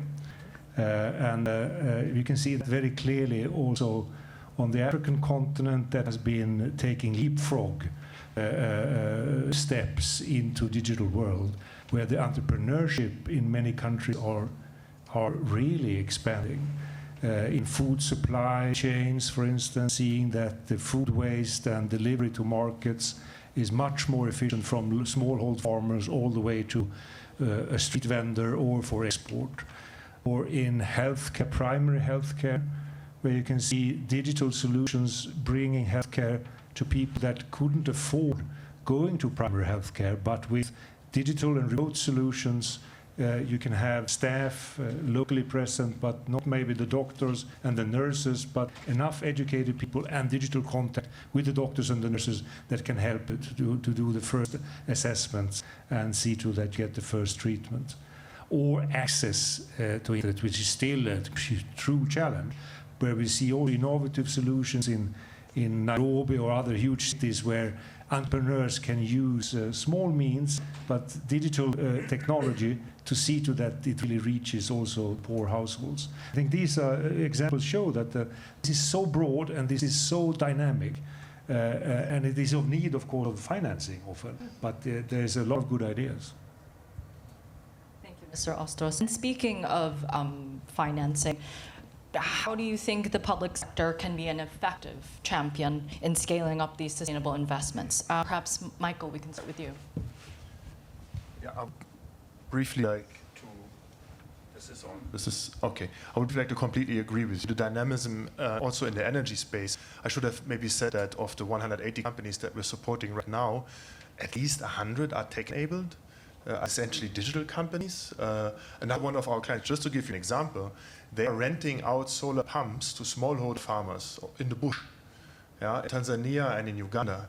And that is very necessary. And the digitalization has enabled not only the remote performance tracking and maintenance of the system, but also payments, because people pay to their mobile phones. And thereby also front-loading the loan essentially in the company, which creates its own problems, which is where we come now to financing. So Karin, right? Yes. So we need more Karins, one. Yeah, a lot more, because the first thing that these companies need is patient venture-type equity. Yeah, to really sit with them, to build trust, to understand that things can also go backwards. For example, if somebody decides to attack another country, or if a global pandemic rolls over us and disrupts all the food chains. And then what else can public funding can take first loss positions in many of these things. And that's exactly what the EIB and the likes are doing. There are different instruments that can be done for this. One can subsidize interest rates, one can set up funds, electrify, for example, EDFI. EDFI was here, European Development Funds. I forgot the acronym actually. Anyways, it's an association of all the European development finance institutions. Here we go. And they have set up a fund that does exactly that. Blends scarce public funding with DFI funding in that case, which then in the next step unlocks and crowds in private capital. That's what public funding is supposed to be doing right now. Is it always doing that? Not necessarily. But it can, it does, and it should do more of that. And Karin, I see you nodding. Perhaps there's anything else you'd like to add on that point. Yes, is it on? No.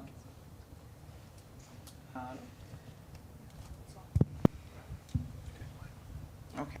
Thank you, Thomas. Yeah, what I think is important that we have both support from overall perspective, but also that do this very regional, because it's when we are in the countries and very close to the companies and the entrepreneurs where we can really support them, especially when start helping them from the start. It needs to be very close in order to be relevant, I think. So being working very much with regional support, I think, is an important piece of the puzzle. Thank you, Karin. And speaking of regional, in terms of, Anna, your work, are there any learnings from your market that you think could be scaled up in emerging markets, for example, that you think could be important?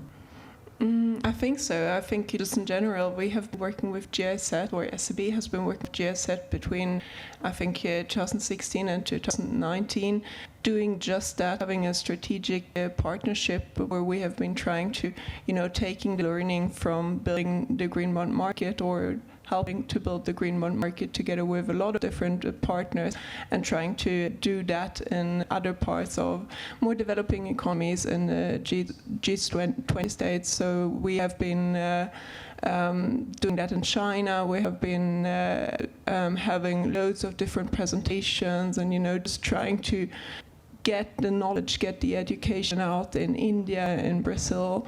But these markets are still very early. And we're seeing that the issuances from there are still not as much as you would hope, maybe. And in terms of the supports that you've received from the government as well, can you just give us some insight on what helped in allowing you to scale up? So, it was working just now. Is it working? Yeah. So in terms of government support, the most important support we get is the legal framework with which to operate, because if we're talking about green infrastructure, this has to go hand in hand with the government. So especially that innovation, especially with digital technology, is always so far ahead of regulation. So there are no existing legal frameworks for us to work within.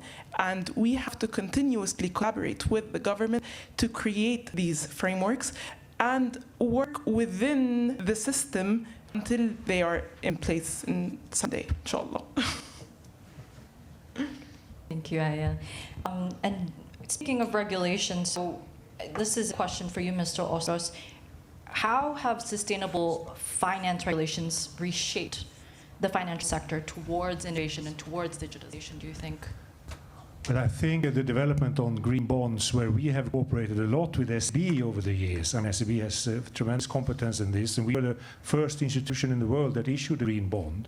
This has exploded today into a global market, and we are now preparing an initiative with the Commission to use substantial resources to create a fund solution that is about to invest in green bonds to help the issuance for countries that want to issue green bonds but need maybe a corner investor to come in and to thereby crowd in private investors into that green bond facility.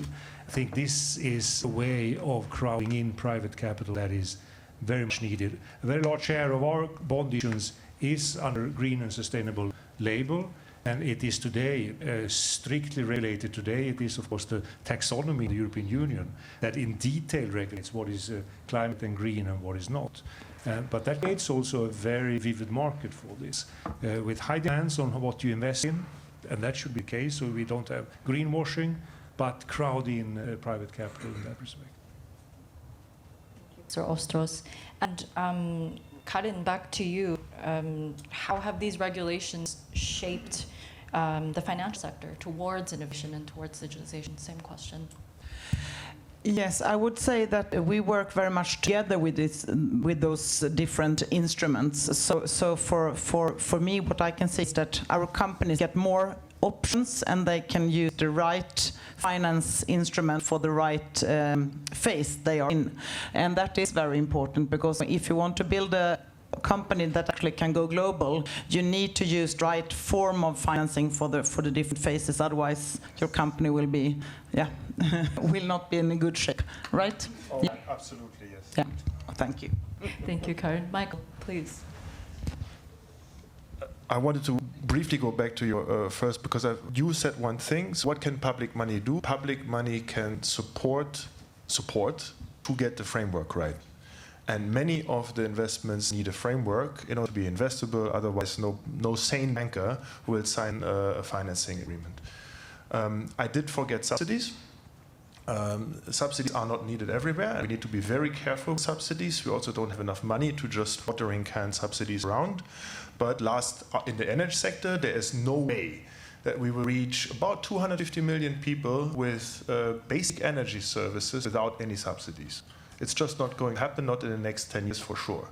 And then, of course, also a big shout out to our donors who make our work possible, because that is also taxpayers' money. Karin, what you just said, the right type of money for the right phase. And let that just sink in for a moment, because I have to tell you that in the energy space, we got that wrong. Yeah? We came, many people, including myself at some point, came from power plants. And then had to realize, oh, times are changing. There's new technology that has arrived, storage, solar cells, everything is becoming cheaper. With digitalization, entirely new business models are possible. The old energy sector is only going to be a part of the future. The new sector is tech-enabled, is largely SME-driven, and that needs different types of money. And currently, our financing system isn't matching this. So if you find yourselves right now in a similar situation that you're thinking about what kind of support instruments should be designed, including using public money, let's please make sure we get this capital cascade right that corresponds with the market development and with the maturity of companies. And don't put the cart before the horse. Thank you, Michael. That was a German saying, by the way. I hope it made sense. got a few laughs there. In terms of, speaking of barriers, I am curious on what specific barriers that you'd like to highlight in terms of delivering an inclusive, sustainable financial market. Perhaps, Anna, we can start with you. Wow, we have to knock all the time. No, but that was something that we discussed in the team before I came here, and I think one thing that we're encountering a lot when it comes to developing economies is headline risk and financial risk or perceived financial risk, which of course is a lot higher. As soon as you don't know exactly, what you're investing in, and you might not have the same kind of knowledge about, something that's far away, the perceived risk is so much higher. And then we're going back to a little bit to what Karin says, that you should engage with local partners at all times. So I think these are two barriers. And then the skill, of course, is another one we have been hearing about all day.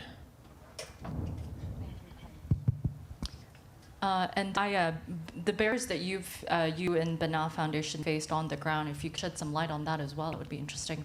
So in Egypt, as well as other parts of developing countries, we might be facing different barriers, such as I was actually discussing this earlier, currency rates, exchange rates, valuation. So we are desperately in need of getting finance in order to scale our end-user financing model to be able to scale our impact. However, our currency has devaluated so much in the past few months, and it's expecting to further devaluate, that we just cannot take the liability of getting any foreign currency liabilities, even though in local currency our units are revenue generating and they are very profitable. FX just makes it very difficult to take that chance. And Mr. Ostos, any response to this? Yes, I think one very important thing to think about is how to use scarce public money, because we are in a period of time where every government globally is turning every coin and wondering how to use it. And that's a reason why you should also look very closely into what the development banks of different types can do, because you can turn, instead of using grants has its utmost importance in many contexts, but to create support entrepreneurship, to create a dynamic economy, you'll also turn to using guarantees in a way that is, when you use your competence in guarantees, that is transformed by development banks into a multiple of what you can afford to support. And I think that is what we try to do. We've seen that inside Europe, but also outside Europe. For instance, inside Europe, one very important example is we financed a small German biotech company that was doing very interesting cancer research on their mRNA platform. When the COVID pandemic hit, they came back to us and say, could you help us to finance a possible vaccine, because we think that this platform can be used for that. So BioNTech, the German company, could very quickly, much faster than anyone expected, create a true and European solution that then became a world-used vaccine against the pandemic. And now is about to be produced in Rwanda, because BioNTech today is a big company with huge profits and resources, and we have been traveling with them to see to what they can do all outside EU. So I think these type of examples that use public money wisely, you cannot afford to spread them around, but you can be very efficient in using them by using guarantees. Another example in Sweden, since several here are Swedes, Northvolt, first European big EV battery factory. Before that, it was Asia, a little bit US, that totally dominated. Thanks to banks like us going in and saying, we are ready to finance if there are private investors. Looking at each other, who takes the first step? When we said we have done our due diligence, we believe in this company, private investors came. And now it is a fully fledged factory in North Sweden, largest in Europe, and expanding very quickly. So I think try to use banks in that respect, I think would be very efficient. Any response to that? I can say that we work exactly in the same way, but in a much smaller context then, of course, because that is how we do in Sweden when we invest in companies. We say that we are willing to invest, we have done our due diligence, and we will de-risk this investment for the private investors, and that is why we can get private capital coming. So that was one thing. The other thing I wanted to say is that in terms of what we need to do moving forward is to see where are capital missing now, because when we funded Almi Invest Green Tech, it was very hard to get the capital for green tech companies back in 10 some years. And now there is quite a lot of green VC funds in Europe. I can see one new popping up every week or month or so. But now I think that it will be harder to get the big capital for the next expanding stages where you need a lot of capital. So I think we need to put some thinking in there. How can we make a smart way of expanding the public capital to really help those phases when you are too big, the big factories, the Northvolt factories, etc., etc. And that is a different ball game, I would say. Yeah. Thank you. And anything to add, Michael? Yeah, I would like to go back to Africa and argue that upstream, if you will, of the work of the banks, of even guarantee mechanisms, is de-risking. And as a TA provider, I have to say that. That's where also scarce public resources can be spent to try to work on the underlying risk. One we mentioned already, that's the regulatory barriers.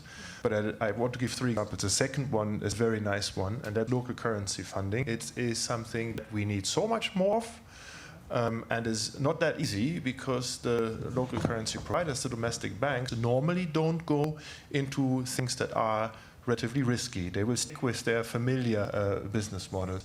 What do? You provide a credit line, and that's what DFIs do to bring down the costs on their end and provide them with capital, and TA facility and technical assistance to help the domestic finance team, the people in that institution, understand one, that they can finance, and two, how, and that it actually might not be as risky as they feel. That's another example. I have another third quite beautiful example, because it's also again linking to your space here, and that is that, has anybody heard of pay-as-you-go in solar PV? Fantastic business model. You pay your system small installments over your phone, and if you don't pay, it switches off.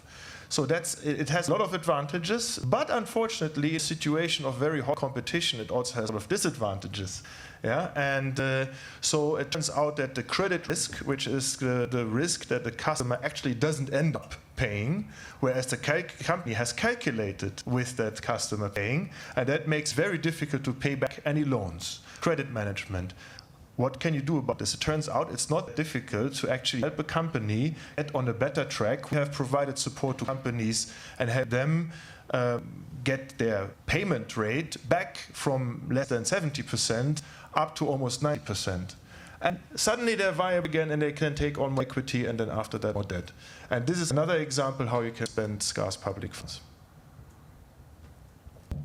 Thank you very much indeed. I'd like to open the floor up for questions. If we have any in the audience, just please raise your hand. Don't see any hands, otherwise, oh, yes, please, gentleman in the red. It works? Yes. So thanks so much for your presentation. I think it was, the discussion in general was very informative. But I would like to point out the elephant in the room, because it seems to me that every financial assistance in terms of investments, grants, loans that we Western European countries propose to our partners in the Global South need to compete with other actors that put far less conditionalities. And when we talk about the energy sector, in particular the digital energy sector, we do not control our supply chain. So my question for you, or for anyone who would like to reply, is how do we make our model attractive? Because it's very true that the conditionalities that we put on our financial assistance are sometimes not as attractive as we may expect. Who would like to take that question? Mr. Ostros? let me give it a try, because this is a crucial question. And you didn't mention the name of the elephant, but it is truly an elephant when it comes to financing. A country that has been financing a lot, not least on the African continent, for a couple of decades, but also, notably, burned some of its fingers. China has been flooding with financing without a big thought behind, otherwise, other than that they want to be present and try to dominate. But now they also see credit losses mounting, and they're going to deal with that, like many European countries did a few decades ago, when it ended up in the Paris process, and how to deal with the debt that has been unsustainable, and that has been, you must write off. China is not there. It will take a long time until they're there. I think there's a new interest for partnership with European actors, because we've learned the lesson. We can't come from above and write things on the nose on people and say we know everything better. On the other hand, many countries learned their lesson that there are partners that takes more than you want of your own independence and your own ability to rule the country. So with our type of soft power in form of regulation and respect for human rights and decency, together with attractive financing conditions, I think are back again on the scene. Now it is up to European Union member states to say we are ready to do more. Because if we don't, this will come back with a vengeance. We are not active ourselves, giving attractive financing for development, this will hit us very badly, I think. Thank you, Mr. Ostros. Michael, 30 seconds. I would like to complement that. So you might know, you probably do know that indeed the conditions that some of our competitors on the geopolitical stage offer are on face value attractive, but if something goes wrong, suddenly your port isn't yours anymore. You know, or you have, or you realize that you actually end up sitting on a huge mountain of debt that's very difficult to pay off. Zambia, Mozambique, there were several cases now. I don't think our model is as unattractive as it may seem. I have two more things to say, and that one is that maybe we shouldn't try to compete too hard with the Chinese at their best game, which is these super large mega infrastructure projects. It's hard. Yeah, that's really their sports, their stadium. But what I see is that in our space, yeah, they're the supplier of many goods and services, but there's also increasing local manufacture happening slowly in African countries. As the markets grow, this will become more viable, and we as Europeans can support that. And secondly, Chinese are not very good at doing business, providing services, after-sales services. The energy businesses that we actually see operating out there in the field is not Chinese companies. Chinese companies are supplying them. But that's also, I mean, as long as it's quality, as long as they deliver, and what's the problem with that? And it's very affordable prices, of course. So it's not necessarily a bad thing that that the electrification and digital electrification happens with quality Chinese products. Thank you, Michael. One really quick one from our online audience. How can the public sector support de-risking investments into quote-unquote tricky digital companies who tackle climate change with high-impact tech solutions, given that these are often seen as particularly risky and with lower expectations of return on investment? Anyone from our panel? Very tough question indeed. Well, perhaps something to discuss offline as we go off stage. I am mindful that we're already at time. So once again, thank you so much to our panel. A round of applause, please, for all of our speakers.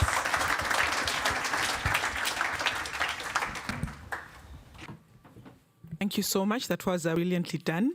And I want to, perhaps if I may, I just want to take a look at that question. Might there be anyone in the audience who says, listen, I can tackle this. I'm wearing a suit and a tie. I'm ready. I will repeat the question. How can the public sector support de-risking investments into, and there are quotes here, quote unquote, tricky digital companies, often pre-revenue startups, tackle climate change, high-impact tech solutions, given that these are often seen as particularly risky with lower expectations of returns on investment. And on this, I will once again ask for 280 characters, which is the length of tweet. There you go, sir.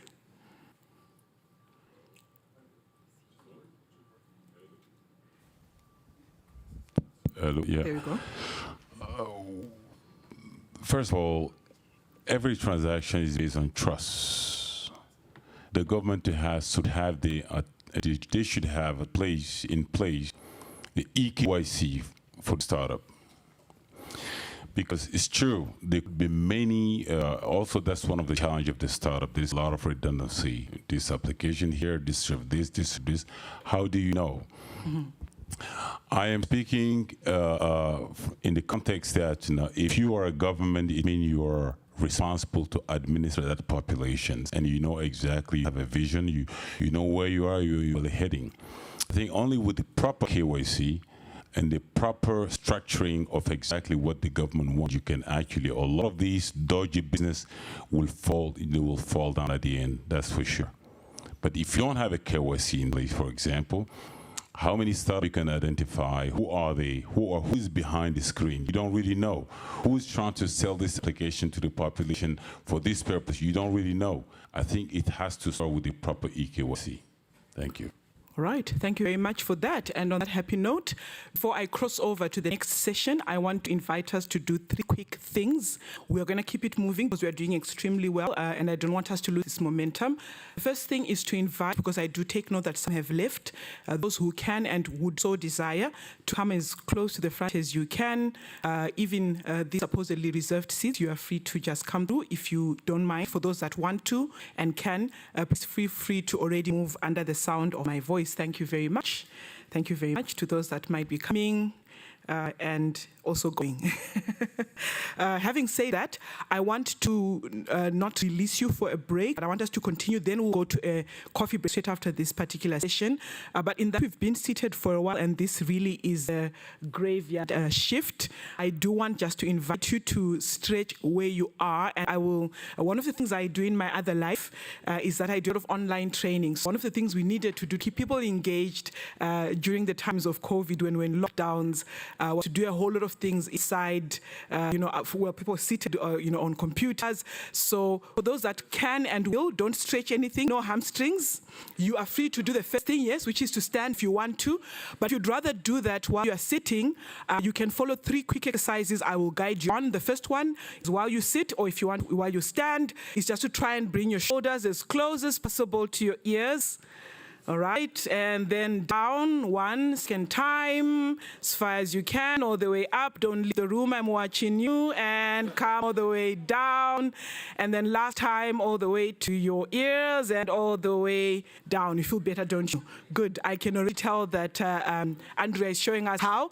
The next one is going to be the shoulder one. And yes, you can just go a few circles through the back. 1, 2, 3. Few circles to the front. 1, 2, 3. And do not leave, because I'm about to invite the panel. And last one is us just using our feet. You can do this while seated. If you're seated, like the gentleman here, you can literally just go on tiptoe while seated. Do not try this while standing or at home. Online audience, if you're not sure, but just going on tiptoe, stretch as far as you can. If you're 154 centimeters like me, try reach the ceiling and then come down 1 second time. That's 2. You can do this while seated. And the very last time, 3. And I can tell that they are ready for us with the panel here. And so I want us to do the very last thing. I introduced myself in the morning as Kudzai, for those that are just joining us. One of the things I do in my life is that I am board treasurer for AfriLabs. And in Africa, we have about 400 innovation hubs in 52 different African countries. But something we all have in common is that we know that when it comes to the opportunity of the internet, and some speakers say this, a lot of it is done online, on mobile phones. So instead of using this big screen, I want to very quickly, and it will take us exactly 1 minute, and we go on to the next session. I want those that can, because all of us have a connection, if we may have one meeting, all right? Lots of excitement, I tell, in the room. Just quickly go to a site which is slido.com, SLIDO. I want you to answer one question, very quick pulse check. SLIDO.com. Please, if you can, it will take us exactly 1 minute as I get ready to introduce my next session lead, who has a very interesting name. If you like soccer, wait for it. Very interesting session lead is about to come. When you get to slido.com, I want you to put in, can I just have a pulse check? Who's in? Please show me. All right, if I have 10 people, I will proceed. I think I have like 9.5. One more? Okay, fantastic.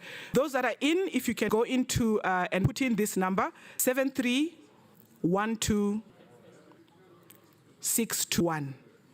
I'll repeat it again. If you're in slido.com, 7312621. Once you do that, you're going to see that it's live. There's only one question you're being asked. What is the most immediate thing required to finance digitalization for inclusive and green growth? This is a quick pulse check before we go to the next session. Just tell me what you think. You have opportunity to put in 2 words or 2 phrases. What do you think is the most immediate thing required to finance digitalization for inclusive and green growth? If you are a little bit behind, we're on slido.com and we are putting in the number 7312621. All right, I can see the answers rolling in. And once you've answered, you should be able to see a very big screen that shows you already. I can see answers coming in as collaboration. Some are saying it's risking instruments. Some are saying finance in local currency, seed funding, money, collaboration, leadership, co-creation, de-risk private capital. So keep these ones coming. I will speak to them at the end. But I want to already now move to our next panel session and invite the session chair who will take us on this particular panel. So if I have your attention, you can go ahead and take your seats now so that I introduce the gentleman who is already on my right. I'm going to call you my right-hand man now, David, because you're on my right. Okay, a lot of people went over their heads. But nevertheless, it is my pleasure this afternoon. I will ask for your attention once again. I will move once we're ready.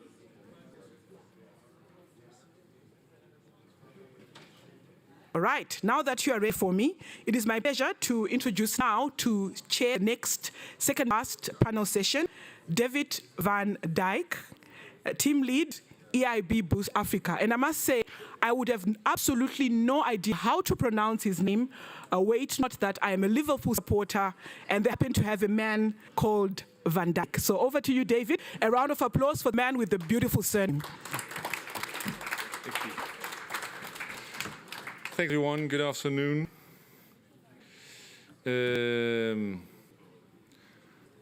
Second half of the day, we'll do our best to give a fun session right now.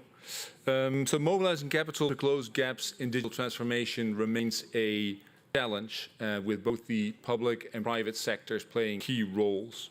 This next panel brings together a wonderfully diverse group of investment professionals and development actors who are going to share their best practices, lessons learned, and hopefully together we're going to talk about ideas for the future and scalable solutions. So first we will hear from Tenke Zoltani representing the UNDP. We have Paul Horrocks from the OECD. Together we'll set the scene for the conversation. We have 2 investors who will join us. We have Francisca M. from Allianz and Melis Carrero from the Catalyst Fund. We are extremely happy to be with us today from Kisumu, Dave Okech, who is the founder of a aqua farm, a company he's going to talk about in more detail. And also very important, a topic we've not spent too much time talking about, representing the World Benchmark Alliance, Federation, World Benchmarking Association. Let me get back to you. World Benchmarking Alliance, Samantha Ndiwalana, who's going to help us talk about how we measure all of this and make sense of it. So let me start by welcoming, where's the first speaker? Our representing the UNP, Tenz, who will kick us off. And again, politely reminded to stay on time, stick to the time, and thank you so much. Please.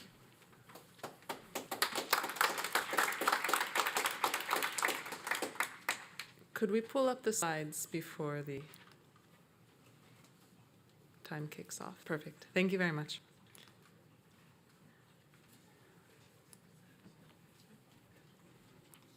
Okay. So I'm going to speak a little bit about thematic bonds and UNDP's work in this space. I'd like to really provide some food for thought in the upcoming panel. But again, I will be brief and hopefully exciting, because I do sense people getting a little bit tired and perhaps hungry as well. So what is a thematic bond? We're talking about SDG bonds today. This is really a subcategory if we're looking at green bonds, social bonds, sustainability bonds more broadly. There's no legal definition, so what we're referring to today is a debt instrument like any other that has an aim of achieving and delivering upon the SDGs. So that can be through social or environmental uses of proceeds. These bonds come with the same rating as the issuer, so the burden of debt repayment is with the issuer and not the projects financed, which I think is good and bad news depending on which group of investors or investees you are today. At the same time, what's very interesting is that these instruments can move capital at scale for delivering on the twin transition. Governance is according to the principles we've already talked about today, so ICMA among others. Why it's relevant for the UN and I think broader both global and European community today? Well, UNDP has supported now almost 14 billion in thematic bonds. These have ranged. Indonesia has been probably the largest issuer that we've supported to date, but Mexico, Uzbekistan, and then most recently with Uruguay, sustainability-linked bond. Why this is interesting is because the UN is not a typical player for this space. So you would probably think more of the World Bank, certainly EIB and others of playing in this space. But during COVID especially, our role accelerated as countries came to us looking for fiscal space support, looking for debt relief solutions, and really looking to lay out a menu of options, how to translate, how to put this into green growth, how to put this into growth that's good for the environment, at the same time protecting natural assets. So I wanted to point out a couple examples how this sort of thematic bond, this SDG bond, can be used for twin transition. There are a number of examples on the slide. Of course, these will be shared. I'm not going to talk at length at them. The message I want to get across is that the use of proceeds in these SDG and these thematic bonds can be used directly for digital transition, for supporting infrastructure, of course, but for going into interesting spaces that are really socially focused, have dual outcomes for nature and energy. I guess it's triple outcomes if we're talking about nature, energy, and society. And there's really a broad net that this can fit into. When we think of the 17 SDGs, of course, probably 4 or 5 of those are very inclusive of the digital landscape. So we see a small subset in these 4, 5, 6 ones that are listed. Nigeria is there as well. It's come up quite a few times. Again, I want to reiterate, these are interesting instruments if the macroeconomic considerations are correct in the country for debt issuance, in terms of financing the SDGs, in terms of delivering on NDCs, on other national development plans and outcomes. In Germany, UK, I think these are better known examples.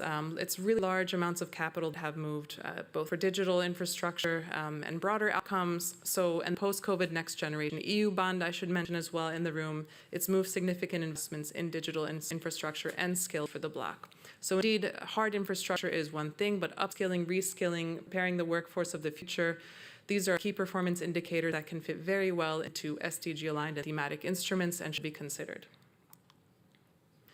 I'm going to do a little sales pitch for UNDP support today, why we're in this and how we can work. So part of my mandate is to look at strategic and partnership opportunities, hopefully with many of you in this room today. UNDP really works in a 7-step process. So on the one hand, is a role of a gatekeeper. We work very closely with governments. It's through our country office presence that I think there's a lot of trust that has been established. So we provide access to governments and support to link the right partners, whether it's a financial institution, whether it's an NGO, thinking of entities like the Nature Conservancy, amongst others. And then the bread and butter, I would say, to date, and where we have that track record is in developing the framework. So helping to put together the SDG-aligned uses of proceeds, saying where is that SDG alignment? How are we transitioning, or how are we supporting the twin transition? Identifying eligible budget items is essential in really making sure this fits into the government budget and where they want to allocate proceeds. Perhaps some areas haven't been priorities in the past. We can help direct that financing. And then arranging the independent external review, bringing in entities like Sustainalytics and others. With the issuance process, UNDP won't support that, but we can make links to the right banking institutions that can be underwriting the distribution. And finally, the monitoring and reporting. So this is something that's essential because it often does lead to very strong impact outcomes, which just discussing with colleagues earlier today, I think haven't come across well enough, but we want to do more work on.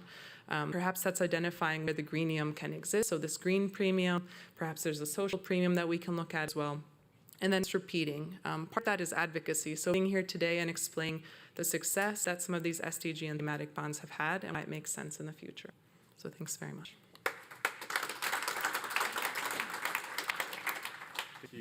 Thank you, Ticket. It's wonderfully interesting. Let's move on to Paul Horrocks with the OECD, who's going to shed some light on what the work the OECD is doing. Thank you.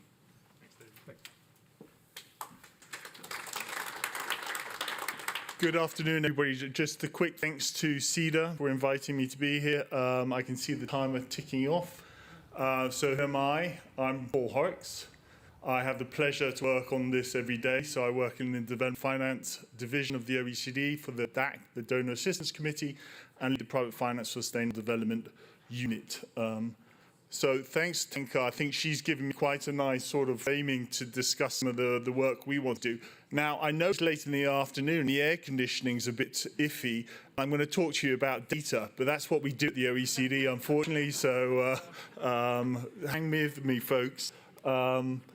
So how do we look at this? I mean, we have this sort of three ways of thinking a bit about delivering the SDGs in terms of mobilization, the alignment of those flows of money, and making sure we hear out and deliver impact. That means impacting people's lives on the ground. Critically important. And how do we do that? Well, we recognize a blended finance. And the way the OECD defines that is using development finance for mobilizing additional private finance towards sustainable development. So we have a very broad definition. We think all organizations' balance sheet should be used for mobilizing the private sector if you're in that game of mobilizing and delivering development. So if I can go quickly, so what have we managed to do in terms of mobilizing the private sector? I'm thinking about digitalization. The figures are promising. I mean, we're going upwards, so there's been a very nice, strong trend we've seen up to about 2019. It then seems to sort of peter off, and of course, we've had COVID. On 2021, we're missing a big contributor, so the data is still preliminary. But as you can see, there's quite a substantial amount when you think about ODA, which is 210 billion. We're bringing in, through development finance, an additional 50 billion, 48 billion, I mean, on average, 43 billion. But it's not negligible amounts that the DFIs, the EIB, the likes of Sida, their guarantee, are doing in mobilizing the private sector. So critically important to this agenda of digitalization. It's not only the money, it's the rigor, it's the innovation that the private sector as well. But to deliver the SDGs, we need much more money, and so mobilizing is critical. And using blended finance, which I'll speak about, is a really big, important, not the only one. There's lots of elements out there, but an important one. What we've looked at is, you can see where we see digitalization. Now, you can see it's very low. I mean, in terms of communications, that's the sort of connectivity. We see banking and financial services also pretty big, but that's digitalization sprinkled over that. When we did a sort of deep dive into the data and search for digitalization, we came up with about 60 million being mobilized for digitalization per year based on that work. Of course, there's lots more going into communications and banking, but it's pretty small compared to others. So why is that not happening? Well, I mean, what we see here in terms of the instruments that are being used, we've heard a lot about guarantees, but you need a structure. If you want to do seriously move beyond a commercial project with connectivity to something with usability, you're going to have to take more risk. You're going to have more equity involved. So fundamentally, we need to see a bit of DFIs, the actors in this space, engage more actively on digitalization, because the figures, if we're going to sort of really help Sub-Saharan Africa in particular, make the most of this agenda, is frankly very low compared to where we're mobilizing also the other areas. In just the connectivity, that's the easy low-hanging fruit, where you're just setting up the telecom systems. It's that extra bit that you need to go to. And I'll just quickly in the last 50 seconds, say that, I mean, from the OECD perspective, we are fully committed to blended finance. We are pushing our members to sort of take those risks, to move the needle on this. We're going to be updating our blended finance guidance. We've got OECD UNDP impact standards, but I would also make a pledge to this room, or a plea to this room, sorry, that you think a bit more about debt instruments, as we've heard, GSSS bonds, because only those with a staple patient capital of those investors will you really be able to make a massive dent in what is a really important area, but it needs a lot more money than we're seeing at the moment, as we've seen from the numbers. We're going to be launching, if I may also just do a quick pitch for the OECD, a report about how donors can support green, social and sustainable bonds. So on Wednesday. Thank you. Paul, thank you. Perfect timing. Thank you so much. So you take the stage, Paul. Thank you. So we've heard from UNDP. You heard from the OECD. References were made to the private sector. So I'm very pleased to be able to do Franziska M. with Allianz, who obviously represents a large investor. To hear sort of how do you look at this from your lens. Thank you. Thank you, Franziska. Thank you, David. Very happy to be here today. Also, big thank you to Sida for inviting me, and also thank you, Paul, for making the pitch for Blended Finance. It's something very dear to my heart as well.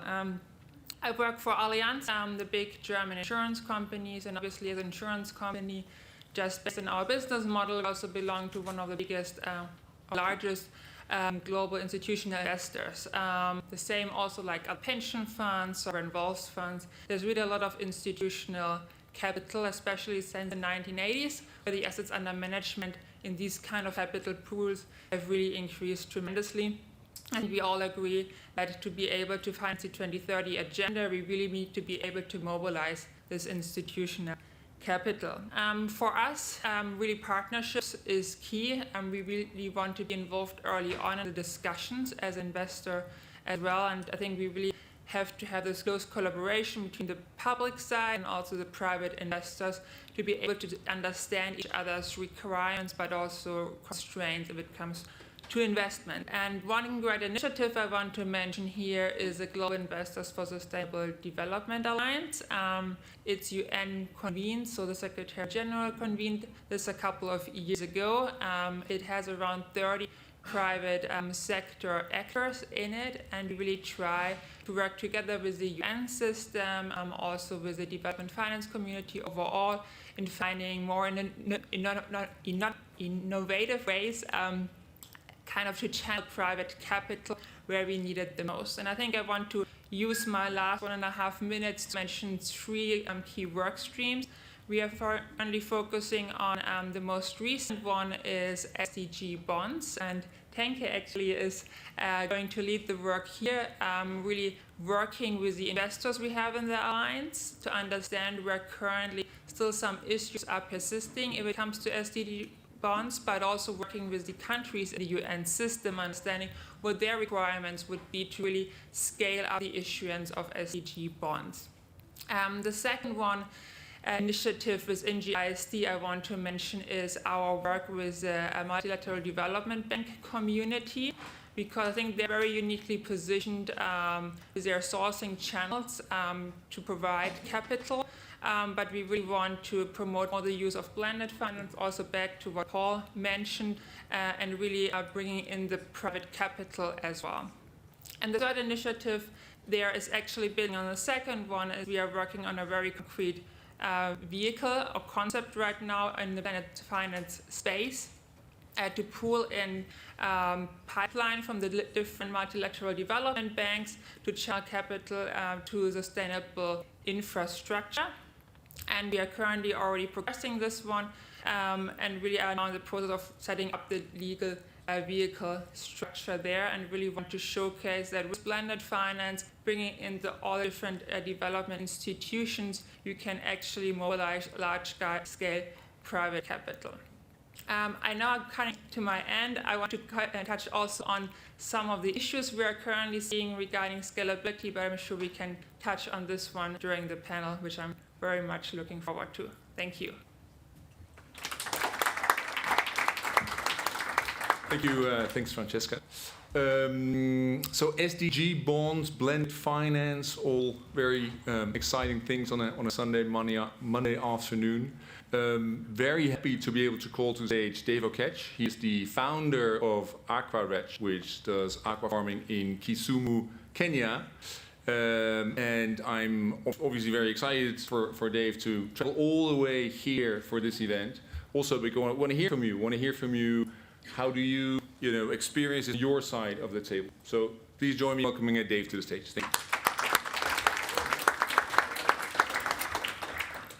Thank you very much, David. My name is Dave Okech, founder, and I prefer to use the title Chief Imagination Officer, accurate, because imagination is more powerful tool that we can use to change the world, especially if you are an entrepreneur. So, Aquarage is Kenya's first fish farming platform that is leveraging on mobile app technology to increase productivity of small and medium-sized fish farmers in rural parts of Kenya, largely surrounding Lake Victoria Basin, where fish farming is practiced in the lake, fish farming technology specifically.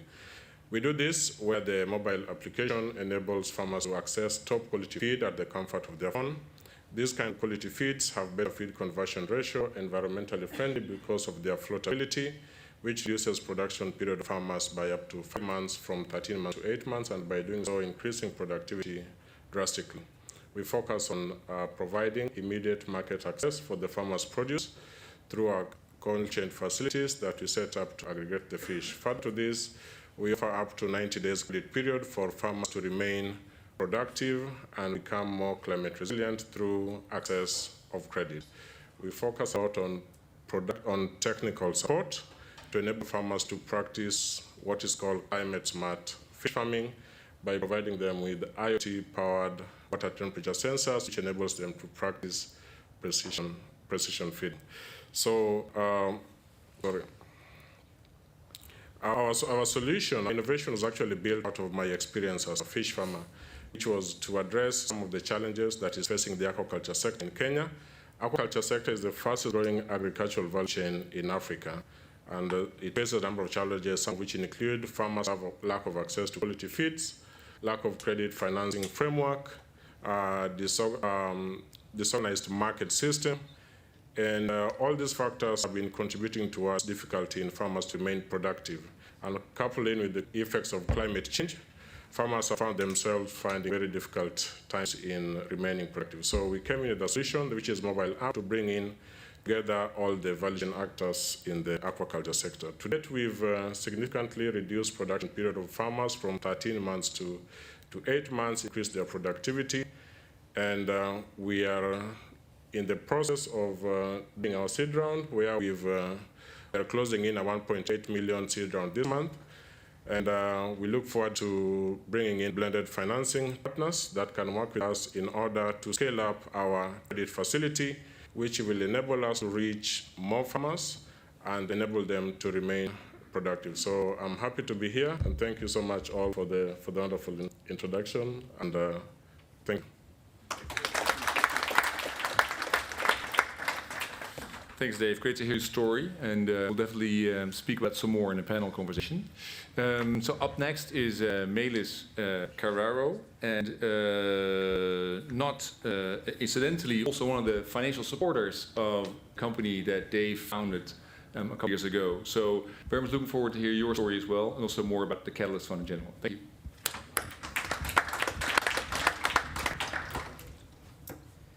I also should have a presentation coming up.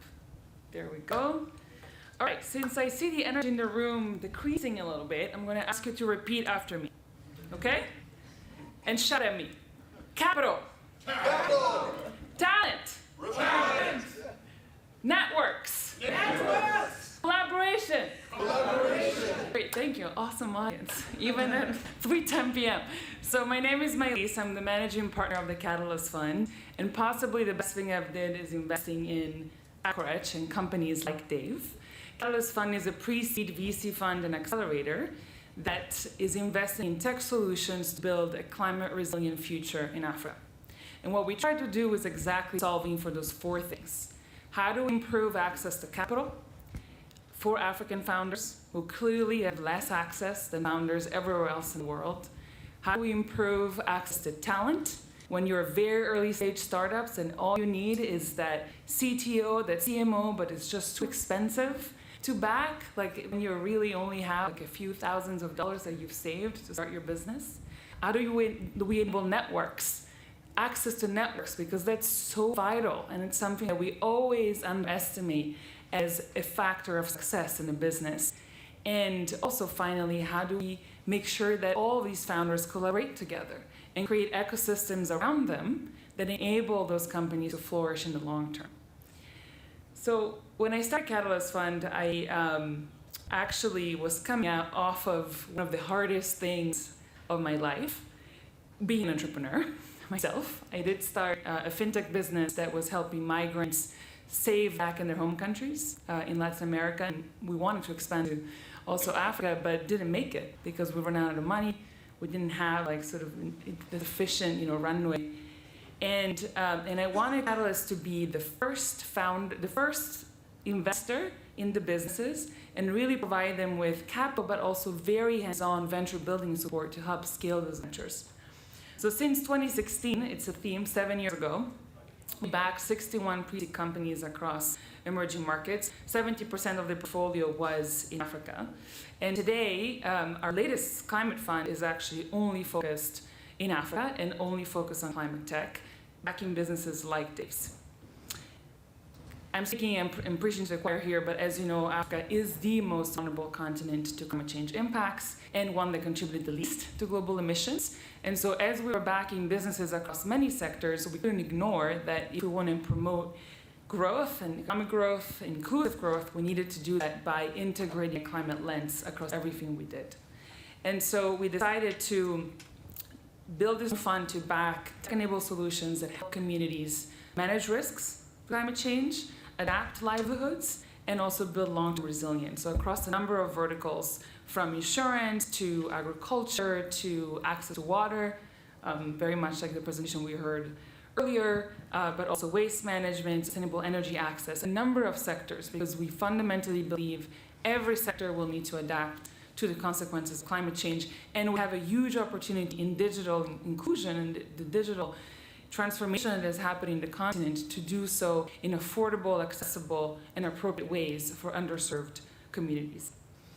So I know I'm at time, so I'm not going to be able to tell you much more, but hopefully we'll continue on the panel. But we have, out of this new fund, backed 10 companies already across 6 markets, and are really seeing how this is going to be the future, a future where farmers will have access to precise data to know how much fertilizer to put, how much water to use, where they're going to be able to sell excess energy out of solar panels, where we're capturing carbon directly from the atmosphere. There's actually a massive opportunity in East Africa for that, and much more. So it's hugely inspiring, and I hope I'm going to be able to tell you more about our blended approach in the panel. Thank you. Thank you. It's a great story. Thanks so much for sharing it with us, Melis. So last but certainly not least, we are being joined by Samantha Diwana from the World Benchmarking Alliance, measuring and incentivizing impact. And we asked Samantha to join us in the conversation, to speak with her from her perspective about how do we measure all of this, how do we make sense of it. So thank you, Samantha.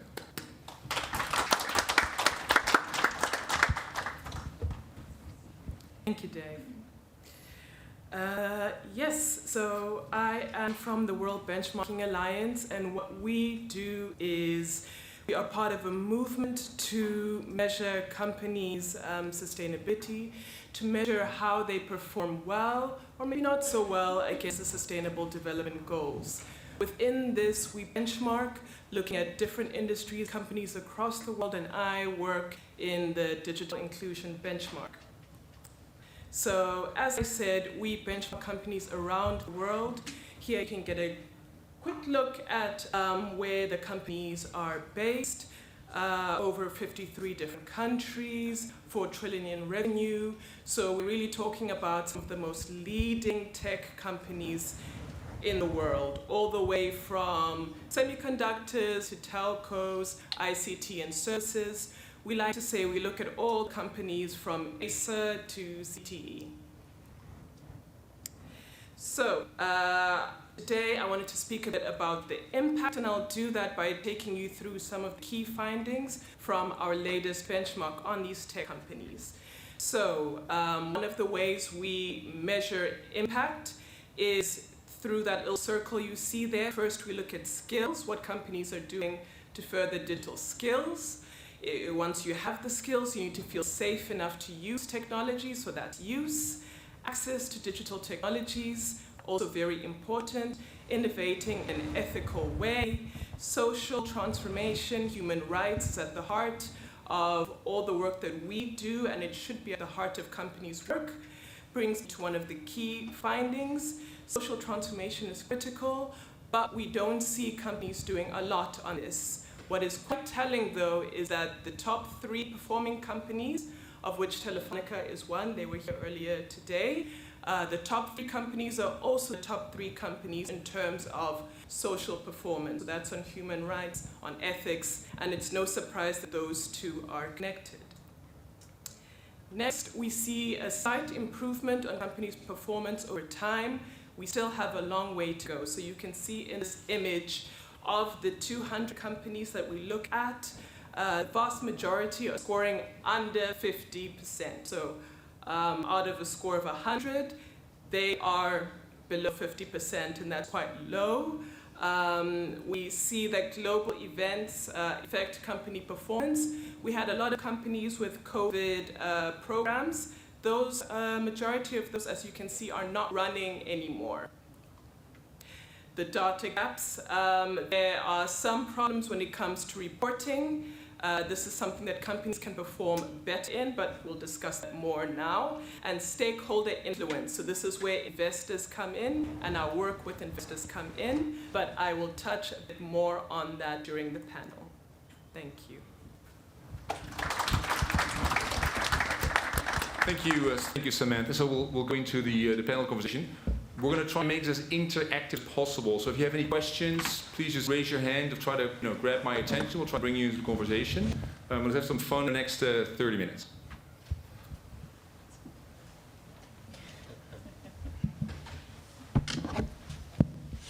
Okay, Dave, I want to take the conversation back to you. So you run a company, you've been able to, you've been engaging with the investor community, the funding community for a number of years.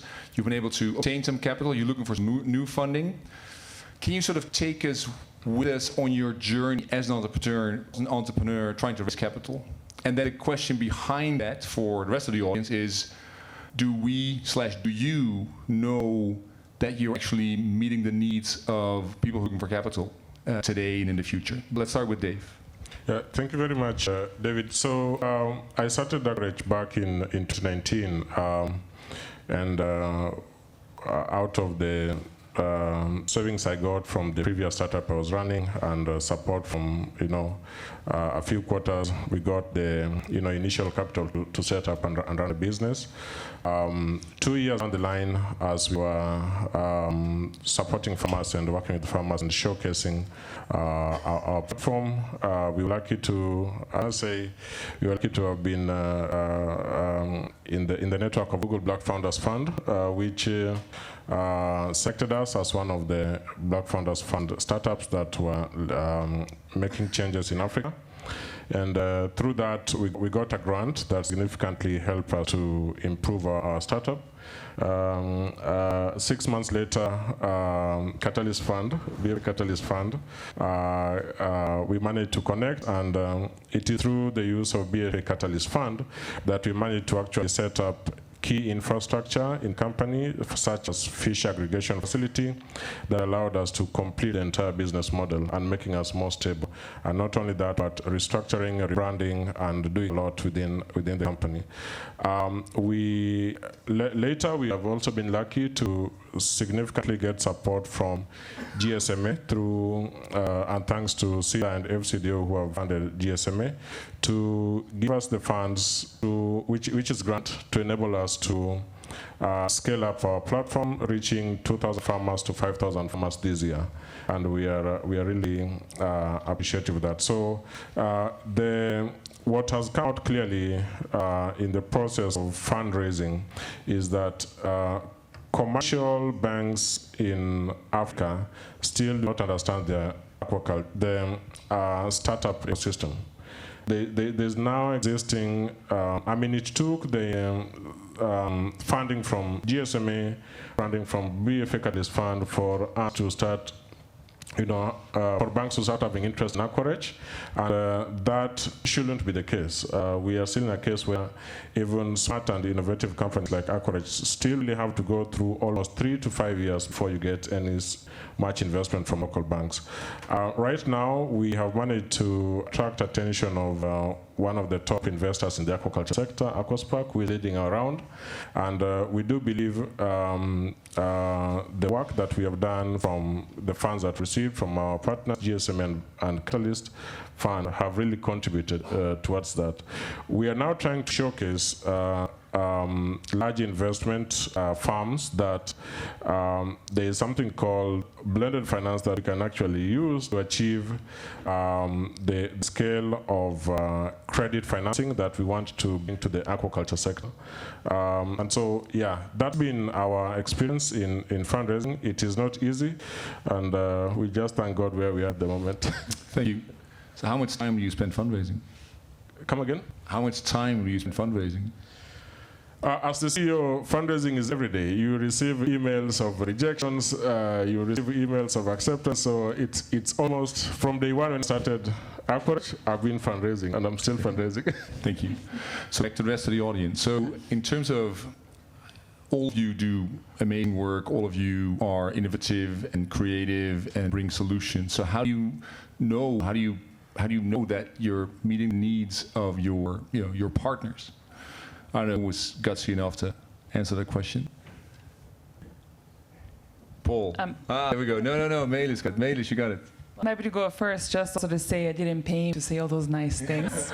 But thanks, Dave. I think we designed the Catalyst from the beginning with a desire and purpose to be extremely focused on the founders' needs. And there's a lot of programs out there, and there's a lot of investors, and often, when you end up in an acceleration program, all you get is cookie cutter, generic support, many workshops, and not to undermine the value of that, but I think there's something really important in an approach that is super tailored to what the founder needs at that point in time. So somebody in the panel earlier was saying right capital at the right time, right support at the right time, and the right kind of support is also really, really critical. So for us, for example, with fund, we know that after going through the program, receiving our funding, entrepreneurs have an 88% survival rate, which is extremely high for pre-seed, right? Super, super early. You barely have a business model right at that point.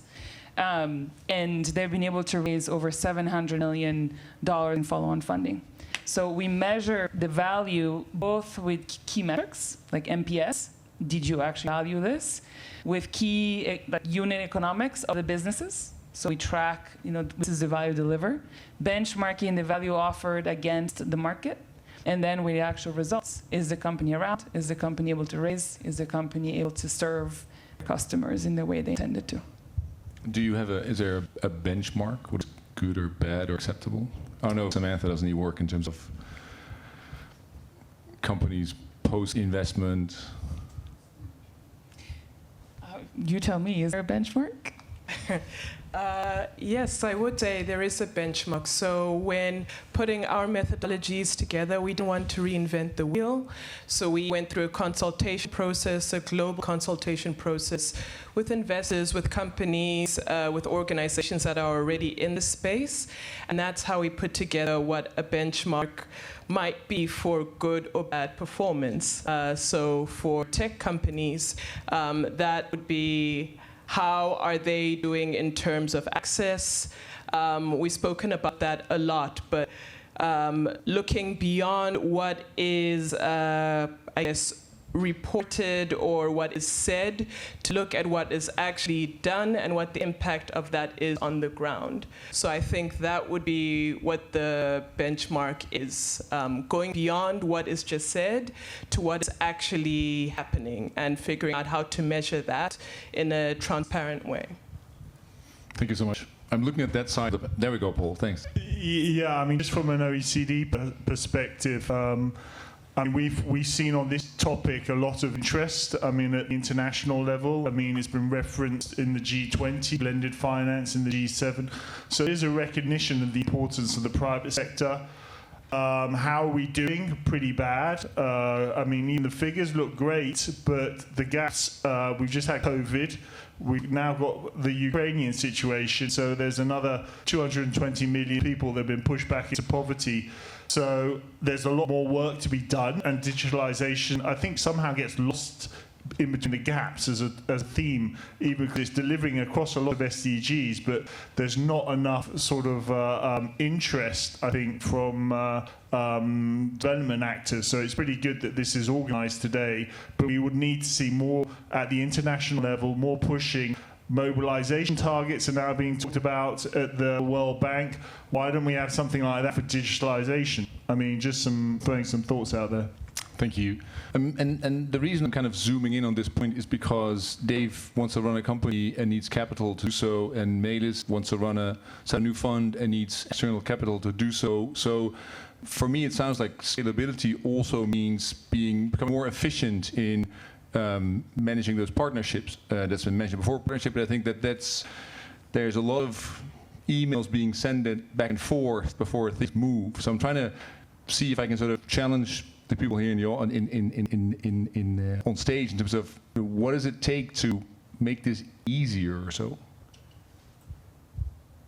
Please. Maybe I can get started with that, and also just adding to what Melis said before, because we as institutional investors, we mostly work with asset managers really to deploy our capital in the underlying investments in the end. So I think when we select asset managers, we really put a lot of focus also on their relationship with the entrepreneurs, really having reference calls with them to understand if they understand the business model, if they're really supporting the company, because we also believe it's not only the right thing to do, but it also has better financial outcomes if there's really a close collaboration between the asset manager and the underlying entrepreneur focusing on the company itself. I think what needs to be done to scale it more, for us, Blended Finance, as mentioned before, is a really key theme, and there are various issues right now why we don't really see a lot of scalability there yet. I mean, we have invested since a couple of years already in structures, and I mean, there are several transactions there. We have been one of the first investors in the IFC MCPP program, for example.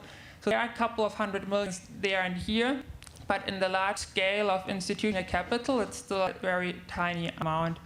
And I think one element for us, for example, where we often see some limitation is if it comes to the first loss part of the blended finance structure. Obviously, we see the asset managers have to knock on very many doors to actually able to collect this first loss capital, a little bit here, a little bit there.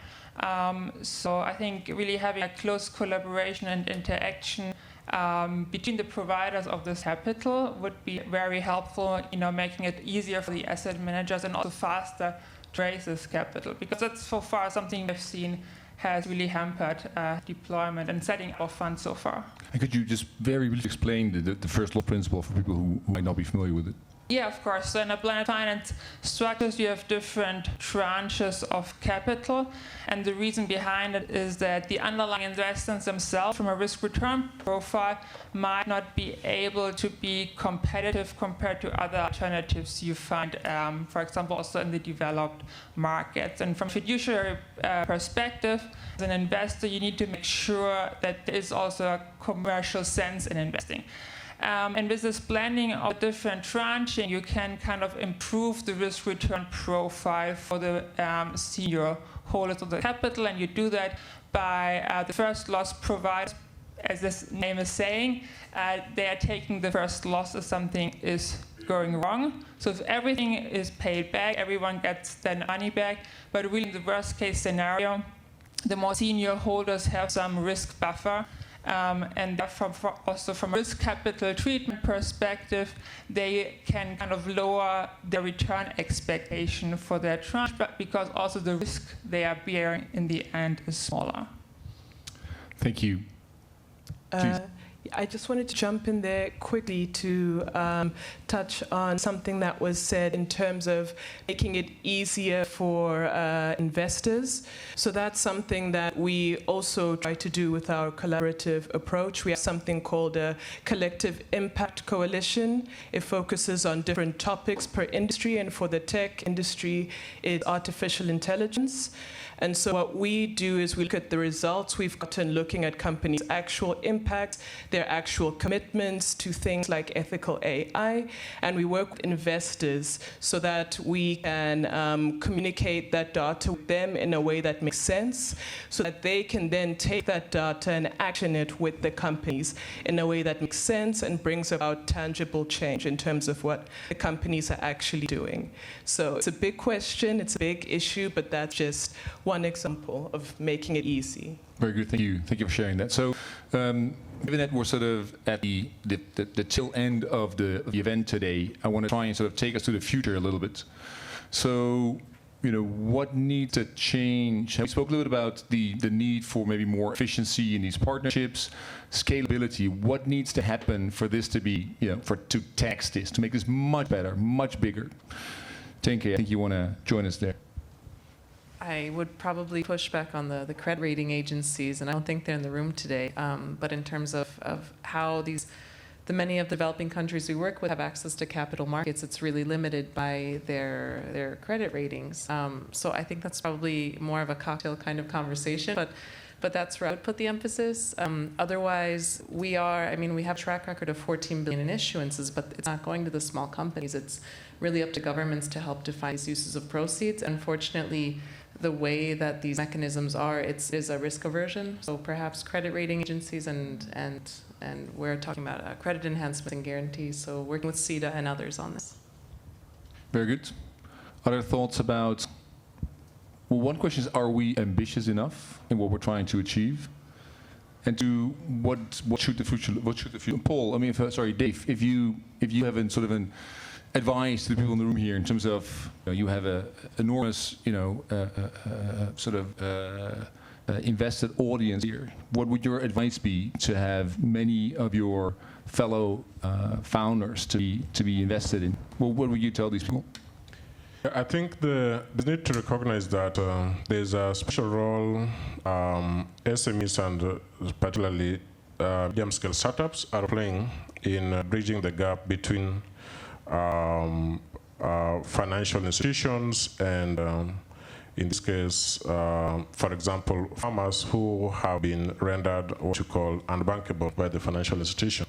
And the critical players like Aquarage who exist there in that place as aggregators cover the entire value chain from input supply to market to technical support, have this unique ability to bridge that gap by bringing to forefront the ability of these farmers to be brought on the banking side through one showing transactional history between them and the aggregator and the SME that can then be leveraged by financial institutions to develop financial product that can then reach these thousands of critical players in the food system, for example, in the aquaculture sector. So, for example, I'll give you, in Kenya, there's really no banking platform that can reach farmers, but through what we are doing, we've been able to demonstrate that offering 90 days credit period it's possible for farmers to repay back that.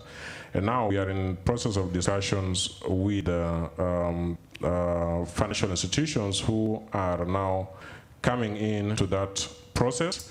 And this is where I think blended financing will be very key, because then the fear of the financial institutions is a risk. And if somebody can take off that risk, and you have a critical player like Aquarage, then you're able to reach thousands and masses of people on the ground and build a financial platform that works. In Kenya, we refer to it a bottom-up process. So, building basically from ground up. So there is enough and so much room to have the financial sector coming. Please, Ms.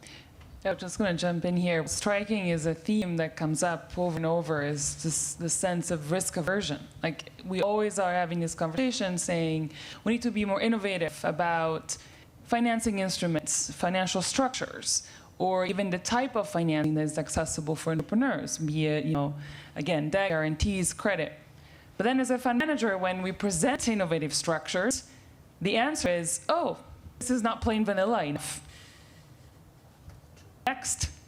And that's a key issue, because if we're preaching oneness innovation, but then deep down, in our structures, in our system, it's all about risk aversion, then how are we actually going to enable innovation? That's it. Thank you. I'm looking at Kutsai for a moment there. We're almost at the end of our time, according to the system here. We can invite some questions from the audience, please, or online questions. Do you have anything online, Henning? Online, none as yet, but please do open up to the audience. Yeah, if there's any question, I see a hand over. I see a hand over there. So we start with the lady. Is that okay? There we go. The lady over there. Can we have a microphone, please?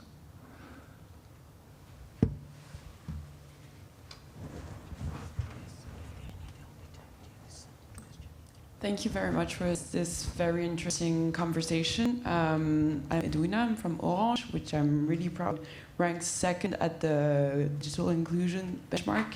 So this is a question for Samantha.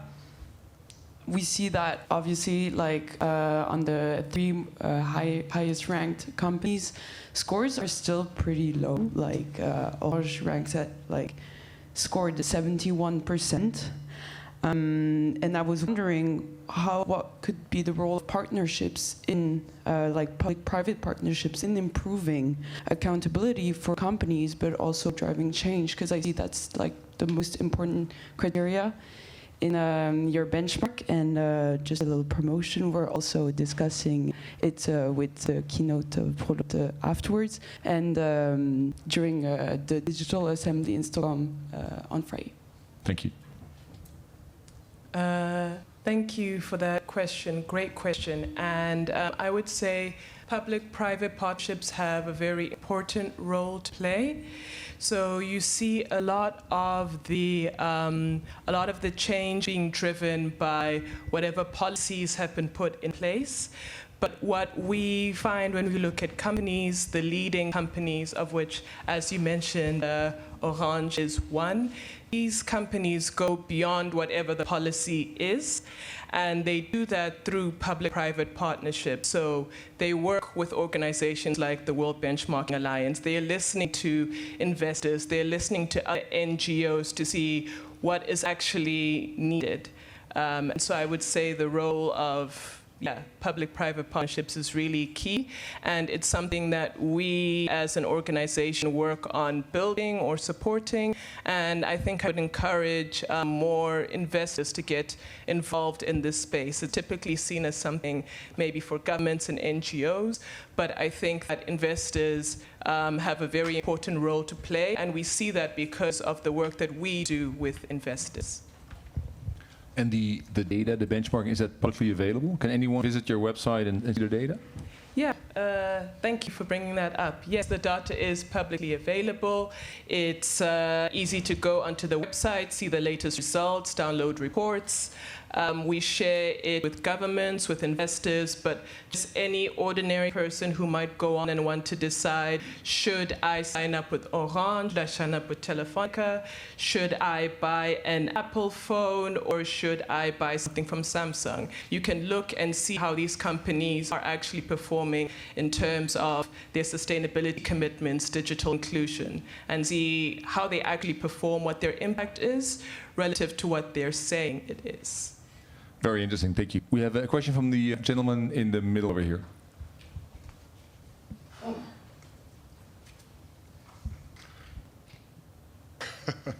Thank you for the very interesting panel discussion. I have a question. I'm actually representing the Netherlands Ministry of Foreign Affairs. And I have a question that has already partly answered, but I'd still like to get a little bit more information on that. As a civil servant, I read a lot of EU policy documents, and there are two words that are, I guess, most mentioned in relation to digitalization, and those words are human and centric. And I'm wondering, there's a lot of talk about entrepreneur-centric today, actually, but also during this panel. I was wondering how those two align and whether there are benchmarks to measure this, because I sometimes feel I can name examples, which I'm not going to do, of like entrepreneurial spirit going a little bit wayward, in the sense that it may be good for the entrepreneur, but not necessarily address the needs on the ground. So, back to you. Thank you so much. Is that again Samantha, or someone else wants to take a question? I'm happy to, or Go you want to say something, Maëlys? Yes, so we find that a human-centered approach, or social approach as we would call it, is very, very important. It sits at the heart of a lot of work that we do, and we find that it's a key area to trying to figure out the impact of what companies are actually doing. Maybe this is best answered in the form of an example. So in terms of the tech companies, what we've seen is that they speak a lot about tech for good programs. And many programs, as we were discussing today, were started during COVID. And those programs were very helpful for lots of people. Lots of them were related to access, skills, education. And there would have been benefits to keeping those programs going. The infrastructure was there, the ability was there. But now that the attention is off, the COVID pandemic is over in a sense, those programs are not being funded anymore. And so the entrepreneurs behind those programs, they were given an opportunity, and that opportunity isn't there anymore. If we look closer to home in terms of the company's own employees, the consequence of that with these Tech for Good programs no longer being funded is that in this latest wave of layoffs that swept the tech industry, you see that the majority of people to go, a lot of them were in these social-focused areas or departments, policy, ethical checks, ESG teams. And so that is quite worrying for human-focused approach, for putting entrepreneurs at the center. And to counter that, I would say we need more organizations and more investors as well, really highlighting the importance of that. So it's not just the bottom line, but also humans, social good, human rights, all of these things are important, and it shouldn't just be important when it's easy. It should be important during a pandemic, after a pandemic. It should be important constantly throughout. And can I jump in there? Please, please. Just to answer from an investor perspective, I think you're absolutely right. Like, as much as we need systems for entrepreneurs, we have to make sure the solutions are appropriate, right, for the end customer who's benefiting from them. And I think the approach there needs to be across the value chain, for example, of capital. For example, when we saw companies really dig deeper on the actual impact of their solution, we built a framework called AAA, accessible, affordable, appropriate, and tried to get key metrics that give us a sense, even at the early stage, of how this product will actually have an impact, and try to make sure, obviously, the business continues in that direction. And that's where governance is key. So sitting on boards, supporting, beyond, even the time frame of your investment, like making sure that that alignment continues over time. And then obviously there's an whole aspect, like you were saying, around reporting. So obviously there's dates on the ESG frameworks today, but how do we ensure that we have the appropriate proportional also reporting frameworks, from the early stage startup to the fund manager, VC, to the growth stage fund, to obviously the LPs that are ultimately mandating and cascading a lot of those requirements, so that we maintain human-centric design at the center. Thank you so much. I think with that, we're about to finish the panel. Let me just look around stage here. Are there any final parting comments? This is your chance to address the audience. Anyone, any parting words? Otherwise, there we go, Paul. No, I mean, just to thank everybody for the panelists, for David for moderating this. I mean, I would just say that it's a critically important topic, and I hope there's lots more discussions, including at the OECD, around this. So thank you for inviting me today. Well, thanks, everyone. Please join me in thanking the audience. Sorry, the audience as well. Thank you to the panelists. Thank you so much.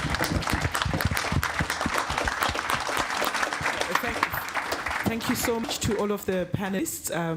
And I would also want to thank you as the audience. As a reward, I will give you now a coffee break, which I will ask be a working coffee break, only 10 minutes. So pick up a coffee, some refreshment, water, take a quick bathroom break, and kindly be back here in exactly 10 minutes so that at 5:02, we are beginning to conclude. I'll ask my next panelist, the closing panelists, to please be here no later than 5:02 so that we are starting at 4 dead. Thank you.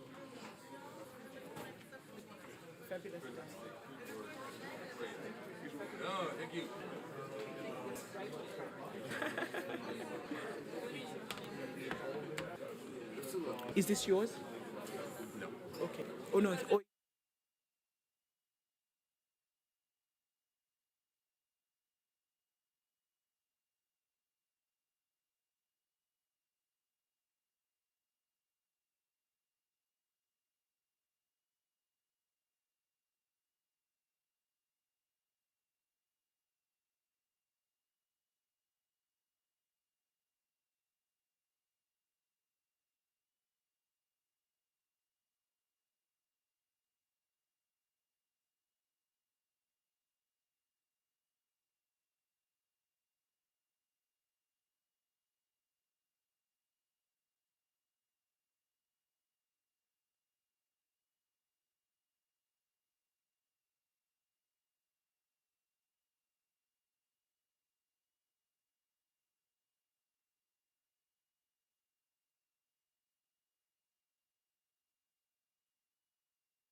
Thank you very much. As the few remaining take their seats, and we get ready for the final session and a closing panel, which is aptly entitled, Getting Money Where It Needs to Be. I will ask you just to speak to your neighbor and repeat after me, getting the money where it needs to be. That was my way of checking whether they're listening. So one more time, please speak to someone and say, getting the money where it needs to be. All right, fantastic. This has been a very interesting day. I will tell you, extremely intense. Some top-tier speakers from many different institutions. And I think the conversations and exchanges have been extremely rich, and networking has been absolutely fabulous. We want now to come towards a close where we pretty much go back where we started. When we started, we opened by saying this is an opportunity for us to reflect upon the enabling as well as constraining factors for financing digitalization for inclusive and green growth. And indeed, we have been treated to a plethora of presentations, always wanted to use plethora, now done. I want us now to move forward and receive the very last keynote to help us to close the day. And I will shortly invite to the podium the Deputy CEO, who is also CEO of MENA and Africa, for a company whose name is color. It is not purple, it is not red, it is orange. Green would have been a really nice one, but for today it's orange. Ladies and gentlemen, help me to welcome to the podium Mr. Belotaba to take us on.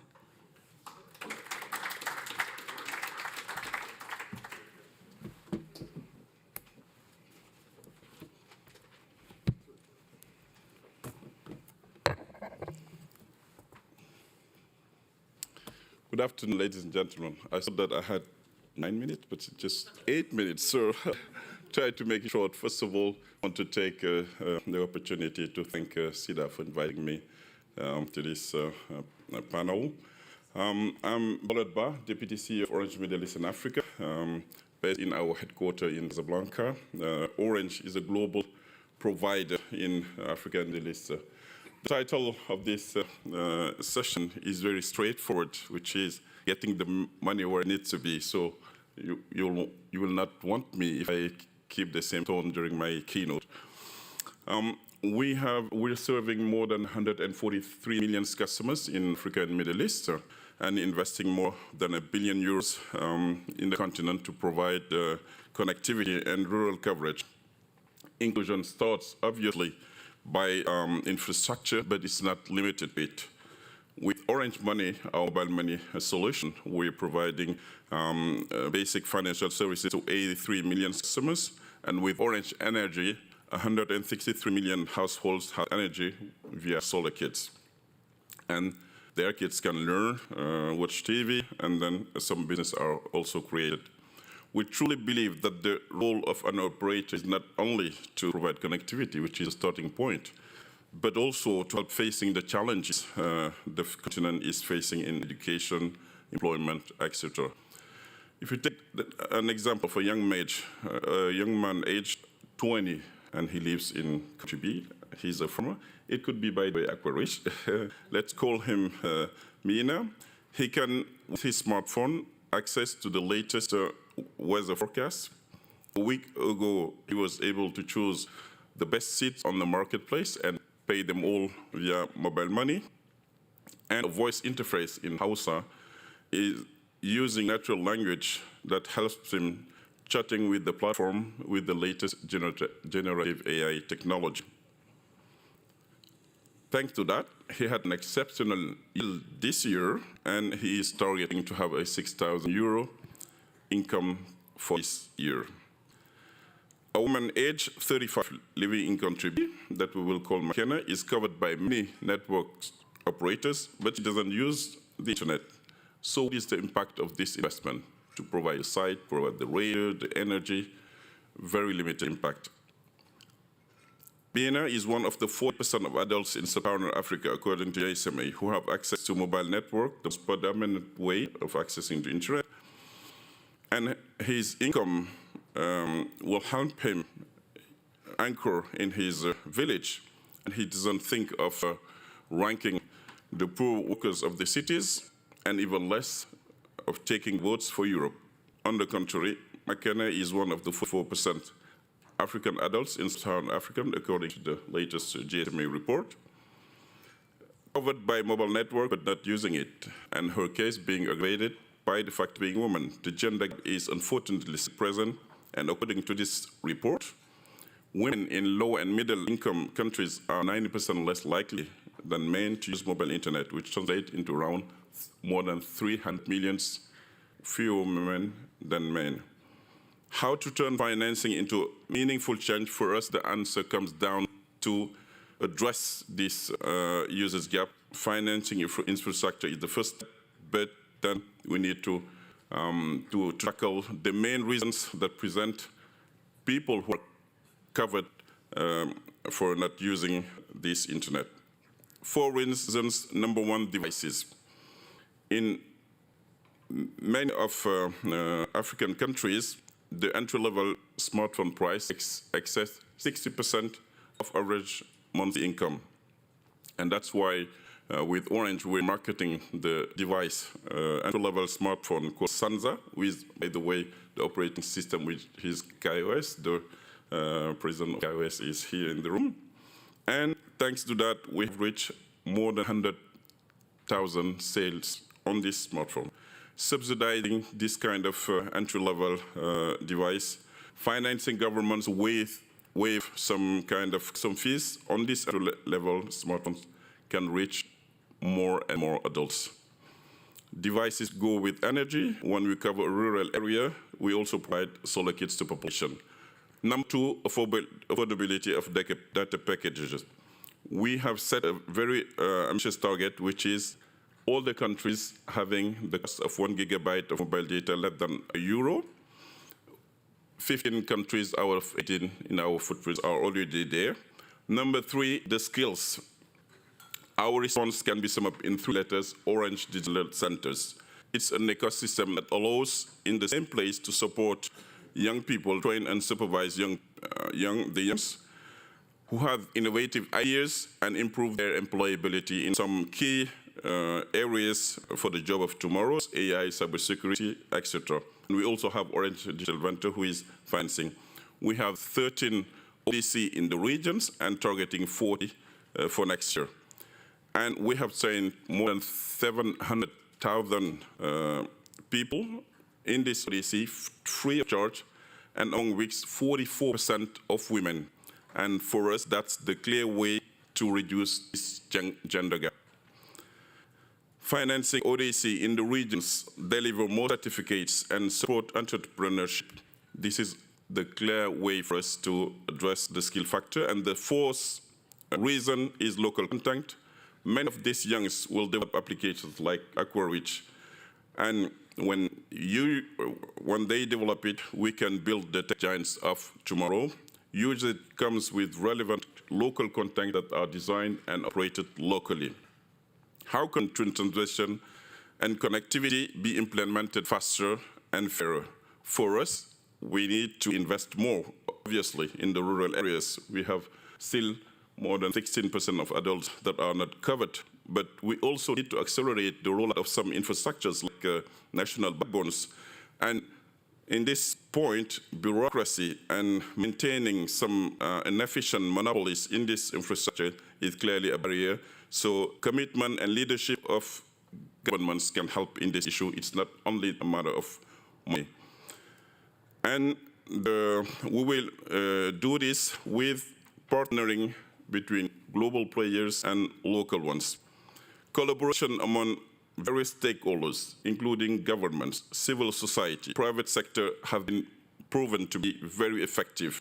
For instance, with the partnership between GIZ and ODC. We have launched the offer called Orange Energy that is reaching so far 163,000 households. If we need to go further and address many more households, we clearly need to have some innovative financing like subsidies. I think that Michael mentioned it in the panel before. And lastly, For a long time, investment for development have been directly towards state and government.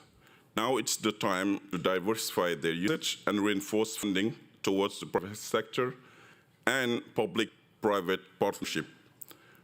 More money in infrastructures, solar kits, ODC, commitment and leadership, public and private partnership can give the global gateway a significant impact and change the life of many people. So let's just put the money in more money in the hands of private sector.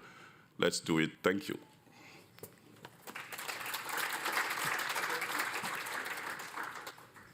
Thank you very much for those powerful closing remarks, bringing everything together and indeed beginning to speak to where the money should go. And so as we begin to draw towards a close, I would want to highlight two things, and then we get into the final panel. Just to remind those that are present who signed up for and got confirmation for the roundtables that you will have the Investors Roundtable straight after the panel, 4:30 in 211, which is just upstairs, and then in 212 for the EU LAC. Those who are confirmed for those particular sessions, please take note so that you don't dash out. As soon as we are done with the panel now, please go in that direction. So we want to move in the direction now of the closing panel, and I have a pleasure to now invite, for the very last time, some men and women, some whom you've heard from already in the day, to please come through and occupy seats, and I'll ask them to read just one question, and we'll open up and we will call it a day. I will want to invite once again Lasina Kone, Director General and CEO of Smart Africa. A round of applause for the gentleman as he comes. I would like to invite Francisca M., Global Head of Private Debt and Opportunities for Alliance. A round of applause for the lady she comes. I want to invite once again Akanshka Sharma, who is Head of Climate Tech and Digital Utilities for GSMA. A round of applause for her as she takes a seat. I will invite as well Clara Montesi, who is Director, Green Deal and Digital Agenda for DGINTPA, European Commission, and also Director General for International Partnerships. Very important, that one. And last but not least, the beautiful Karin Jamtin, Director General, Swedish International Development Cooperation Agency, best known to most of us as Sida.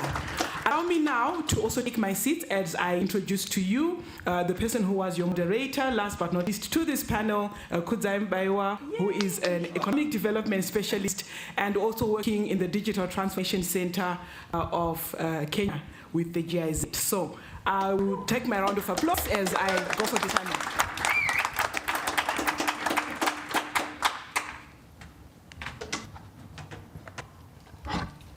The record must show I was here. Thank you very much. Ladies and gentlemen, it has been an amazing day. I think this is a really great time to do what Dave wanted to do before. Just to thank you as the audience. Please, a round of applause for you as the audience. I don't want you running out without clapping for yourselves. I will invite all of us. I'm sure our mics are on. Just bring them as close as you can. We are, as you can see, on clock, and we will use it very wisely. I will ask only one question. I used to watch a program on comedy some years back which said, listen very carefully, I'll say this only once. Right, I will ask only one question as we close. What's your main takeaway from today, and what you think the next steps should be? So I'll start with my left-hand lady. Please take it away right now, Francisca. Thanks, and also thanks so much for all your moderation. I think it gave us a lot of energy throughout the whole day. I think my key takeaway was I was really impressed to actually learn a lot about different initiatives I haven't heard about. I think I have a lot of to-dos, and introducing myself also to different panelists and people here to really, try to drive it forward, see where there's room for collaboration, and I think on what's next, I have the feeling also that we as institutional investors might need to do a little bit of better job in maybe explaining what our requirements and constraints currently are.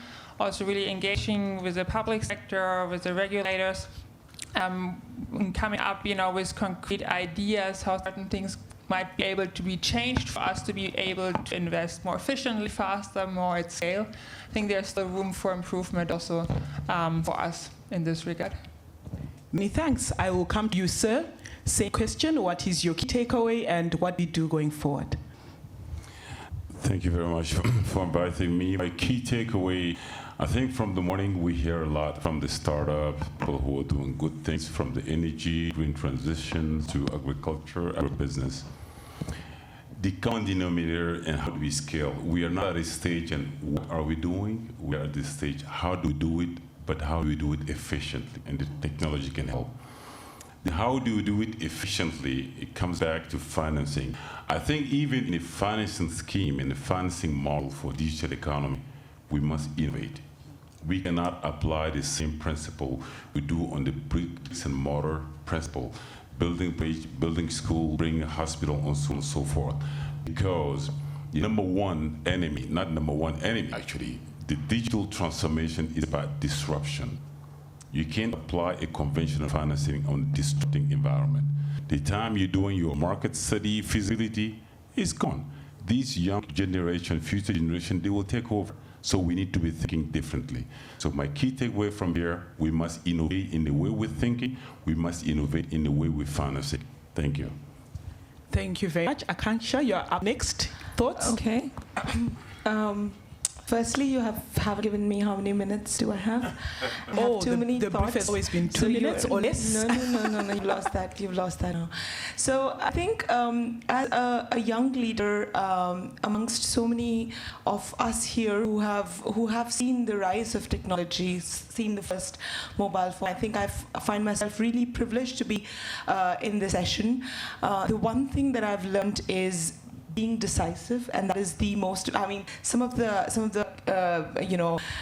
talks were so straight and to the point, provocative to a certain extent. And I think that's what we need to do together if we were to fight climate change. The second thing is this continuous dichotomy that we saw between being ethical on the one hand, doing no harm, and at the same time having a greater risk appetite in being prepared to fail. And while there is this dichotomy, I think the two can go hand in hand. We can be ethical on certain things where we don't want to, lose sight of human rights violations or, the user centricity that somebody told about. But on the other hand, as donors, as investors, if we were to actually meet, we have less than a decade to fight climate change. If we were to do it, we should be prepared to fail. So those are the two takeaways. And next steps wise, I think where I sit, we are a mobile operators association. For us, the top priority is to bridge the usage gap. And we're doing a lot, and I think I've spoken about those initiatives previously. Those are the next steps. Was I in 2 minutes? All right, thank you. That was exactly 1:59. Thank you, I think. Let's move on and hear from you, Carla. Thank you. The hard way. Let me start first by congratulating for the organization of the Swedish Presidency, for congratulating for the successful organization of this event, because to have a so active debate at this hour in the day, it's already a successful. My takeaway, first I will say, very good starting from the morning with the announcement. Let me congratulate the Swedish Presidency for the announcement of the new guarantee. This is very, very important. This is very, very important because demonstrate the willingness from a member state to engage even more in the financing from digital, that we know very well it's our missing point. So as was said this morning by the Swedish Presidency, I really hope that we move fast now from this first step of the Team Europe approach towards implementation, as just said, in a very fast way. One second point I will take away, it seems to me large agreement on the fact that we need an integrated, holistic approach, and we absolutely agree as European Union that to ensure the digital transformation, we need hard infrastructure, but we need also policy regulation. We need to pay attention to skills, to create entrepreneurship and all the different areas in where I think there is an argument to work. My third point that I would like to mention, that also in the last panel we were discussing about digital divide, and of course we all, it seems to me around the table, agree that we need to focus on people that that left behind without access to internet. But someone during the day mentioned something that I would like to underline once again, and this is about the quality of technology. Today, I think when we talk also about the digital divide, we need also to consider the development of the 5G network, the development of data centers, because these 2 points, including artificial intelligence, because are these 3 points that will ensure also the digital divide. This maybe just in short the 3 takeaways. Looking on the next step for you, and I love it that you insist on getting the money when it would need to be. I think it's very, very important. Today is for me the starting point. So I really hope that the next step in the conclusion we clearly have some concrete step on the forward step.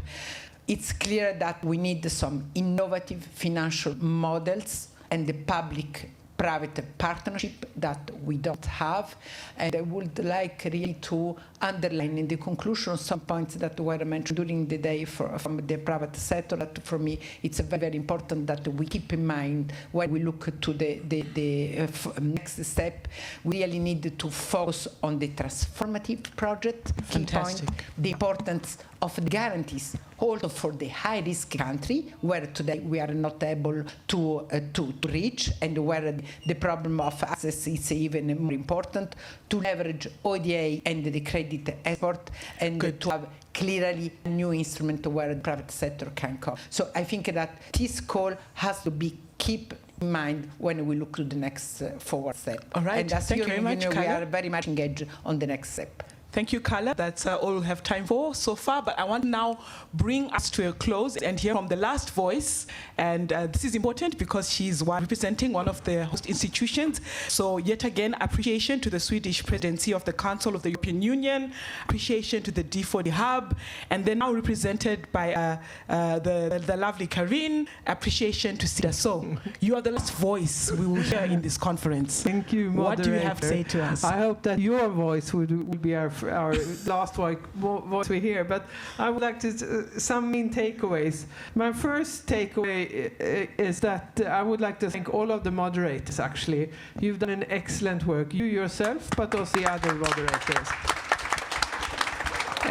And maybe a smart sim person symbolizes a good moderator. So thank you very much for that.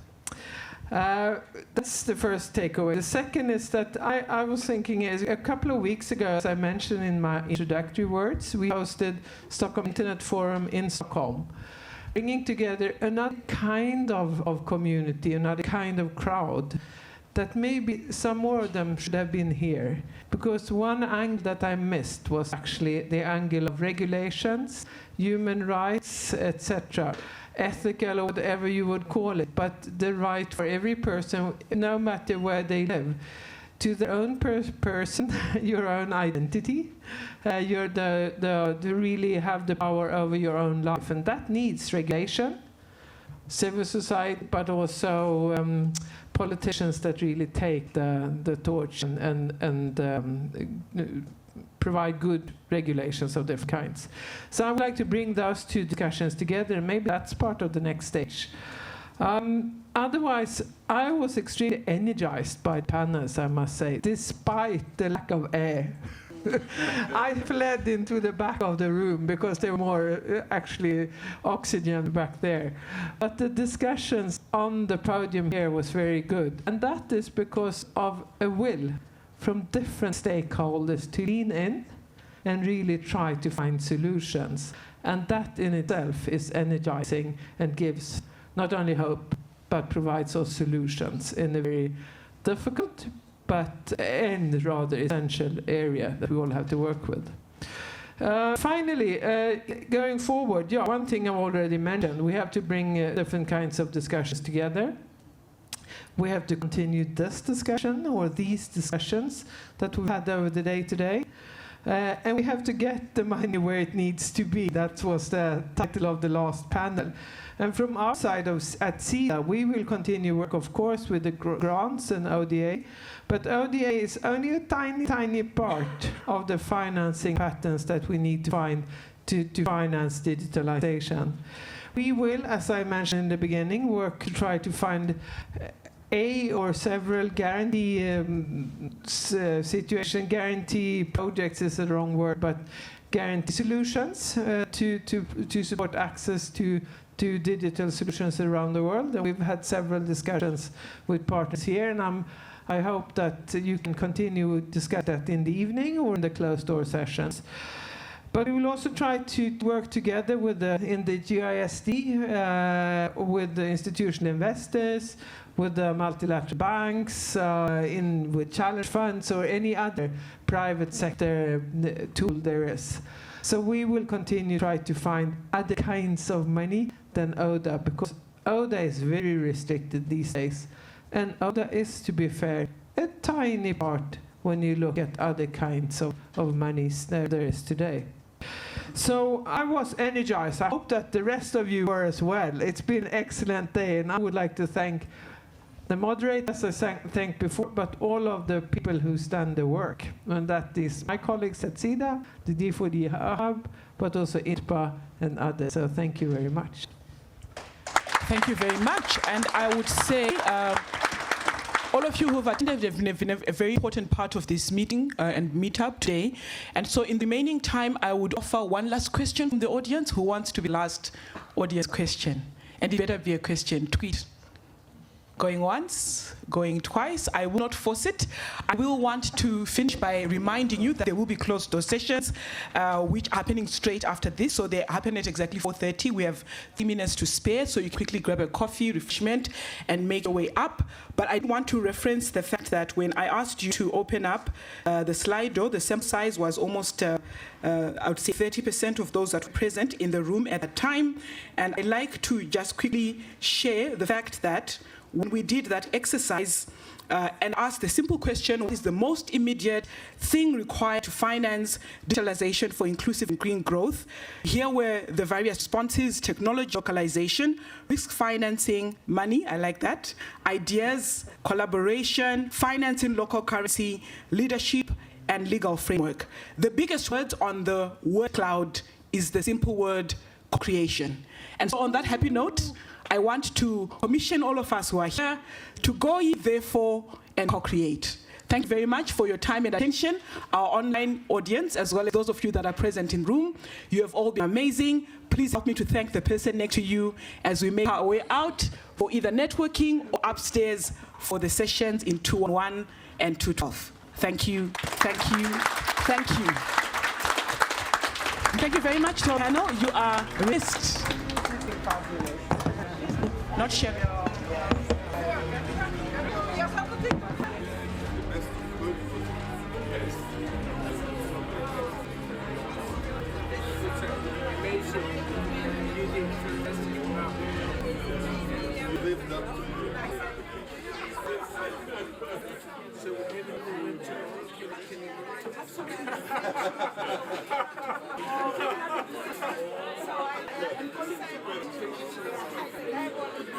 And just return the iPad before they lose it.